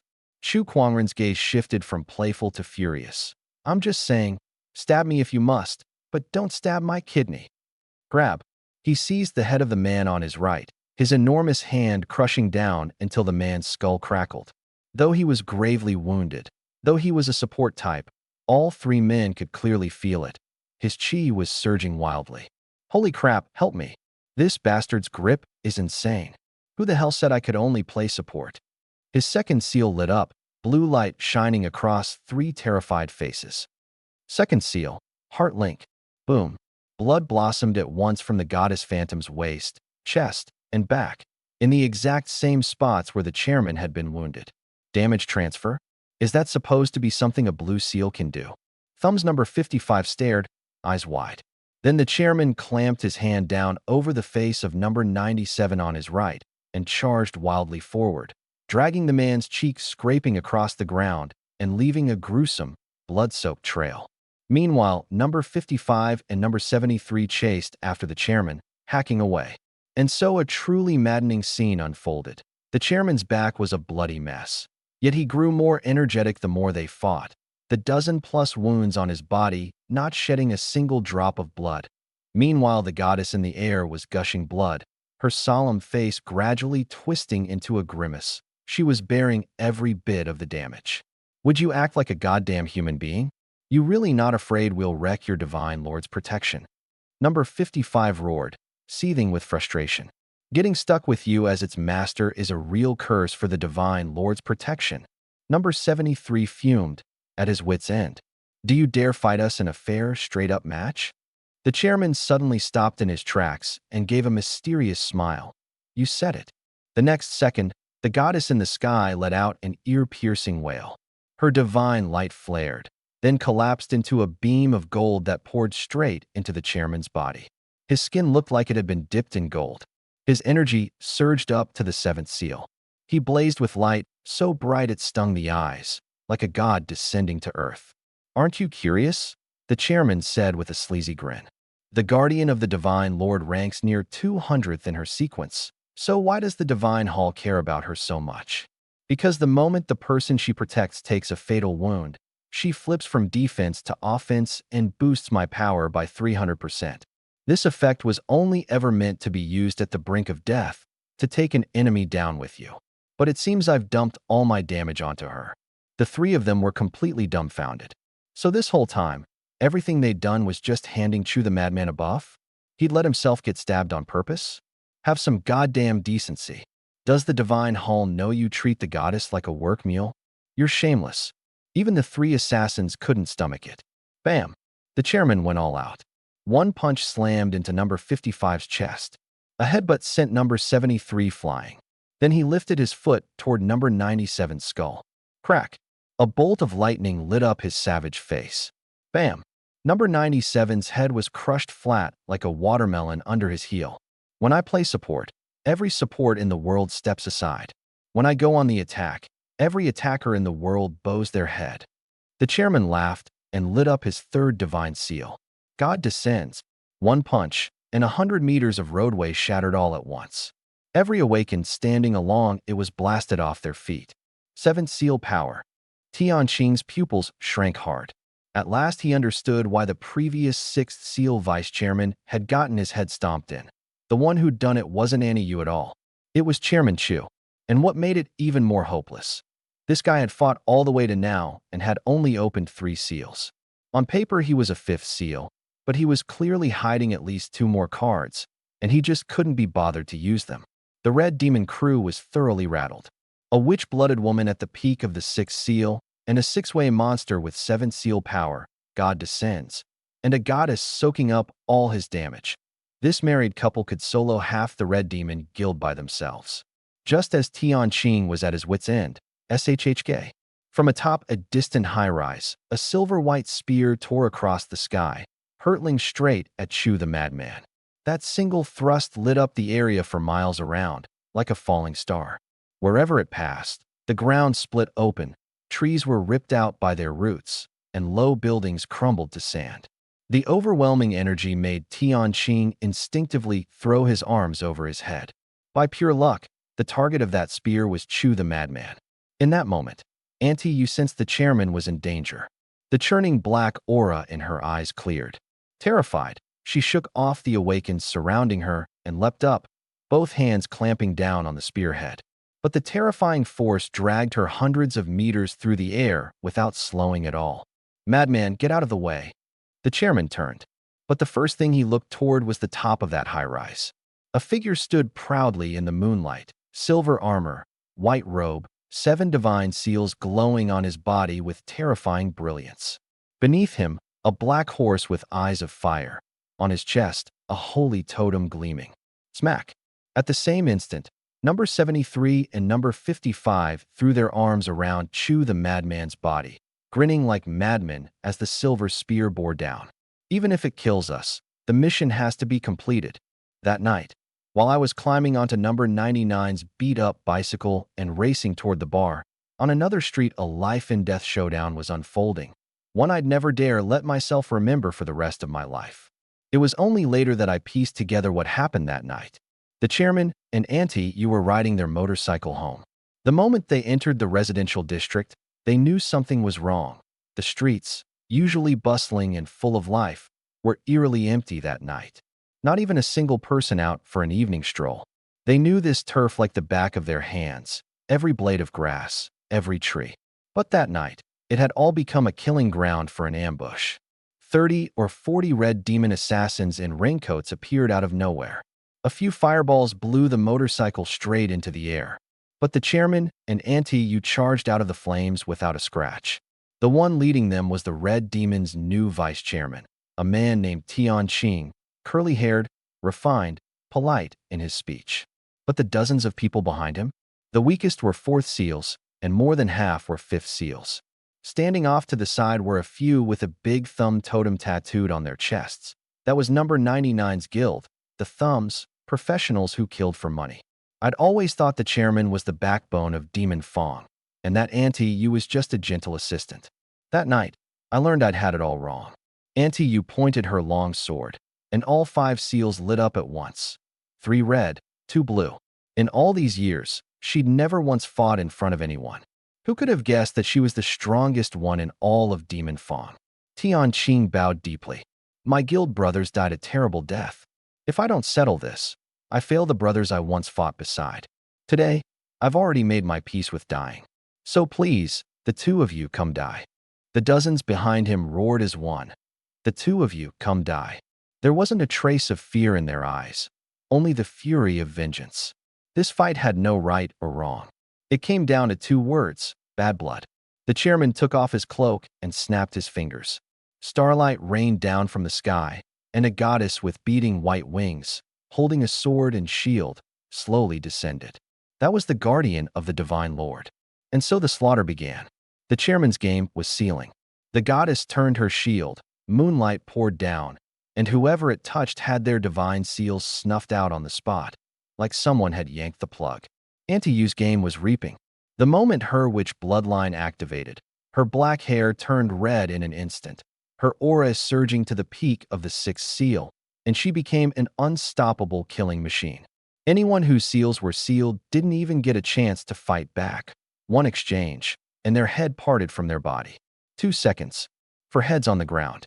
Only then did Tianqing realize they'd all read it wrong. The chairman wasn't the main fighter at all. He was the support. He handled the sealing, and Yu handled the killing. A husband and wife team like this could kill above their level. Whoever touched them died. The three-thumb assassins saw that support types are weakest at protecting themselves. They turned into three black blurs and lunged at the chairman, three short blades sinking into his chest, his back, and his side all at once. The chairman, cigarette in his teeth, kept the smile frozen on his face. The three of them gloated. The three-talent kill. When we coordinate, it ignores all defenses. Chairman Chu, time to die.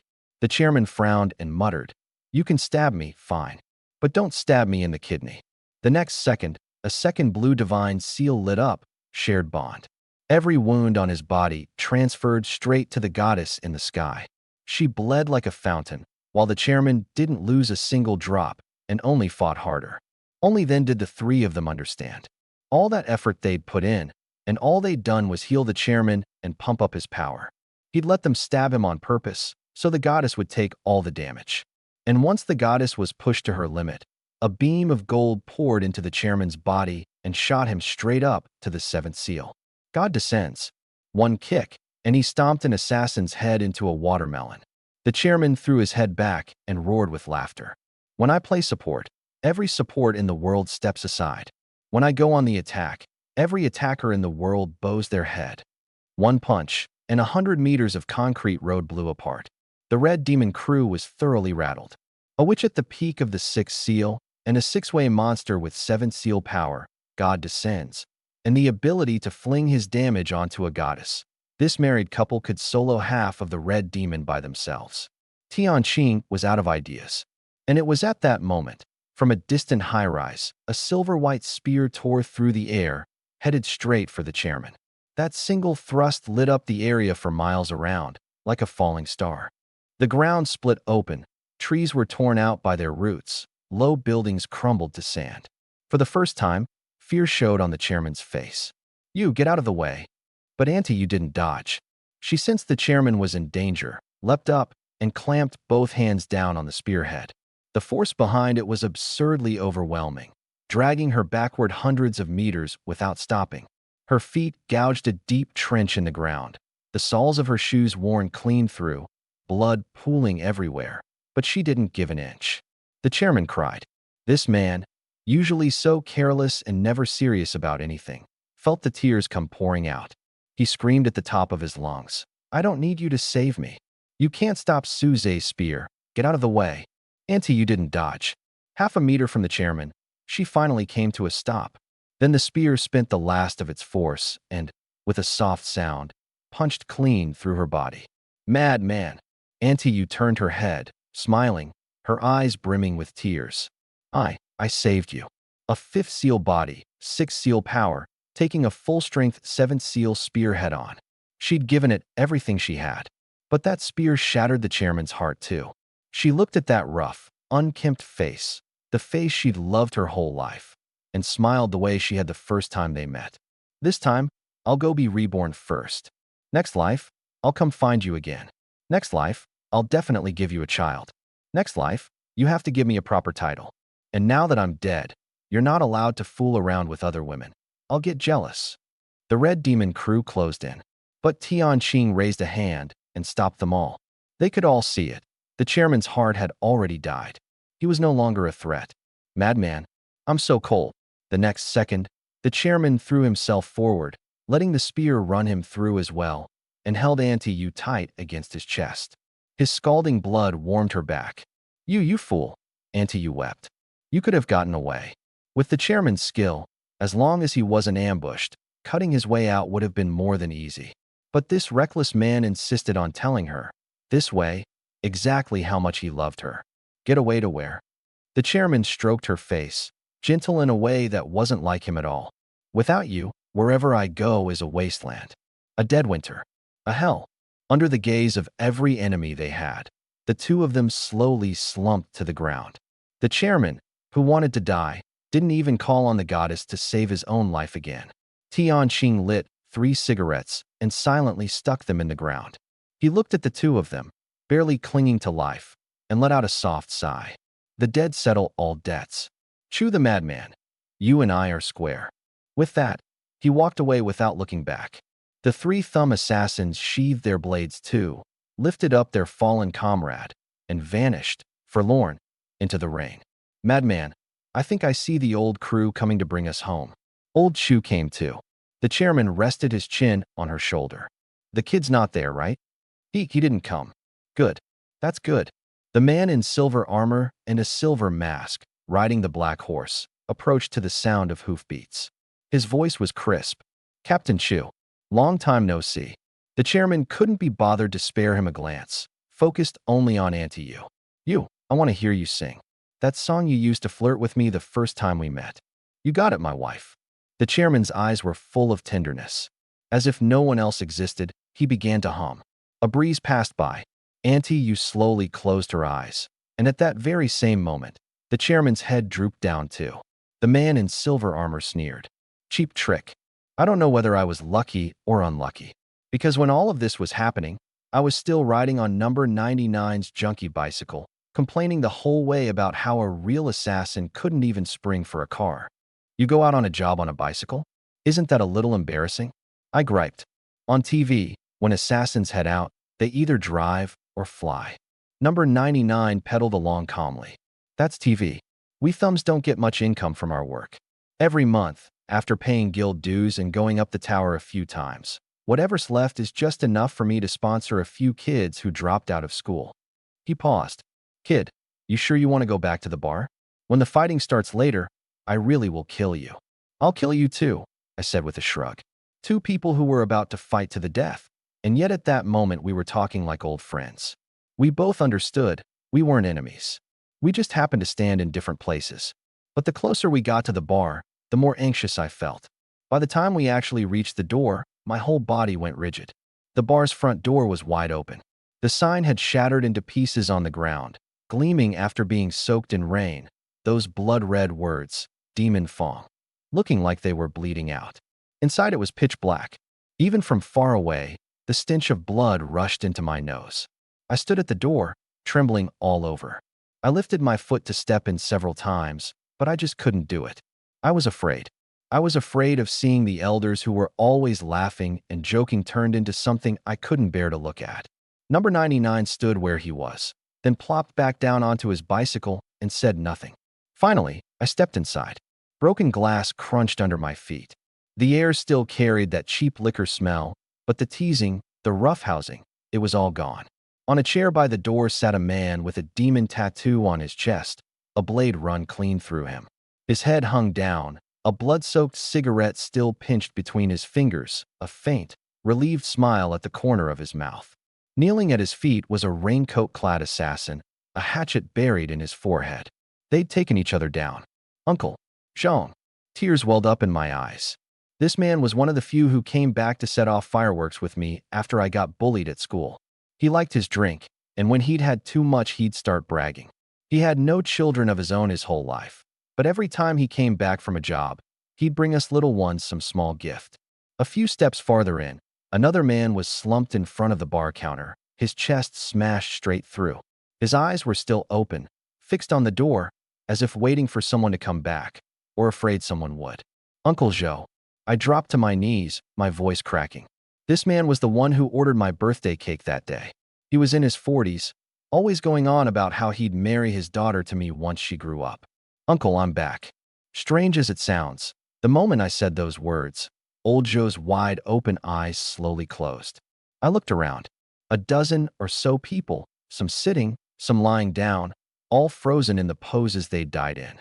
Not a single one of them had a wound in the back. Every one of them had died facing the enemy head-on. And next to almost every one of them lay a raincoat-clad corpse. All those familiar faces, rough and yet so gentle. They'd died in their own home, on the turf they'd guarded half their lives. Click, click. From the farthest corner came the sound of a lighter. In the darkness, a tiny flame flickered on and off, lighting up old Chu's blood-soaked face. The man who'd lost both his legs was pinned to the wall by 2 daggers. His wheelchair toppled over several meters away. He wasn't dead yet. Or rather, he was still hanging on. Seeing me, old Chu managed a weak grin. "You're back, kid." "Uncle Chu." I scrambled and stumbled my way over to him. "I'll take you to the hospital. I'll get you there right now, just hold on." Crying, I tried to lift him, but he gently pushed me away. There's no time." His smile was ghastly. "It's all shattered. My insides, all of it, shattered." He raised that blood-covered hand and, like when I was little, gave my head a gentle pat. I was scared. I was scared you'd go running around looking for revenge.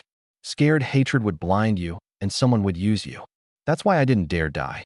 I had to wait for you. Who did this?" I whipped my head around and glared at number 99 by the door. Number 99 was sitting beside a corpse. He picked up a half glass of liquor, threw it back, and said calmly, "It wasn't us. The thumb's target was Chu the madman. It doesn't matter anymore." Old Chu shook his head. "When you're out here doing what we do, there's always a day someone takes you down. There was always going to be a day we weren't around anymore. It's just, I never thought it'd come this fast. I never got to see you get married and have kids. Never got to see you become a 9-seal powerhouse. It's a little disappointing, but a person's life was never meant to be complete anyway." I knelt quietly beside him, just like when I was little, listening to him tell stories. Abandoned by my parents from the start, cut off from everyone else. Anyone else in my shoes would have turned dark long ago. It was old Chu's guidance that let me hold on to that last shred of kindness inside me. The chairman was easygoing and rarely looked after me. But old Chu, he was always like a father. Even my parent-teacher conferences, he went to them in his wheelchair. "I'm not afraid of dying. I'm afraid of you getting dragged into it." He spoke each word like he was spending the last of his life on them. "From now on, keep your head down. Endure. Learn to bury your hatred deep inside. The world is cruel, and I can't shield you from the storm anymore." As he spoke, he reached behind the bar and pulled out a bronze seal and a document. The seal was carved with 4 characters, Demon Fong, the official seal registered with the Administration Bureau. The document was a dissolution application, all filled out, needing only the stamp. So they'd known all along this day would come. They'd already paved a way out for me long ago. "Take it," old Chu said, pressing the things into my hands. "Dissolve Demon Fong. From now on, you're not allowed to use this name. It'll bring trouble down on you. Don't avenge us. You're still too weak, you'll die." "Uncle Chu, I won't. Let me finish." Rare as it was, he cut me off, a hint of sternness flashing in his clouded eyes, just like the times he'd caught me skipping school as a kid. "If anyone asks, you tell them it was me, old Chu, who dragged you into the guild by force. Don't admit any connection to us. They'll tear you apart." Every word was like a knife driving into my heart. In his final moments, he was erasing me from Demon Fong's history with his own hands, pulling me out of this whirlpool of hatred by force. In that moment, it wasn't just me who hurt, so did he. He was having to separate himself, with his own hands, from the child he'd raised. Until you reached the 7th seal, his voice grew fainter and fainter. "You're not allowed to come pay respects to us. Not allowed to come collect our bodies." I bit down hard on my lip, blood dripping off my chin. I didn't dare make a sound, afraid that the moment I opened my mouth, I'd break into howling sobs.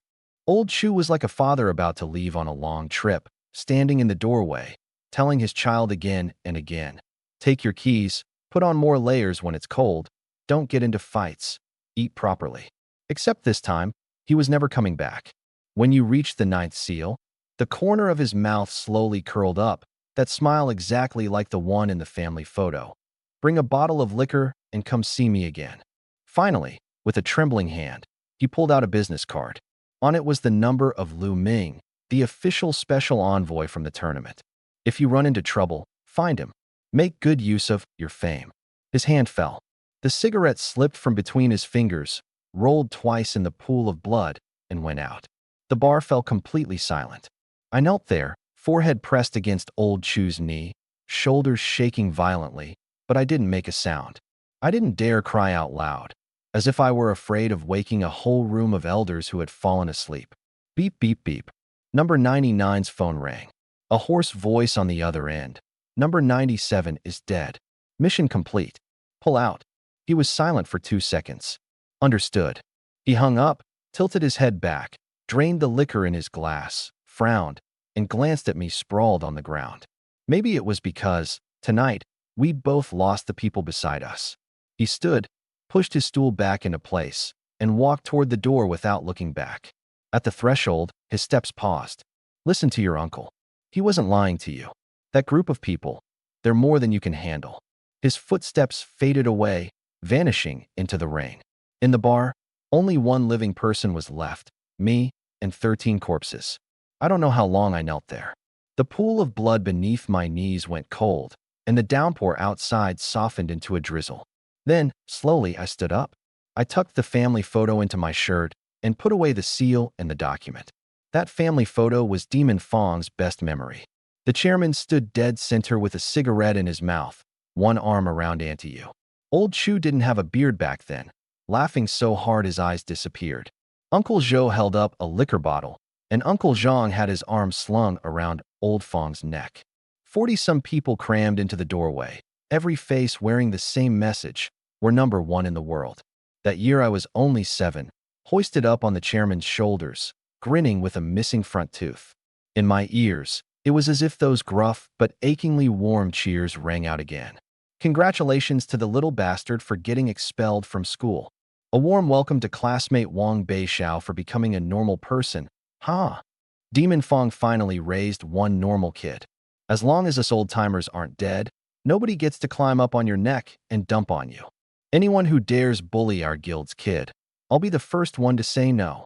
Those men who watched me grow up, those laughing faces, in the end, all of them became memories. What I didn't know was that in a car not far from the bar, a pair of cold, sinister eyes was watching all of it. Why didn't we kill Wang Beixiao? Came a voice that was neither clearly male nor female. The old man in the passenger seat sighed. He's been specially marked by the officials. Killing him is too much trouble.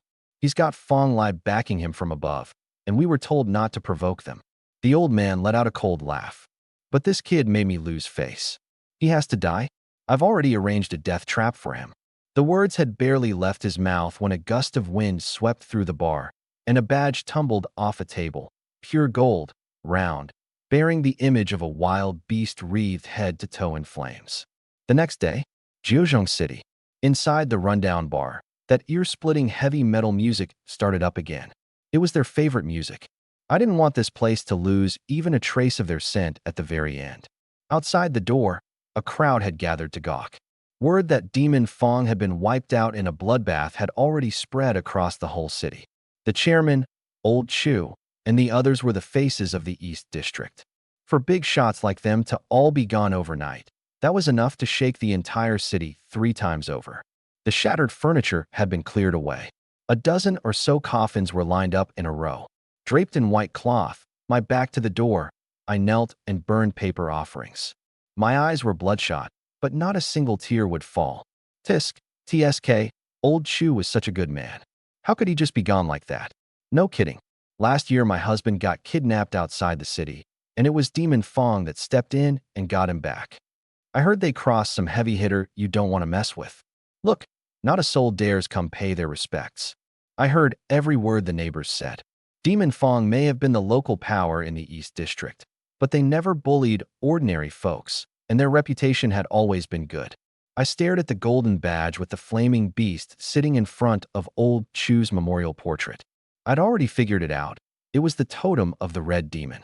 Once the funeral was over, my revenge would begin. Uncle Chu, I'm sorry. Once again, I didn't listen to you. I can't let everything you built go to waste. Demon Fong will not be dissolved. I'll carry your will and go on living, and I'll send our enemies down one by one to keep you company. Creak. The rickety wooden door was pushed open, and a thin figure cautiously peeked her head inside.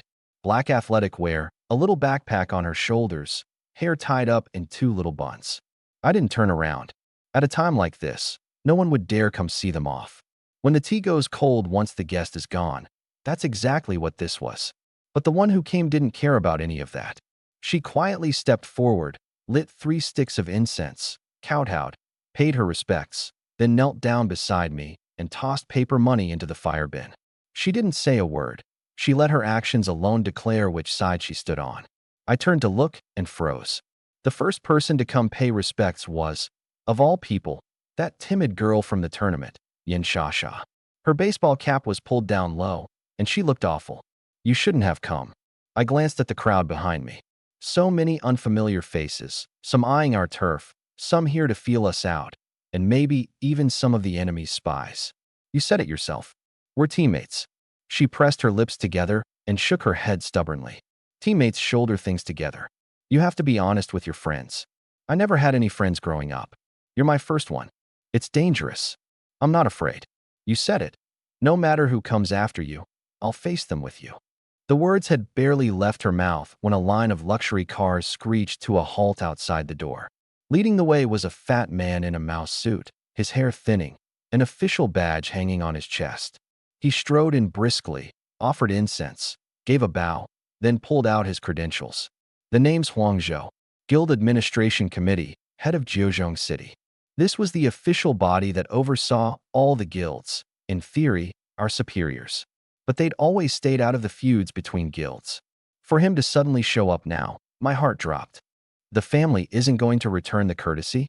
Huangzhou said with a smile that didn't reach his eyes. He turned to look at old Chu's memorial portrait, smug. Old Chu, I told you long ago, don't be so flashy. Look at you now. Dead, and not a single person comes to pay respects. Just as well you're gone. Demon Fong is history now, and Jiuzhong City gets its peace and quiet back. Old Chu wasn't even cold yet, and here he was, showing up to provoke us. The onlooking crowd erupted. What's that supposed to mean? Doesn't he know you don't speak ill of the dead? Now I remember. This fatso came to inspect the guild 6 years ago, made a pass at Anti-You, and nearly got beaten so bad, he crapped himself. Huang Zhou's face darkened. Then he forced out a smile, pulled a document from his briefcase, and, in front of everyone, in front of old Chu's coffin, began to read it aloud. Per committee regulations, when the chairman dies in battle with no successor, or when a guild's membership falls below 10 people, it is automatically dissolved. And the current Demon Fong seems to have not a single member left, does it? Per regulation, we're taking back the guild premises. Mr. Wong, business is business. This bar was granted to Demon Fong by us. You have 1 day to move the coffins out. Now I understood. He'd come to pick a fight. Taking back the bar meant old Chu and the others wouldn't even have a place for their memorial hall. In the luxury car outside, Tian Qing frowned and murmured to the man beside him, a man with a square face, a birthmark on it, and one arm wrapped in bandages. Chairman, the dead cancel all debts. Why don't we just let them be buried in peace? Huangzhou, I didn't arrange that. The square-faced man snorted coldly. I do things out in the open. I only came today to see if any fish that slipped the net came back. Old Chu was a real man. I could kill him, but I wouldn't humiliate him. He narrowed his eyes. Looks like someone in this city wants Demon Fong to die with a grudge unresolved. And in a 2-story building not far from the bar, 2 people were watching all of it, cold-eyed. One was Shui Xian's father. It had only been a few days, and yet he'd aged more than 10 years.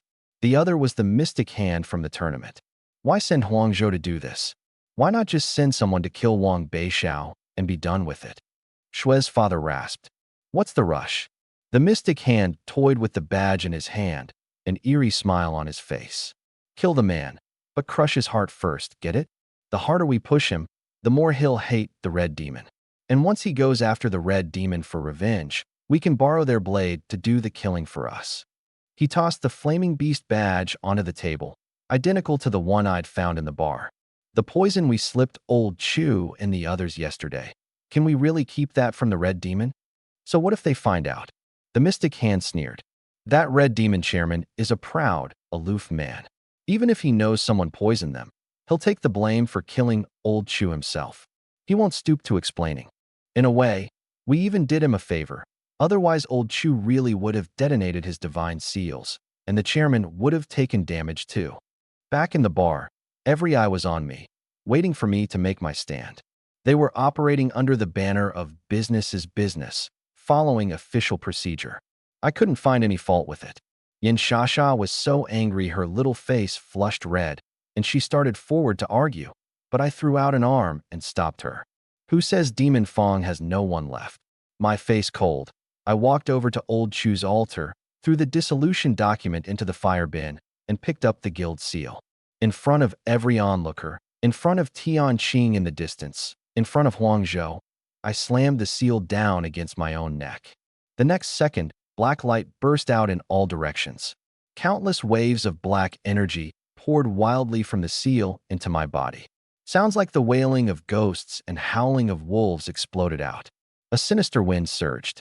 The candle flames before the altar shot up 1/2 meter, and paper money spun and swirled madly in the air. Every guild seal is specially made. Press it to your body, and it brands you with the guild's own tattoo. With the tattoo, you're an official member. The crowd went into an uproar. Holy crap, Wang Beixiao just joined Demon Fong. Doesn't he know Demon Fong crossed some heavy hitter? Joining now, isn't that a death wish? Huang Zhou's face went stiff. I had just declared to the whole world, I, Wang Beixiao, have joined Demon Fong. And I'd told last night's assassins, too. Demon Fong isn't dead yet.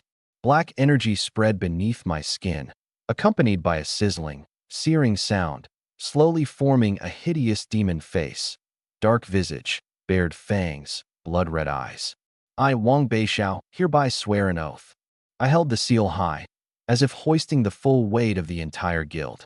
With the blood of my elders, I ignite my demon soul. The road you didn't finish walking, I'll walk it. The liquor you didn't finish drinking, I'll drink it. The vengeance you didn't finish taking, I'll send them down to keep you company with my own hands. Anyone who bullies my companions, die. Anyone who insults my elders, die. The guild's vendetta is my vendetta. The guild's enemies, I will destroy with my own hands. From this day forward, I am the chairman of Demon Fong. The bar fell dead silent. For a moment, it seemed like a single tear slid down the smiling face in Old Chu's memorial portrait. In the end, he still couldn't stop the child he'd cherished most. In the car, Tian Qing's face darkened. Knowing full well the Red Demon meant to wipe out Demon Fong, I'd still dared to join publicly. That was a slap in the Red Demon's face. Without a tattoo, they had no grounds to make a lethal move against a teenager. But now it was different. As long as I was alive, the Red Demon's revenge couldn't be counted a success. Interesting. Yet the square-faced man smiled, as expected of a kid raised by Chu the Madman. But you're just one person. Huang Zhou recovered his composure, that smile that didn't reach his eyes back on his face. By the rules, the numbers still fall short. Sorry, Mr. Wang, but I'm afraid you still can't hold on to this bar. His tone was dripping with mockery, as if he meant to take out all the humiliation he'd once suffered at the chairman's hands on me. At that moment, Yin Shasha glanced at me, and her little face suddenly turned incredibly resolute. She snatched the seal away and, without a moment's hesitation, pressed it to her own neck. Demon energy churned. A sinister wind blew her cap right off. On that young, tender face was written nothing but seriousness.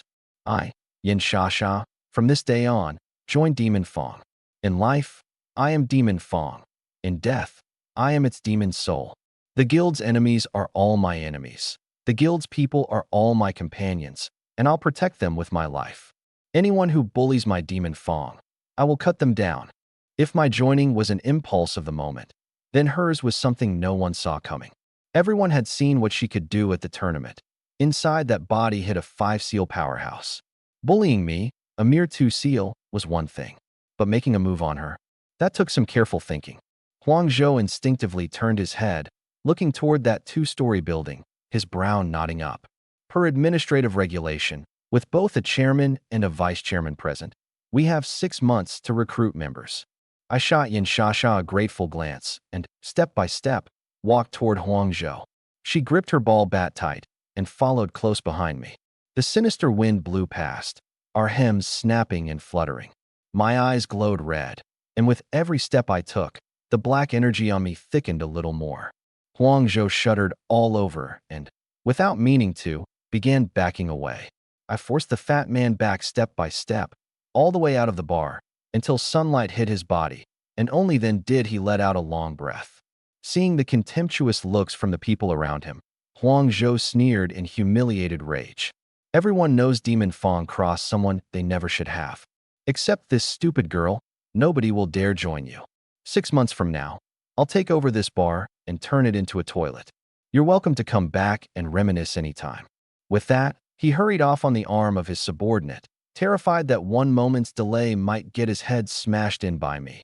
After all, at the tournament, I hadn't exactly held back when it came to killing.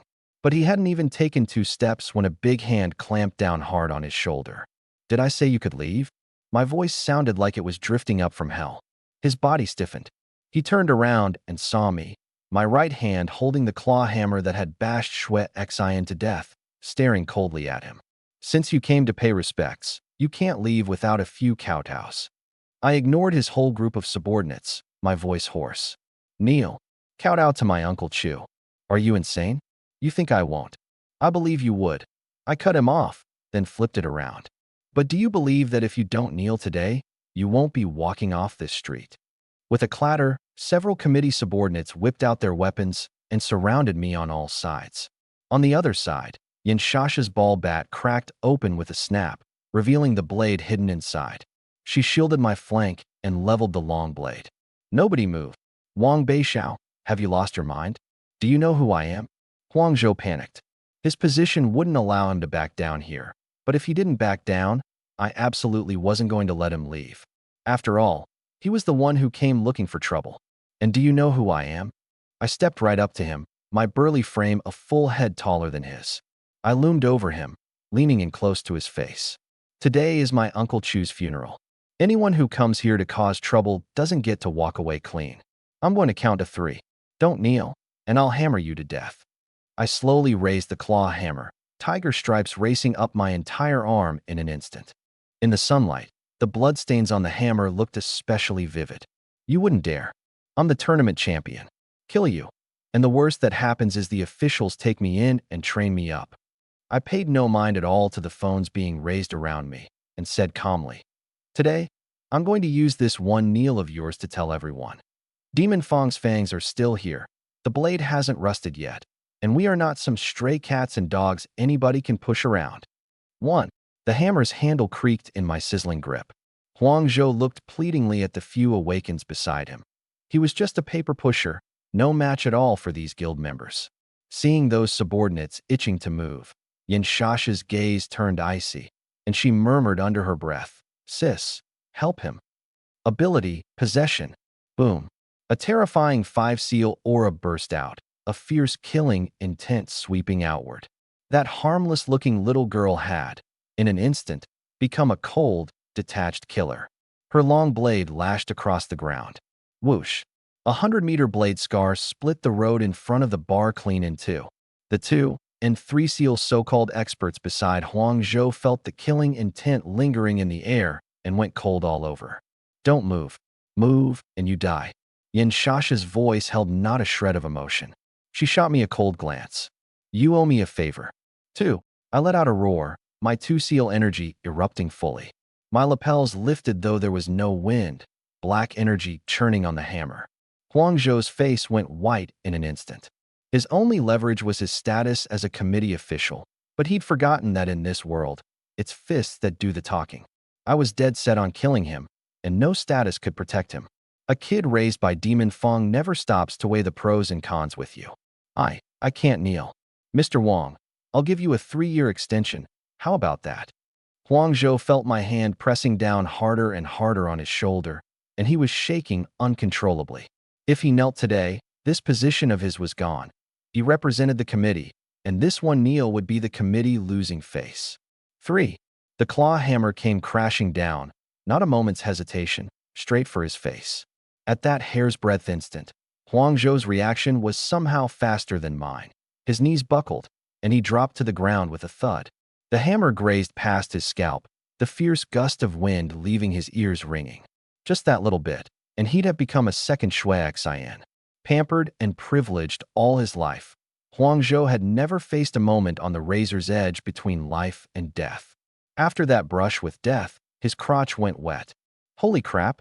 He pissed himself in fear. Ha ha, this fatso's a total waste. Jumping around so cocky a minute ago, serves him right. The jeering laughter around him was like 10,000 needles stabbing into Huang Zhou's heart. In that moment, he wanted nothing more than to find a hole in the ground and crawl into it. He'd figured that with his status as a committee official, keeping a green kid like me in check would be more than easy. He'd never expected me to be so reckless, to not buy into any of it at all. My whole approach being, you won't back down, and I'll just take you down to the grave with me. Countless phone camera flashes went off. Huang Zhou's face was ashen. He knew his career was finished, but it wasn't over yet.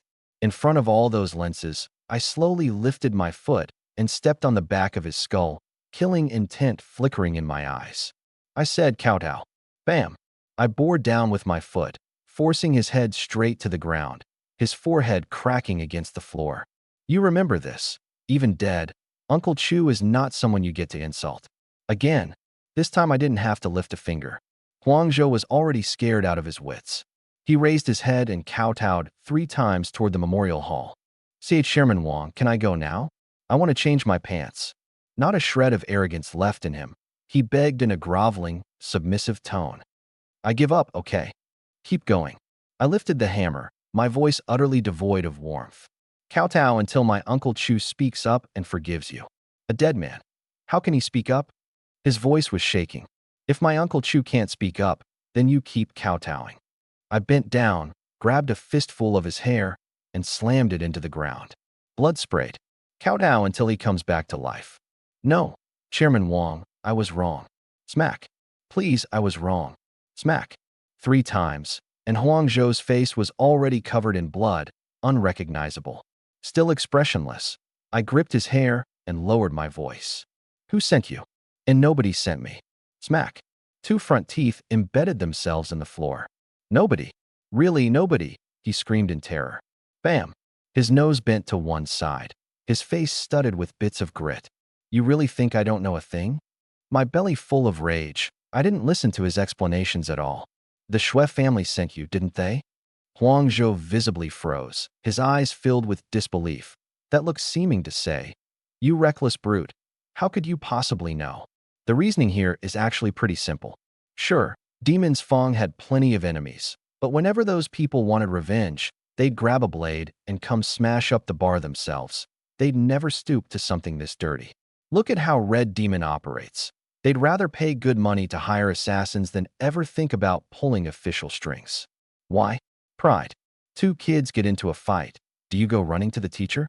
That's not how it works. Guilds have their own code.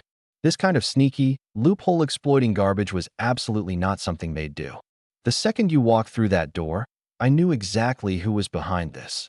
I said, pressing his face hard into the floor. "Your life, or protecting him?" I don't dare say." Huang Zhou shook his head desperately, but his eyes drifted, almost on their own, toward that 2-story building in the distance. "Then keep kneeling. Kneel until Uncle Chu is buried. And if you dare stand up," I lowered my voice, whispering like a demon in his ear, "every single person in your family gets buried right along with him." Bang! The bar door slammed shut. Yin Sha and I walked back into the morning hall. Only then did the people outside let out a breath. A few of the committee's underlings rushed forward to help Huang Zhou up and got a string of slaps across the face for their trouble. Huang Zhou, beside himself with rage, jabbed a finger at them and roared, "The committee pays your salaries. Feeding you lot is worse than keeping a dog. Why don't any of you have the guts to kill Wang Beixiao?" Those awakened covered their faces, opened their mouths to say something, then wisely shut up. What I didn't know at the time was this. Inside that luxury car parked outside, the chairman of Red Demon, the square-jawed man with the birthmark on his face, was watching the whole thing. "Chairman, do we make our move?" Tian Qing unbuckled his seatbelt, acting like he was about to open the door. "Move to do what?" "Kill Wang Beixiao, obviously. We put the word out that Red Demon was going to wipe Demons Fong off the face of the earth. So how does it look if he's still breathing?" The high-level fighters exchanged glances. Besides, somebody's been impersonating Demons Fong's chairman, sending letters to the committee and getting every member expelled. He's the only one still sticking his neck out. If we don't finish him, where does that leave Red Demon's reputation? But the square-jawed man just frowned and shook his head, deep in thought. Something's off about all this. Off how? Yesterday, when I fought old Chu, his 5th and final divine seal had barely lit up when he coughed up blood. Somebody's using Red Demon as a weapon. He sighed with genuine regret. Old Chu was a worthy opponent. He should have died by my hand, not in some lowlife's dirty scheme. Tianqing thought of the man in the silver armor. Chu the madman was ambushed too. Somebody's using us. Chu the madman shouted something. I think that silver-armored guy was called Suze. One of the fighters recalled. Suze. The square-jawed man's expression turned grave in an instant, anger flickering between his brows. Third executor of the Divine Hall's tribunal, the youngest of the 12 disciples under the divine throne, silver armor, jade face, Suze. A masterful move, killing with a borrowed blade. The Divine Hall is stepping in? What are they after? Tianqing sucked in a sharp breath. Suze, cold personality, arrogant streak. He wouldn't lower himself to such underhanded tricks.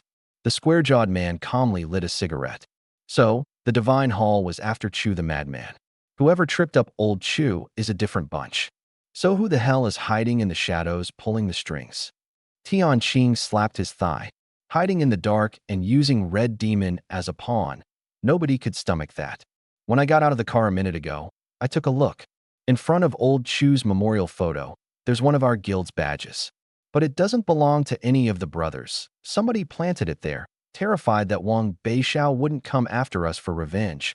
One of the fighters reported in a low voice. The square-jawed man rolled down the car window and flicked away his cigarette, but old Chu did die by my hand. As for who poisoned him and what dirty trick they used, that doesn't matter. Shaoqing, return Chu the madman's coat to Wang Beixiao. And tell him this. In 3 years, Red Demon will come back to wipe out Demon's Fang. The others looked at each other, none of them getting it. Give him 3 years.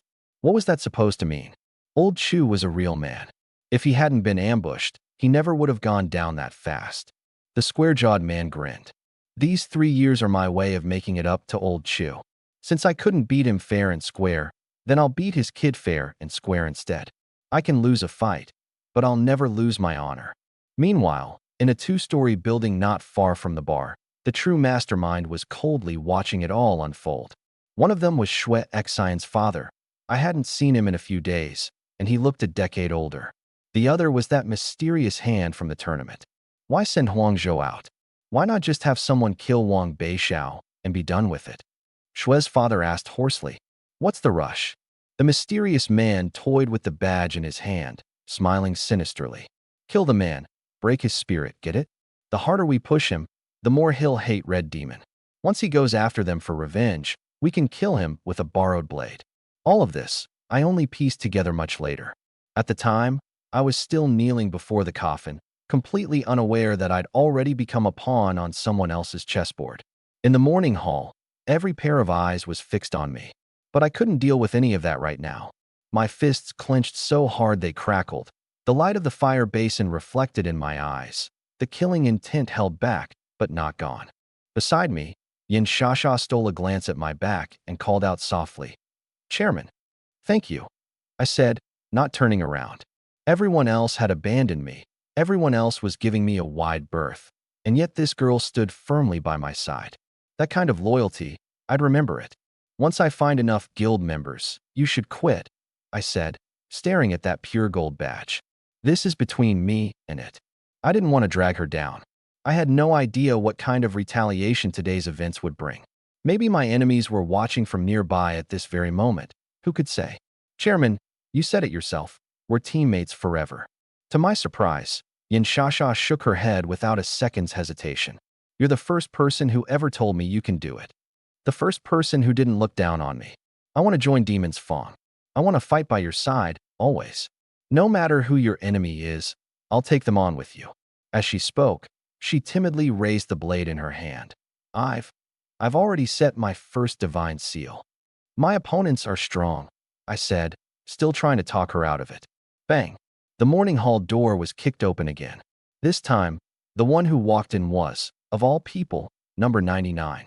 The guy had changed into a beat-up hoodie, his face deathly pale as he rushed in. The cocky young man from yesterday could barely walk without his legs trembling now. I've been poisoned. What the hell? I stared at him, baffled.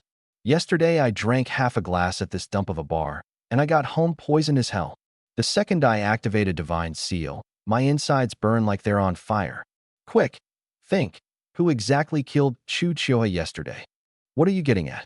I frowned, sensing something rotten behind all this. I got dosed with the Divine Hall's 6-seal powder. Red Demon can't get their hands on this stuff. So who else came into the bar yesterday? I need to find whoever it was and get the antidote, or I'm finished.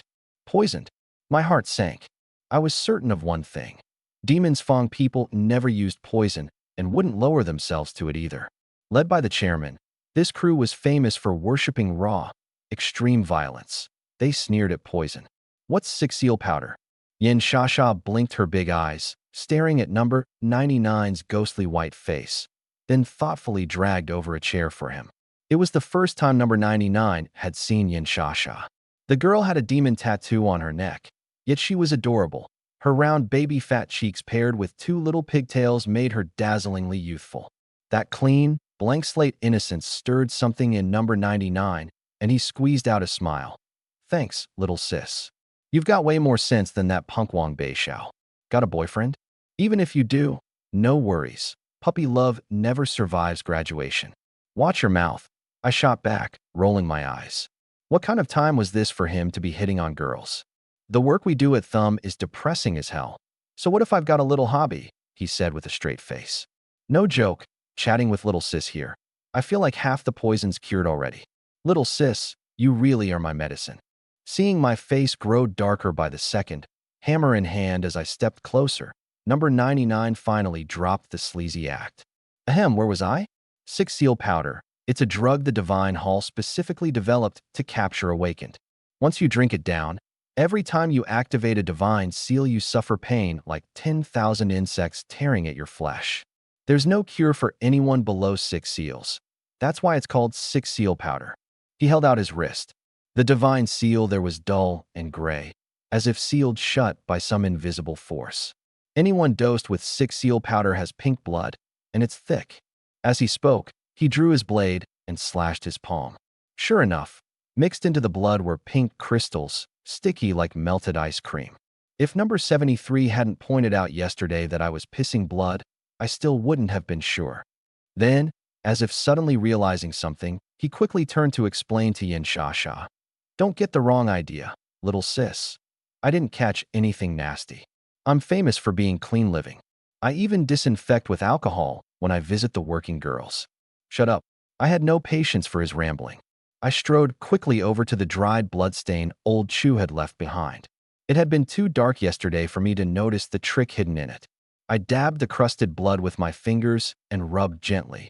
Sure enough, there were traces of pink powder left in it. My heart pounded. There was more to old Chu's death than met the eye. In that moment, old Chu's dying words echoed in my head. He'd said he was waiting for me because he was afraid his kid would be used by someone. Used? Like a bolt of lightning striking down, a chill shot up my spine. Open the coffin. I rushed to the coffin and threw back the lid. Number 99 and Yin Shasha crowded in too. Old Chu lay inside, his organs shattered, blood still faintly seeping from his eyes, ears, nose, and mouth. And that blood was pink too. It's 6-seal powder, number 99 confirmed with a nod, unusually serious. Damn it, somebody's been playing dirty behind the scenes. Was it your boss who poisoned him? I ran through Demon's Fong's list of enemies in my head. Before number 99 could answer, a cold, clear voice came from outside. It wasn't us. The door opened yet again. The man who walked in was refined and polished, with soft, wavy hair and a faintly mixed-race look. In his hands, he carried the chairman's great cloak. Ignoring my glare and Yin Shasha's, he spoke calmly. Red Demon doesn't stoop to that kind of low-life stuff. Last night our chairman took him on personally, and even if all of Demon's Fong had shown up together, they'd have been no match for him. The man respectfully set down the coat, walked over to old Chu, and turned over his wrist. In the seal point of the divine seal on the right arm was a bloody hole, as if left by a divine seal self-detonating. You Demon's Fong folks really hide things deep.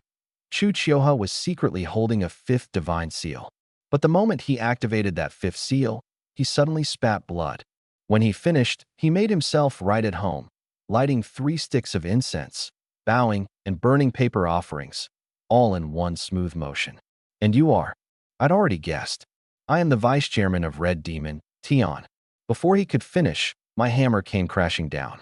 Boom. A blast of air scattered in all directions. The memorial photos of the fallen were blown over one after another. The floor beneath Tian Qing's feet cracked and split inch by inch. But this guy didn't have a scratch on him. He'd pinched the horn hammer with just 2 fingers. Without even lifting his head, he crouched in front of the fire basin, tossing in spirit money as he murmured, "I don't want to kill you in front of old Chu. I don't need him saying I bullied a junior. The chairman's given his word. You've got 3 years. In 3 years, we'll come to kill you." Red Demon doesn't dodge trouble. If you want revenge, you're welcome anytime. But the poison wasn't ours. It's not just old Chu who got dosed. Our own people got poisoned too, damn it. Only the chairman is completely immune to 6 seal powder. Having said his piece, Tian Qing released the hammer, stood up with a serious expression, his gaze gentle but with killing intent hidden beneath.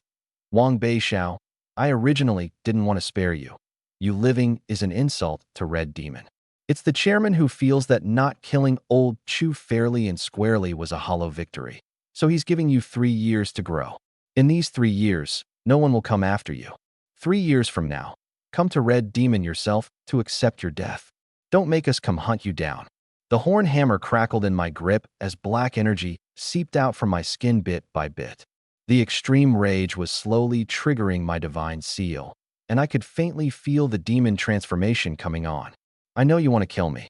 Trust me, don't try it. Tian Qing straightened his lapels, his smile slowly fading, his eyes suddenly narrowing. The 6th seal, lit. The entire bar shuddered violently. An immense pressure descended from above, just like the crushing aura of the tower spirit back in the beast suppression tower. Boom, boom, boom. Tables and chairs shattered one after another. The floor tore apart rapidly, radiating outward from him. Yin Shasha stumbled and, under the terrifying pressure, crashed to the ground. My knees buckled, and I quickly braced myself against the bar counter beside me. That feeling of being crushed by the tower spirit had come roaring back. Kid, talent matters, sure. But in the face of absolute power, you'd better learn to hold back. This time, there's no elder around to back you up. Tian Qing raised his hand with a half smile and pressed downward. The pressure on our shoulders instantly doubled, and I actually smashed a corner of the bar counter flat. Wind kicked up from the flat ground, and the spirit money Tian Qing had been burning flew out of the fire basin, going out before it could finish burning, as if old Chu refused to accept his offerings. I'm not trying to humiliate you. I just want you to know, for these 3 years, work hard. Don't let the chairman down. My face flushed crimson. Humiliation, fury, it all welled up inside me, bit by bit. My elders slaughtered, my enemy insulting me to my face. It was like knife after knife plunging into my chest. My enemy was right in front of me, yet I was powerless to take my revenge. I know you won't accept it. You've only just awakened, and I'm already at 6 seals. Tian Qing coldly watched my sorry state and let out a scornful laugh. But this is reality. Fairness is only relative. Weakness is the original sin. Roar. Before he could finish, a furious roar shot up to the heavens, and thick black energy instantly filled the entire bar. Tian Qing's expression shifted slightly. How is that possible? In the face of a 6 seal fighter's overwhelming aura, a 2 seal youth should have been crushed so hard he could barely breathe. How could I possibly still release my divine seal? It was like having a mountain pressing down on me, and yet I could still fight back. The next second, in the churning black energy, I shot out like a cannonball. My eyes blazed red, fangs grew, my hair whipped wildly and turned crimson, and the demon totem on my neck looked terrifyingly ferocious. Impossible. You shouldn't be able to move. For the first time, Tian Qing's face showed horror. I couldn't be bothered to waste words on him. The horn hammer came crashing down. This blow was clearly more powerful than the last. The sound of it tearing through the air made ears ache. In his panic, Tian Qing tried the same trick again, his 2 fingers shooting toward the hammer, fast as lightning. Just before his fingertips touched the hammer's handle, my 2nd seal lit up. 2nd seal, reverse clock. Whoosh. Space began to warp. Time seemed to become solid, frozen in place. The spirit money in midair, the 2 fingers he'd extended, even the aura he'd released, all of it locked still. In that instant, Tian Qing seemed to be forcibly torn out of reality. In the entire bar, the only thing that could still move was the horn hammer in my hand. Bang. 1 second. Just 1 second of freeze. But it was enough. The horn hammer smashed square into Tianqing's face. Not fatal, but more than enough to stun him. A 2-seal fighter, hard controlling a 6-seal? You have to understand, the gap in our cultivation was more than 10,000-fold. Control-type divine seals are inherently weakened against awakened stronger than yourself. For each seal the opponent has above you, the effect drops by 30 to 50%. By any normal logic, no matter what divine seal I used, there was no way I could control Tianqing. But I did it. Nobody gets to bully old Chu's kid in Demon's Fong. My eyes shimmered with tears. All my grief transformed into strength. If I swallow this today, how can Uncle Chu ever rest in peace? Boom. The hammer's handle snapped clean off. Tianqing's expression went from disbelief to sheer terror, his vision blurring bit by bit, blood seeping from the corner of his brow. I really had hurt him. You're asking to die? Once he snapped out of it, Tianqing's face changed drastically, his killing intent surging, foul blood oozing from his fingers as he stabbed them straight at my throat. He felt wronged, too, getting beaten down by Chu the madman and Anti-Yu, that he could accept, since those were divine hall prodigies. But some kid who'd just awakened daring to get in his face and unload on him? Who could stand for that? Just as he was about to succeed. Bang! A chair suddenly came flying from the side, smashing straight into Tianqing's face. Wood splinters scattered across the floor. The one who'd thrown it. Even I hadn't seen it coming. It was number 99. Screw you. Don't you know I've been poisoned? Using your aura to pin me down. Trying to weasel out of paying my balance, huh? It turned out that when Tianqing had used his aura to crush me a moment ago, number 99 hadn't been spared either. It was just that, poisoned as he was, he hadn't been able to fight back. That was something Tianqing never could have anticipated. Seizing the moment while Tianqing was dazed from the chair, I suddenly ducked my head, and a fierce flash of blade light grazed his hair, streaking straight for his face. As strong as Tianqing was, he didn't dare take in Shasha's full-force blade strike, post-possession, with his face. Instinctively, he threw both hands up to protect it. Meanwhile, in the luxury car outside, several Red Demon members were yawning, bored out of their minds. Chairman, why is Vice Chairman Tian taking so long? He didn't get into a fight, did he? How could he? The driver scoffed. A 2-seal, going up against a 6-seal with his life on the line? The vice chairman could crush him with a flick of a finger. Only Red Marshal narrowed his eyes, fingers tapping rhythmically against the car door. Never underestimate a peerless prodigy. And even less, a kid raised by Chu the Madman and Chu Chioha. If they hadn't left the officials and the Divine Hall, those two would be at least 7 seals by now. Not getting to fight Chu the Madman is my one regret. I hope this kid can give me a little surprise. His words had barely fallen. Boom. Huang Zhou, kneeling at the door, was suddenly sent flying a good 30 feet, stopping only when he slammed into Red Demon's car door. He spat out a mouthful of blood, his face full of terror. You really mean to kill me? Whether he kills you or not, I've got no idea. But today, if you don't cough up the repair bill, I'll take you apart myself. A Red Demon member leaned out and cursed. Don't you know my car doesn't have insurance? Whoa, the vice chairman. Look, the Red Demon members followed the sound and turned to look. Every one of them froze like a wooden chicken. There sat Tianqing, having crashed through the door panel, collapsed right where Huang Zhou had been kneeling moments earlier. Not seriously hurt, but a total mess, covered in wood splinters and dust, several wooden shards stuck in his curly hair. The cut at the corner of his eye just barely healed, blood still smeared across his face. Demon's Fong has another top fighter? Red Marshal's brow tightened. Along the roadside, a dozen car doors flew open at once, and Red Demon members poured out, radiating murderous intent. Only Red Marshal's gaze burned like fire, fixed dead-on at the dim bar. I appeared at the doorway, crimson-haired like a demon, black energy swirling around me, the demon tattoo on my neck faintly glowing red. There was both Chu the madman's wildness and the fiery spirit that belonged to youth alone. Behind me, Yin Shasha dragged her long blade along the ground, her eyes ice cold. Number 99, gripping a chair leg, was the last to emerge. The three of us lined up in a row, not bothering to hide the killing intent radiating from us. This hammer today, it's a parting gift I'm giving you on behalf of Uncle Chu. Standing in the bar's shadows, my expression unreadable, my tone was cold and low. I lit a cigarette and slowly exhaled a wisp of white smoke. 3 years from now, I'll slaughter every last one of Red Demon. Tianqing sat on the ground, dumbfounded. A 2 seal had hard controlled a 6 seal and even injured him. A 1 seal had suddenly jumped to 5 seals and blasted him out of the bar with a single blade. These two, weren't they a little too monstrous? What left him even more stunned was, Knight Raksha, are you out of your damn mind? That Yin Shasha and I would attack him, he could understand. But number 99 hitting him with a chair? The two of them were supposed to be on the same side. He hadn't even been guarding against the guy at all. Per the contract, our cooperation ended yesterday. Don't go trying to buddy up to me now, number 99 shot back.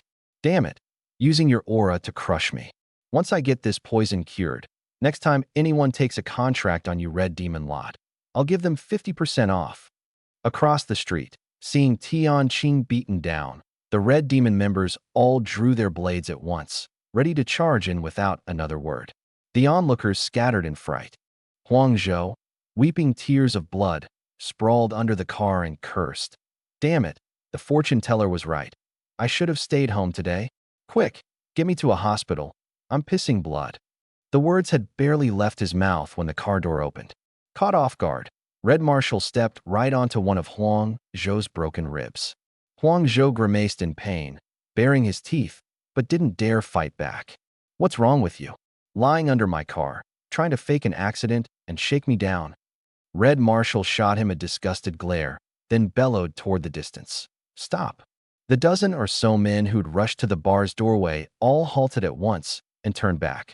On the other side, I, giving no ground, had just charged out, ready to fight back. Both sides were stopped cold by that single shout of his. This was the first time I laid eyes on my true enemy. Red Marshal's gaze was deep, one hand tucked behind his back, like an insurmountable mountain. Just standing there, he made you feel he could never be defeated. Don't be rash. Number 99 grabbed me and hissed under his breath. That's Red Demon's chairman, Red Marshal, a 7-seal powerhouse. Across the street, the two of us slowly locked eyes. As much as I wanted to kill him, I understood the gap between us just as clearly. The education demons Fong had given me was more than just recklessness. It also included the real art of survival. If you can't win, swallow your pride and stay alive, then wait for another chance. I couldn't even take down one Tianqing. My full-force strike had barely scratched his skin. Go up against Red Marshal, and I'd be lucky to survive. Even so, I stared him down without giving an inch. Everyone stand down. Tianqing also climbed to his feet, dusted off his backside, and waved his hand. The chairman said he's giving him 3 years. Don't touch him. Let's go.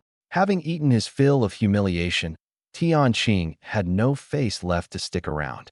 He got up and walked off without looking back. Red Marshal never once acknowledged me from start to finish. He calmly climbed back into the car. The window rolled up bit by bit, and that resolute profile slowly vanished from my sight. He was telling me through his actions, right now, you don't even have the right to make him open his mouth. The instant the window closed, I shouted at him, my words like a thunderclap. 3 years. I'm coming for your life. Inside the car, a smile tugged at the corner of Red Marshal's mouth. I'm starting to look forward to this kid. His divine seal is a little strange. It can even control me. And that Knight Raksha. He turned on us, Tianqing said, dusting the dirt off himself. Maybe we shouldn't have given him 3 years. This kid's talent is a little out of line. Less than a week to break from 1 seal to 2. God knew what he'd be at in 3 years. And on top of that, a 2 seal could already injure a 6 seal. He clearly had the ability to challenge above his level. If a man goes his whole life without a rival, isn't that awfully lonely? Red Marshal grinned. Drive. The luxury car swept off right in front of me and disappeared into the distance. 3 years from now, only one of us would walk away alive. Ah, you're crushing my leg. Huang Zhou's agonized wailing came from under the car. Among the onlookers, some shifty-looking figures pulled out their phones and rapidly typed out messages. Demons Fong may still have top fighters. Tianqing was beaten and injured. Retreat. Back inside the bar, I set the memorial photos back up one by one, my face growing darker and darker. A man with no thought for the distant future is sure to face troubles up close. Red Demon's 3-year pact hung over my head like a blade. If I couldn't reach 7 seals within 3 years, I was as good as dead. That was the distant worry. Old Chu had been poisoned. I had to uncover the cause of death and make whoever did it pay. And I had to recruit new members to keep the guild alive. Those were the immediate worries. One problem after another, piling on until I could barely breathe. Stop tidying up. Chances are somebody else will come to trash the place. Number 99 grumbled, sitting off to the side, cursing under his breath. Just get the man buried already, and let's go find whoever poisoned him. Why don't you go find him yourself? I had no time for him. My mom says I got hit in the head by a truck when I was little. He pouted, feeling wronged. What's that supposed to mean? Yanshasha asked, clueless.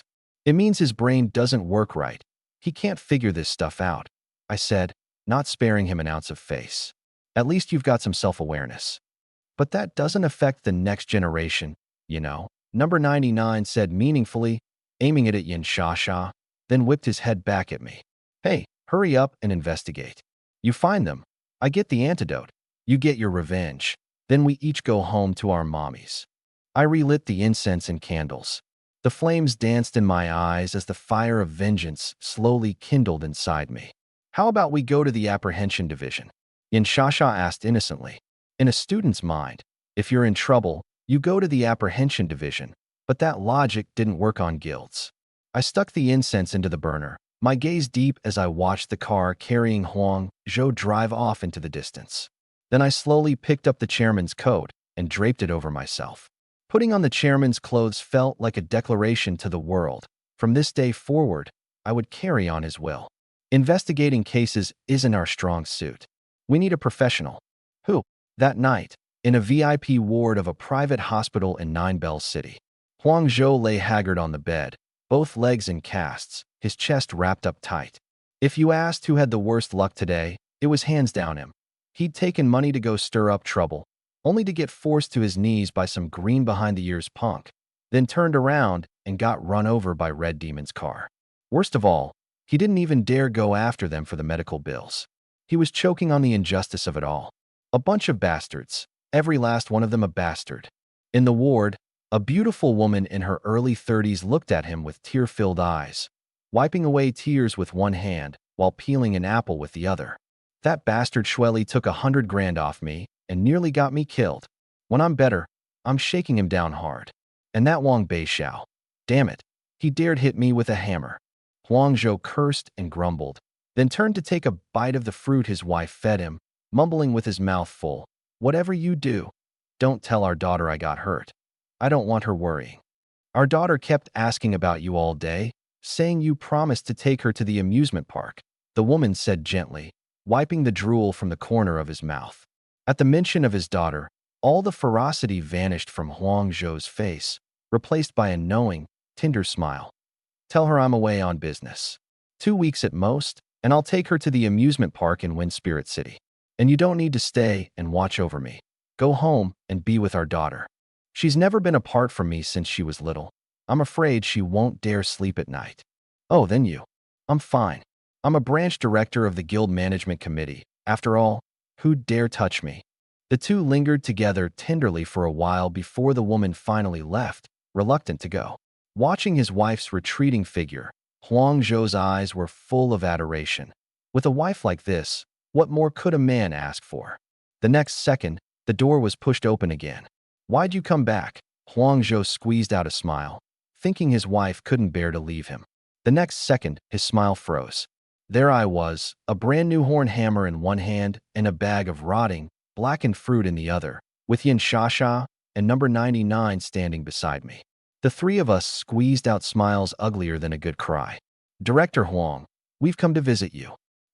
You're here to silence me." He was on the verge of tears. "I was just doing a job for money, giving you a hard time. There's no need to beat me to death over it, is there?" Slap. I lunged forward, pinched his mouth shut, and smiled coldly. "Don't get the wrong idea. We've come to ask a favor." What favor? A sense of foreboding welled up in his heart. My Uncle Chu was poisoned. You know that, right? I definitely don't know anything about that. Huang Zhou's eyes went wide as he shook his head over and over. Even if I had the will, I don't have the nerve. No, I never even had the thought. But don't you have a grudge against my Uncle Chu? I stared into his eyes. He excitedly held up 3 fingers. I swear to heaven, it wasn't me. Besides, I've got a wife now. I'm terrified she'll find out about my messed up past. Why would I go take revenge on old Chu? He's not lying. Number 99, who'd been feeling his pulse the whole time, nodded seriously. When a person lies, their heartbeat and pulse give them away. I don't believe it. My face darkened. Numbly, I raised the hammer. Unless you find out who poisoned my Uncle Chu, I'll hammer you to death first. Come on, even the apprehension division wouldn't investigate a case the way you do. Huang Zhou was on the verge of tears. All he'd done was take 100 grand, and now he'd run afoul of this walking plague god. I don't care. My uncle's dead. I'm in no mood to deal with anything else right now. If you can't find them, I'll send everyone who had a grudge against him down to keep him company. I was immovable, swinging the hammer. Starting with you. I really don't know. I'm not with the apprehension division. Killing me won't do you any good, he explained, pouring his heart into it. He genuinely didn't know who'd done the poisoning. He didn't even know poisoning had happened at all. Otherwise, he never would have been jumping around so gleefully. Seeing that he wouldn't cave, number 99 suddenly leaned in close to his ear. Looks like we'll have to use some methods to make you cooperate. What are you gonna do? Huang Zhou's expression stiffened. Your wife's so pretty. There's no way you can resist a honey trap. Number 99 clapped his hands with a sly grin. Outside the door, 2 hulking men built like gorillas heard the cue and pushed the door open. Me, Yin Shasha, Huang Zhou, we all froze. These 2 men really did look a bit half-human, half-beast. Where's the beauty? Huang Zhou asked, still holding a flicker of hope. Number 99 shrugged with a half-smile. That'd be you. Heh. The 2 burly men rubbed their hands, grinning wickedly as they advanced on Huang Zhou. Here, pretty little thing. Huang Zhou instantly went ballistic, howling. Screw this, don't do anything crazy. I'll investigate. I'll definitely find out who did it. Just don't do that. 6 in the morning. But the scale of Shui Xian's funeral was even more over the top than I'd imagined. At the 9 Bells City Funeral Home, Shui Xian's mourning hall took up the entire largest chamber of the building. Black memorial banners snapped in the wind. Funeral wreaths lined up from the entrance all the way outside the funeral home, and luxury cars of every kind stretched out for hundreds of yards. Nearly every big name and power player in all of 9 Bells City had come. That alone was enough to show how much weight the Shui family carried in this city. And all of this had been laid out, bit by bit, from inside that car in the funeral home parking lot the other night. That night, right after Huang Zhou had been silenced. Chairman, how were you so sure something would happen to Huang Zhou? In the little park outside the hospital, Yin Shasha sat at the foot of a statue, holding an ice cream in one hand, her 2 little feet swinging back and forth in the air, her big eyes full of joy. Huang Zhou had been rushed off for emergency treatment, and she was in an especially good mood. This feeling of saving someone was so much more comfortable than killing. I crouched not far off, saying nothing, the ice cream in my hand melting without a single lick, my eyes fixed dead on my phone, not turning my head. I wasn't sure. I just wanted to take a gamble. Anyone who can get their hands on 6 seal powder must have connections that reach sky high. The Divine Hall's secret medicine isn't something you can just buy with money. It's rare even on the black market. The truth was, from the very start, I never intended for Huang Zhou to actually find the killer. I sent him out to investigate with great fanfare precisely to make the mastermind behind it all lose his nerve. What I was betting on was that the mastermind would move to silence him. From beginning to end, Huang Zhou was nothing more than a piece of bait I'd tossed out. Now, the fish had taken the hook. The assassin took the computer. She's definitely going to report back to the mastermind. The rest is up to number 99. The words had barely left my mouth when my phone rang. My eyes lit up as I quickly answered. Did you tail them? What do you mean, did you tail them? Came the disgruntled voice on the other end. You can question my character all you want, but please don't question my professionalism. I'm a bona fide official member of the Thumb Guild. Do you know what that means? It means I'm the real deal, a top-tier grad in this assassin business. Thumb was one of the 3 great assassin guilds. and its selection process rivaled a trial through hell. Every year, countless people wanted to join, and fewer than 1 in 1,000 actually made it. Even now, the entire guild had barely 100-some members. I just can't use my divine seals for the moment. My cultivation's still there. Tailing some 3-seal chick? 100% success rate. All right. Number 99 said, cocky as ever. You want to know where that assassin ended up? Quit keeping me in suspense. The funeral home. What a coincidence. Shui Xian's being buried tomorrow. My brow tightened, my tone instantly turning cold. So it really is the Shui family. Honestly, I'd suspected him for a while. His son had died, yet Shui's father had stayed conspicuously quiet, not seeking revenge, not kicking anyone while they were down. That in itself was abnormal. If it's him, then everything makes sense. His eldest son is in the Divine Hall and can get 6-seal powder. Come on back. So what's your plan? Number 99 pressed anxiously. Hurry up and figure out how to get me the antidote. I'm suffering something awful right now. Tomorrow, we settle it. And that night, in the funeral home parking lot, another deal was quietly going down in the shadows. The female assassin parked the car but didn't get out. She pulled out her phone and dialed an unfamiliar number, let it ring 3 times, then hung up herself. 10 minutes later, a cold, aloof figure opened the car door and slid into the seat, a white flower pinned to his chest, grief written all over his brow. It was Shui's father. It's done. The woman scanned the surroundings and lifted the smashed computer from the back seat. Looks like the target caught onto something. Shui's father lit a cigarette, gave the computer a quick check, and once satisfied, for blue fire element divine seals suddenly lit up on his arm. With a whoosh, in the span of a few breaths, the computer was reduced to ash. The female assassin's brow furrowed slightly. Her hand quietly slipped into her pocket and gripped that cold scalpel. She feared he might silence her, since that kind of thing wasn't unheard of in this line of work. Fortunately, having finished the job, Shui's father briskly pulled out a checkbook and signed one for 5 million. Nicely done. You really live up to your name. One of the famous 3 demon flowers of Wind Spirit City. And you really live up to being the richest man in Nine Bells City. Mr. Shui, feel free to call on me anytime. The woman smiled sweetly and reached out 2 fingers to take the check. But the check seemed glued to Shui's father's hand. She tugged twice, and it wouldn't budge. What's the meaning of this? The woman's face turned cold, and without a flicker of expression, she drew out the scalpel. Don't misunderstand. I've got one more job for you. Double the pay. Shui's father let go of the check, then signed another for 5 million. This is the deposit. This time, his voice was low, faintly laced with killing intent. The woman stared at the check for a few seconds, then covered her mouth and chuckled softly. I'll take it, but this target's a bit tough to handle.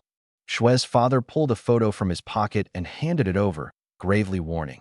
Tomorrow is the day my youngest son is buried. Bring me his head. I want to bury him beneath my boy's coffin. In the photo was a burly, powerfully built youth with sword-like brows and starry eyes, gripping an iron hammer, his gaze sharp, killing intent held in check. It was me. He's only 2 seals, but his strength isn't to be underestimated, and his background isn't simple either. I want you to make the scene look like a revenge killing. Shui's father passed over a badge stamped with Red Demon's emblem. Leave this at the scene. I hear the 3 demon flowers have never failed a job since their debut. You've even killed 4 seal fighters. This target shouldn't be a problem, right? I know him. Wang Beixiao, top scorer in the country in this year's tournament. The woman's eyes lit up. She flicked the photo and smiled seductively. Cute little face. Pinned under him. He'd taste delicious, I bet. I do love these wild young boys. He's my enemy. Shui's father's face darkened. Pay me enough, and I'll kill anybody. The woman smiled.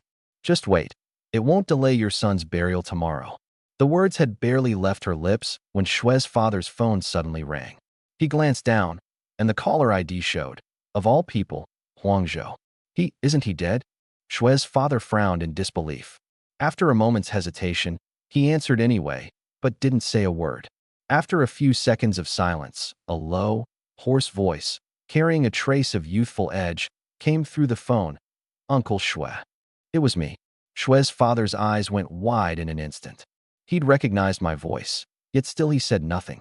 Shui Xian's being buried tomorrow, isn't he? Father and son, one in heart. You must be heartbroken. Uncle Chu's gone too, and I'm heartbroken as well. They must be so lonely down there. Tomorrow, I'll send you down to keep Shuet Exine company. Wait for me, okay? I paused. If it's not too much trouble, tell me your height and weight. I'll go right now and have a coffin made for you. And the night before I made that decision, I sat alone on the second floor of the bar until dawn. That had been the chairman's, Chu the madman's, old bedroom. I sat on the edge of the bed, not sleeping a wink all night, the floor littered with cigarette butts and liquor bottles. Unlike Shuet Xian's funeral, where mournful music played all night long, Demon Fang's funeral was frighteningly desolate. Only when the first ray of sunlight fell across my face through the window did I slowly rise, walk to the sink, and splash cold water on my face. Today was my final showdown with the Shuet family. I picked up the chairman's hair wax from the table and started grooming myself, mimicking the way he used to. Chu the madman was usually a slob, but he had a strange obsession with his hairstyle alone. Every time he went out, he'd fuss in front of the mirror for a solid 10 minutes, slicking his hair back into a sideswept style. Ever since he died, without even realizing it, I'd started living my life as him.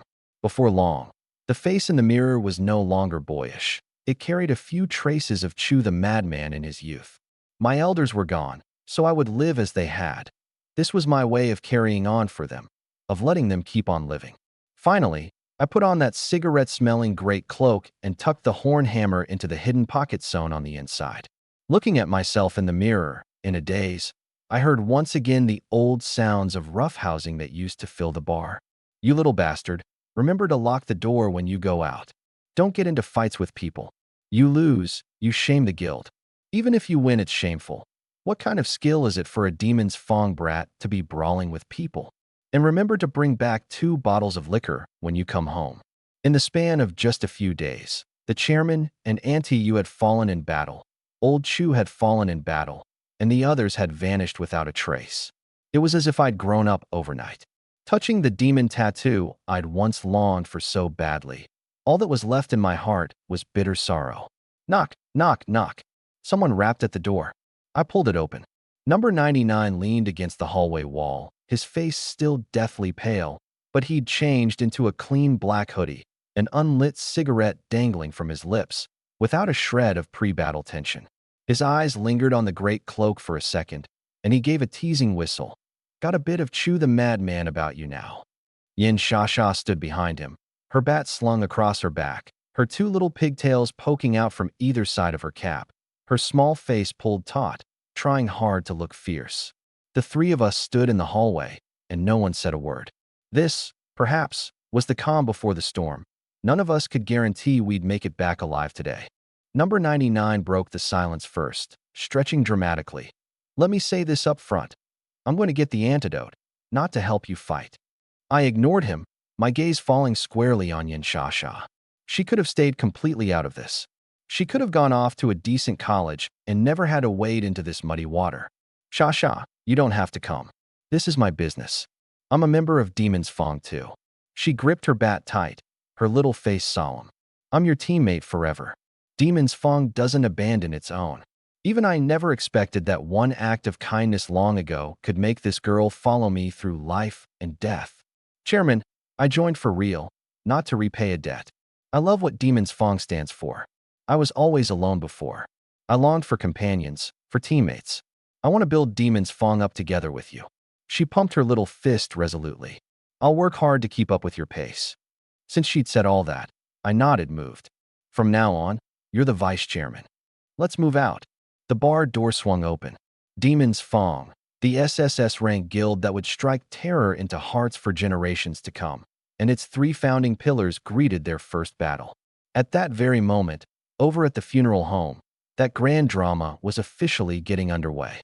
Lift the coffin. The master of ceremonies' voice, shrill and piercing, cut through the sky above the funeral home. 16 burly men bent down in unison, hoisting the mahogany coffin onto their shoulders, their steps heavy. Wailing erupted, sweeping over everything at once.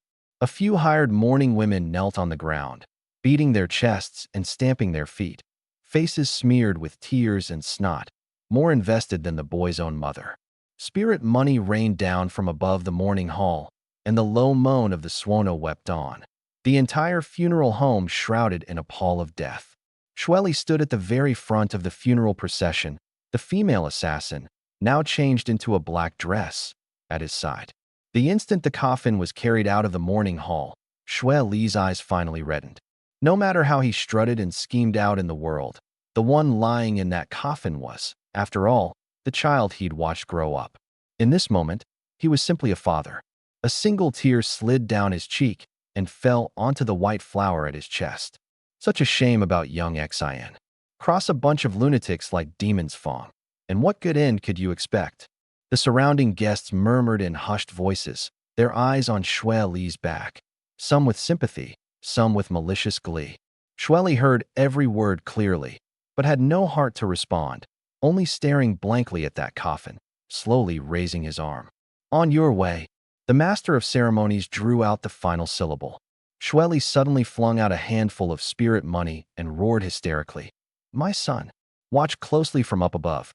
Everyone who wronged you, your father will send them all down to keep you company.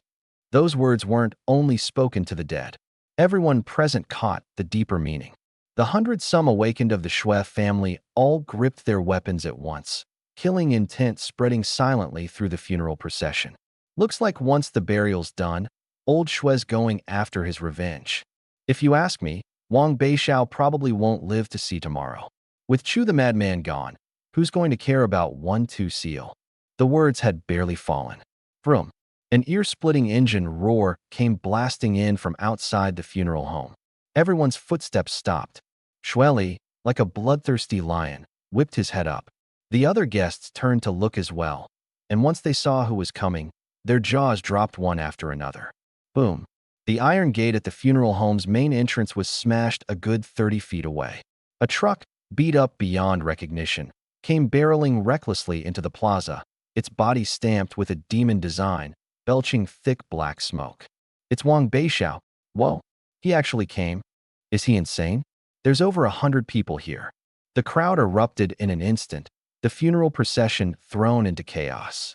The burly men carrying the coffin stopped in their tracks, unsure whether to set it down or keep holding it.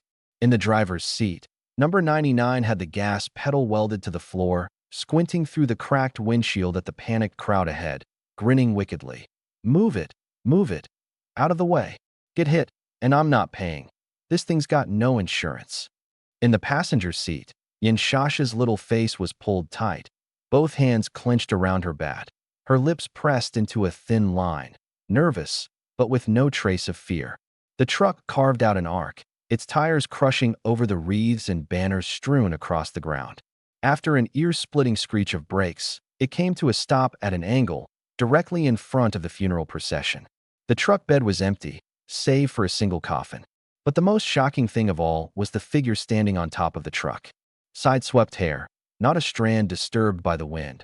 A black great cloak snapping in the breeze, the demon tattoo on the side of his neck glowing faintly red, carrying both Chu the madman's wildness and a fiery spirit that belonged to youth alone.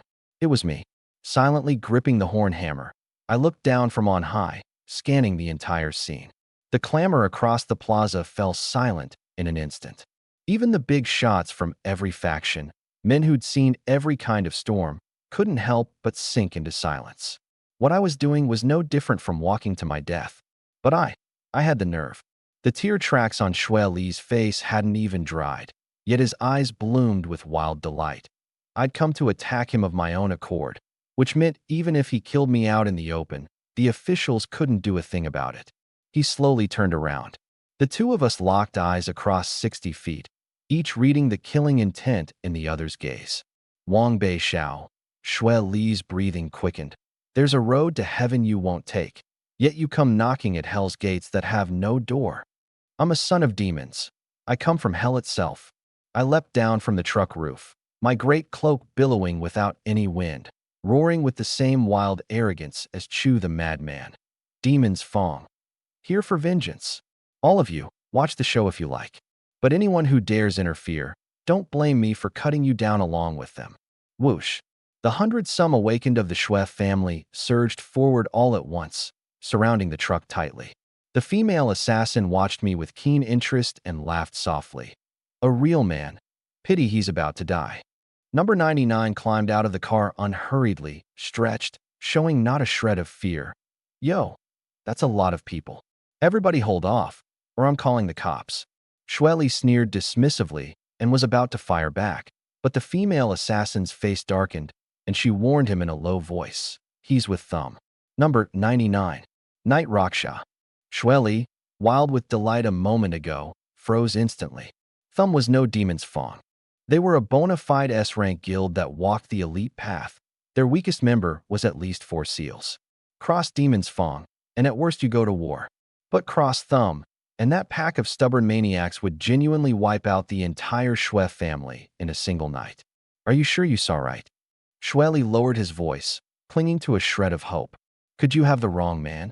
Number 99, Night Raksha, personal disciple of Thumb's chairman, the crown prince of the assassin world. The woman said with a light cough. But don't worry too much. Thumb has a rule. When they assassinate people, they also allow those people to resist. If they get killed while carrying out a job, Thumb won't retaliate. Shweli let out a heavy breath of relief. But number 99's next line left him with no way to respond. I didn't come here today on a job. Everybody, put your weapons down.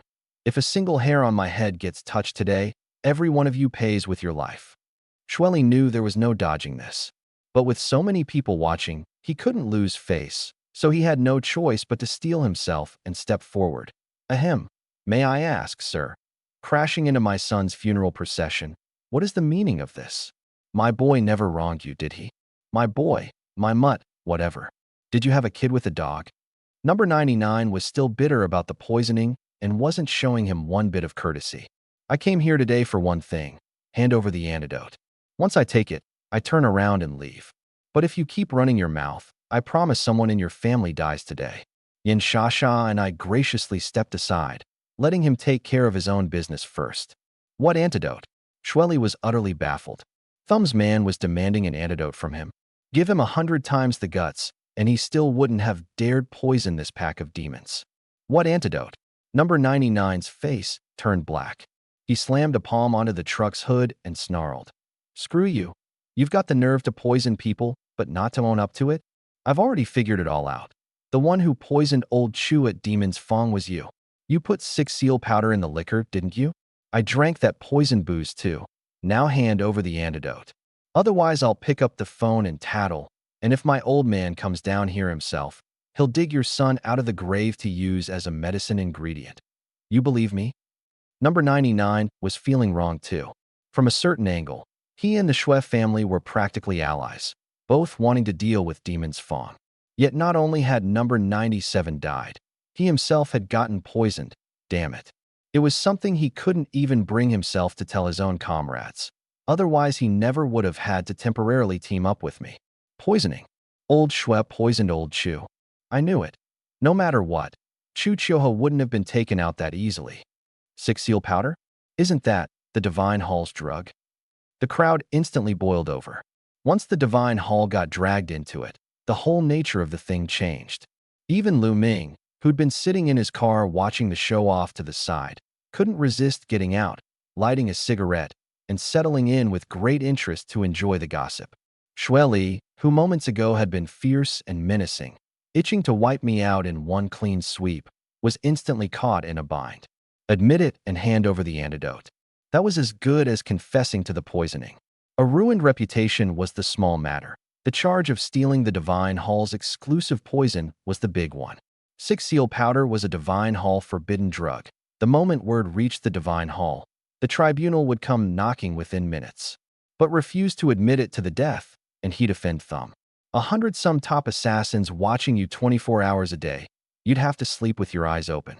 Either way was death.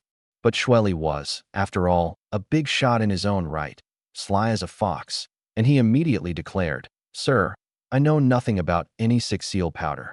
Old Chu died at Red Demon's hands. That's known the whole world over. Why would I poison Demon's Fong? I, Shwe, have always conducted myself openly and honorably. Then he changed his tune. That said, since you were poisoned within Nine Bells City, sir, I do have some connections in the Divine Hall. I can help you obtain some antidote. Go home for today. Within 3 days, I'll have someone bring the antidote from the divine hall and deliver it to you personally. Consider it my way of forging some goodwill with your master. How about it?" He'd struck a very humble posture. His reasoning was flimsy, but it was just barely enough to smooth things over. In his mind, all the other man wanted was the antidote. He was willing to give it, so the matter would be settled. But he'd overlooked one thing. Number 99 wasn't an official. He didn't play by those rules at all.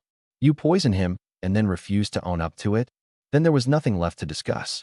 "So I've wronged you, is that it? And I'm supposed to thank you for repaying my grievance with kindness by giving me the antidote." Number 99 had originally planned to just grab the antidote, rough the guy up, and be done with it. Shueli's flat-out denial instantly turned his face cold. "Fine then, I'll call my master right now and have him come over in person to count out to you twice. Give you a real proper thank you." The corner of Shueli's mouth twitched visibly. He was already willing to hand over the antidote, and yet this hothead was still refusing to let go. Thumb's chairman was a peerless 8-seal powerhouse. One move from him could wipe Nine Bells City off the map. And I, Knight, young sir, today is my boy's burial. Whatever you want to say, can it wait until after I've finished the funeral rites? Shueli didn't dare admit to the poisoning in public, so he could only drag out Shue Xin as a shield. Number 99 grinned and pointed at me. "If your son wants to be buried, then you'll have to ask him whether he'll allow your son to rest in peace." The words had barely left his mouth when I moved. I flipped around to the back of the truck, plunged a claw into the coffin, and yanked hard. Boom.